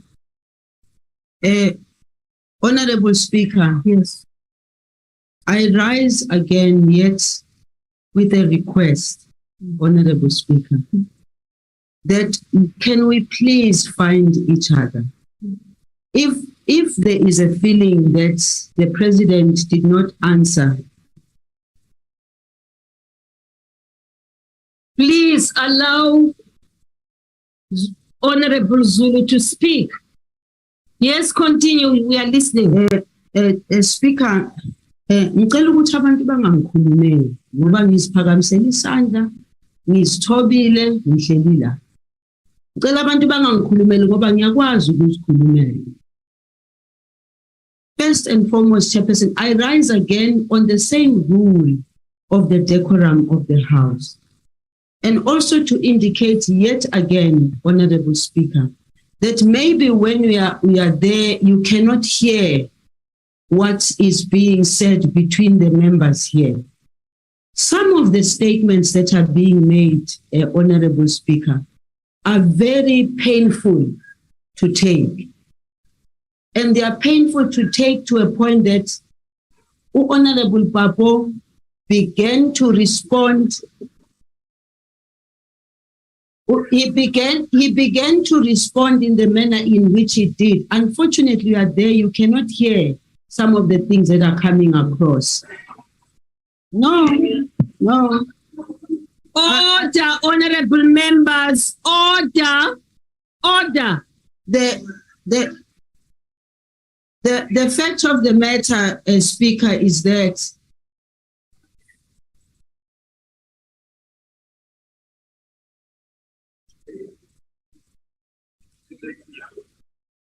honorable members, Minister Zulu was sitting there listening when you were speaking, all of you. Now I don't understand why you are preventing her from speaking. Can you please allow the matter, Yaka, Honorable Papo, to be attended to later? We deal with it as the last matter. Please, continue. Thank you very much, Honorable Speaker. To be held at ransom by 24 votes is not fair. Honorable Josie, please, man. Honorable Josie, please, don't do that. Don't do that. Continue, Honorable Zulu. Honorable Speaker, it is a request. Honorable Speaker, haggling is allowed in Parliament. And Honorable Speaker, I sincerely am raising this issue again on the basis facts. And when I say I'm a living an example, I really speak from the bottom of my heart. It really cannot continue in the manner in which we are behaving and doing things in the House. But also, Honorable Speaker, we are the ones that adopted the rules that we are now referring to in the House. Honorable Shabalala went back to the rule 142. And it is also not acceptable that when the time for questions begins and the president is supposed to respond, or any other member of the executive, the time that is allocated must be the time that is allocated. And so when it so happens that in between there are disruptions, I just think it is utterly and completely unfair for all of us to sit through a process that should have ended a long time ago. Respectfully, the rules are indicated and we all accepted the rules. Honorable Speaker, it is a request because the more we sit in the House and the more we get agitated, the more we are just a reflection of people who actually are not here to represent the people that brought us here. So let us not abuse the fact that we are honorable members in the House. But Speaker, who is she talking about now, Lindy? So I thank Honorable Speaker, no. I think this is being blackmailed about bottom of the heart must come to an end. What is she talking about? Shut up. The fact of the matter, Chairperson, is that we can be called all kinds of names and we will take the punch. But the bottom line is that it's a request. Can we at least have order in the House so that we can finish the work that we came here for? That's the request I'm making. Honorable Zulu, actually, I would have thought that one of the things you raised is that actually, right at the beginning, the President did indicate that he has an emergency. So at some point, when that there is a wife who is who's undergoing a procedure, but I allowed nonetheless for people to speak. Proposal, Speaker. Proposal, thank you. What is the proposal, Honorable Member? Thanks, Speaker. It's a proposal now, ne? Proposal. So you'll go straight to the proposal. The proposal is that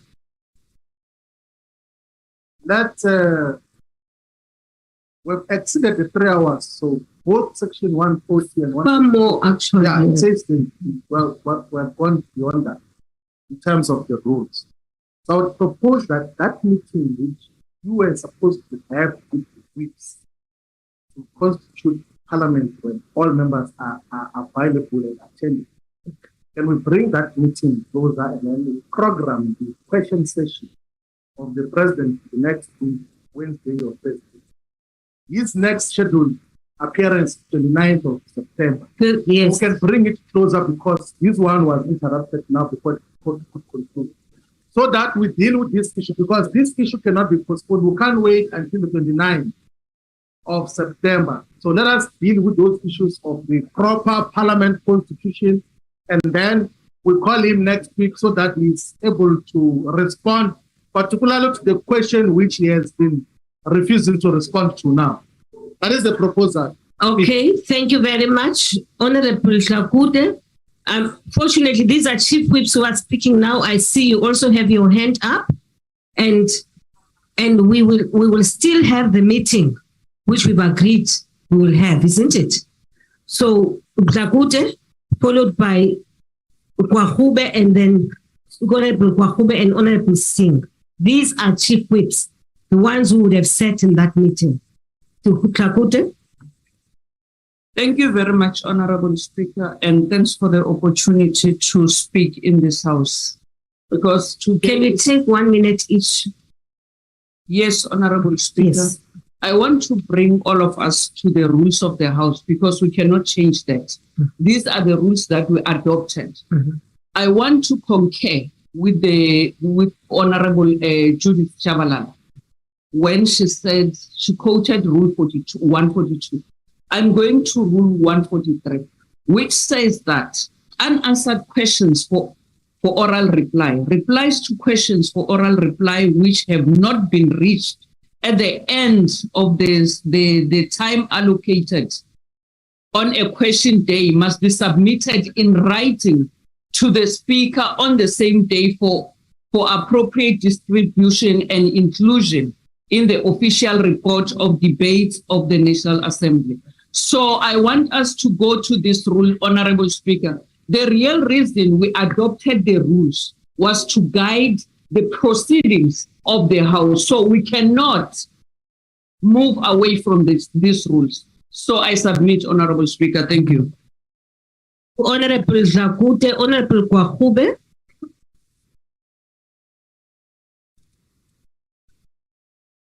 Thank you very much, Speaker. I would implore you, Speaker, for the progression of the session that you please make a ruling on this matter. On the what? You make a ruling Yes. on this matter for the progression of the session. Yes. The reality is that the question has been put now to the President.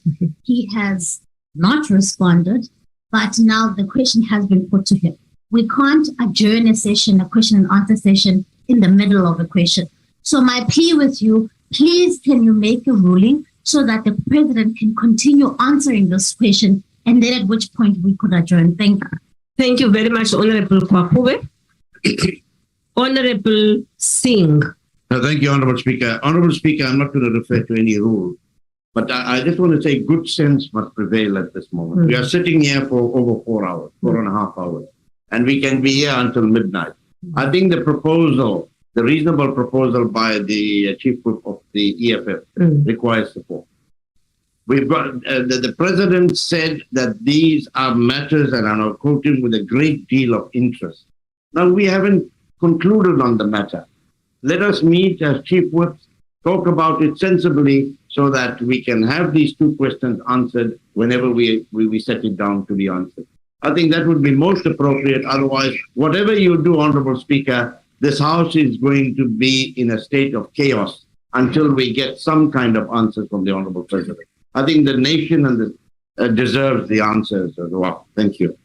Thank you, Honorable Singh. Honorable Swart. Speaker, I am very mindful of the President indicating that his wife was having a procedure and that we need to also accommodate him in that regard. For that reason, I would like to support the Honorable Shivambu's suggestion that the question is held over to a session where he might get better legal advice to answer the question. And so I would support the Honorable Shivambu's suggestion. Thank you. Thank you very much, Honorable Swart. Honorable Kwangwa.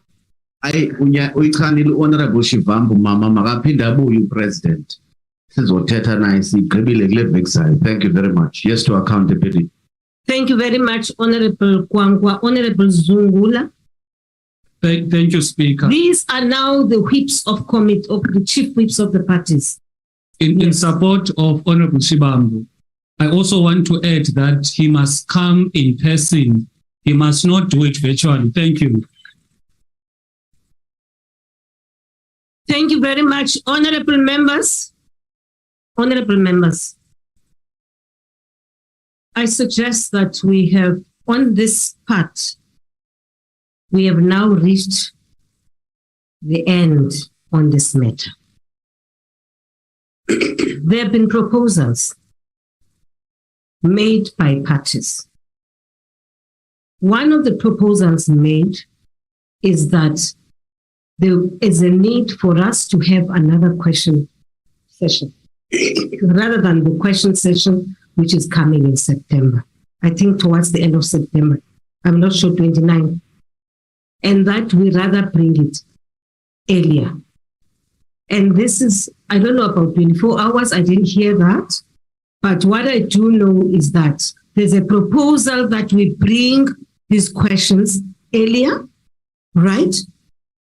And in addition, Honorable Swart says, it will also provide for the president to have even more time to prepare and sift what it is that he will present to that session. Lastly, honorable members, on the same matter, is that meanwhile, I do want to keep on reminding you about this. Honorable Zungu, and without mixing things, I want you to keep it at the back of your mind that the motion that we are going to be embarking upon now, starting from Thursday, Friday, through that panel, is a motion that has been moved by yourself. I am not suggesting in any way that because of that, because you made it clear from the beginning, that the fact that there's a panel should not replace the questions raised with the president. I've understood that. Now, the issue is the chief whips were supposed to meet, and I would still encourage that the chief whips should meet and finalize this matter, because there's also something called the programming whip, who is part of that panel, and the programming whip will then bring, I hope she's here, will then bring to the programming committee a proposal on the date for that interaction. I think, in my view, I think I've captured what you have raised. Yes, Honorable Steenhuisen. Madam Speaker, I'd like to know in terms of what rule you'll be making this decision, because 1431 sets out a very specific procedure that must be followed if the question is to proceed, and that's that it submits a written reply. And so I'd urge my opposition colleagues to be very careful about what you're going to do, because we're going to let the president out of the trap today. It'll end up with a written question that he could very well not answer. And I can tell you right now, the next thing this time this question is submitted for the order paper, they're not going to let it through the goalie again soon. So be careful what you wish for. There's no provision for 1431. It's going to take a lot of the question was put. Will you please mute the system? Yes.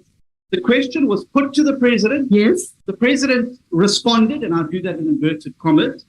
And therefore, we started moving into the supplementary question. Yes. So you can't stop a question midstream. Now, I'm happy to concede that the last question on the order paper falls away. Yes. But you don't have a provision in 1431 or any of the rules to be able to. And you can go on about time, but we started an hour late before the president started. And be careful of the precedent here, because what you could provide is for a president who filibusters his responses and just kicks for touch for time, and you end up getting through one or two questions. So I think that if we're going to do these things, we must do them fairly and in terms of the rules.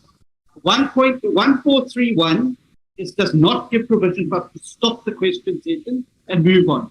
We can not go to the next question, no problem, but this question is live, and those who prepared follow-up responses, myself included, must have our rights protected by the Speaker as well to put that. Thank you, honorable members. Speaker. Honorable members, will you please lower your hands for now? Speaker. May I propose an adjournment for 2 minutes? Speaker. To allow me. Suspension, not adjournment. Suspension, so that I can consult with the team here. Thank you very much. We can vote for Shivambu's motion.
to you. I'm not disrespecting you.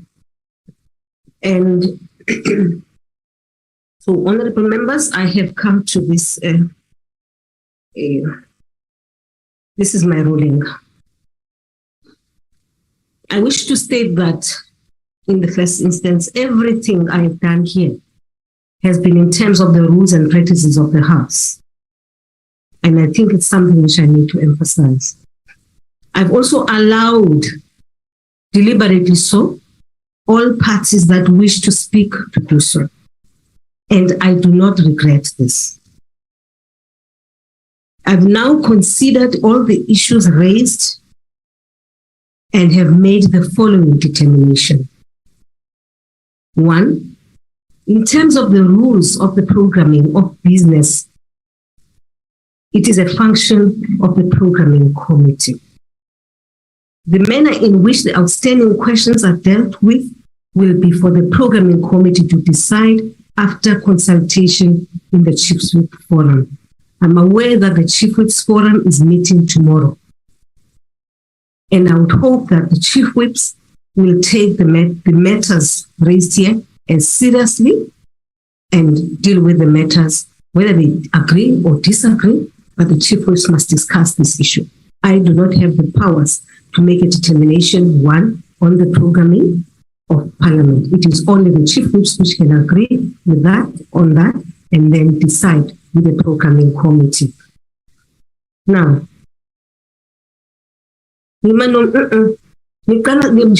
intimidate.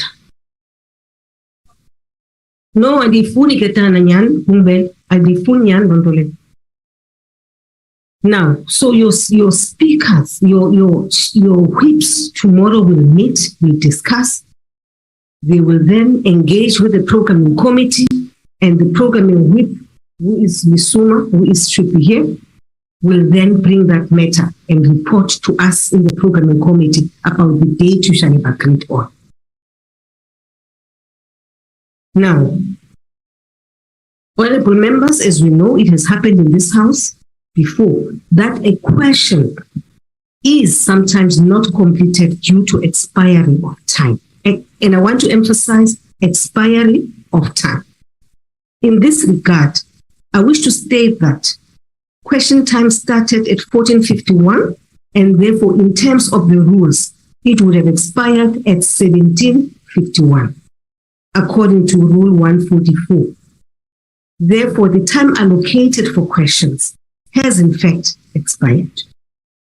Rule 143.1, as it affects the last question, will also be deliberated upon by the programming committee and the rules committee if necessary. I'm equally aware that on Friday, there is a meeting of the rules committee. We will therefore now allow me to adjourn until the processes that I have outlined above, which are meant to give a way forward on these questions which you have raised here, have taken place.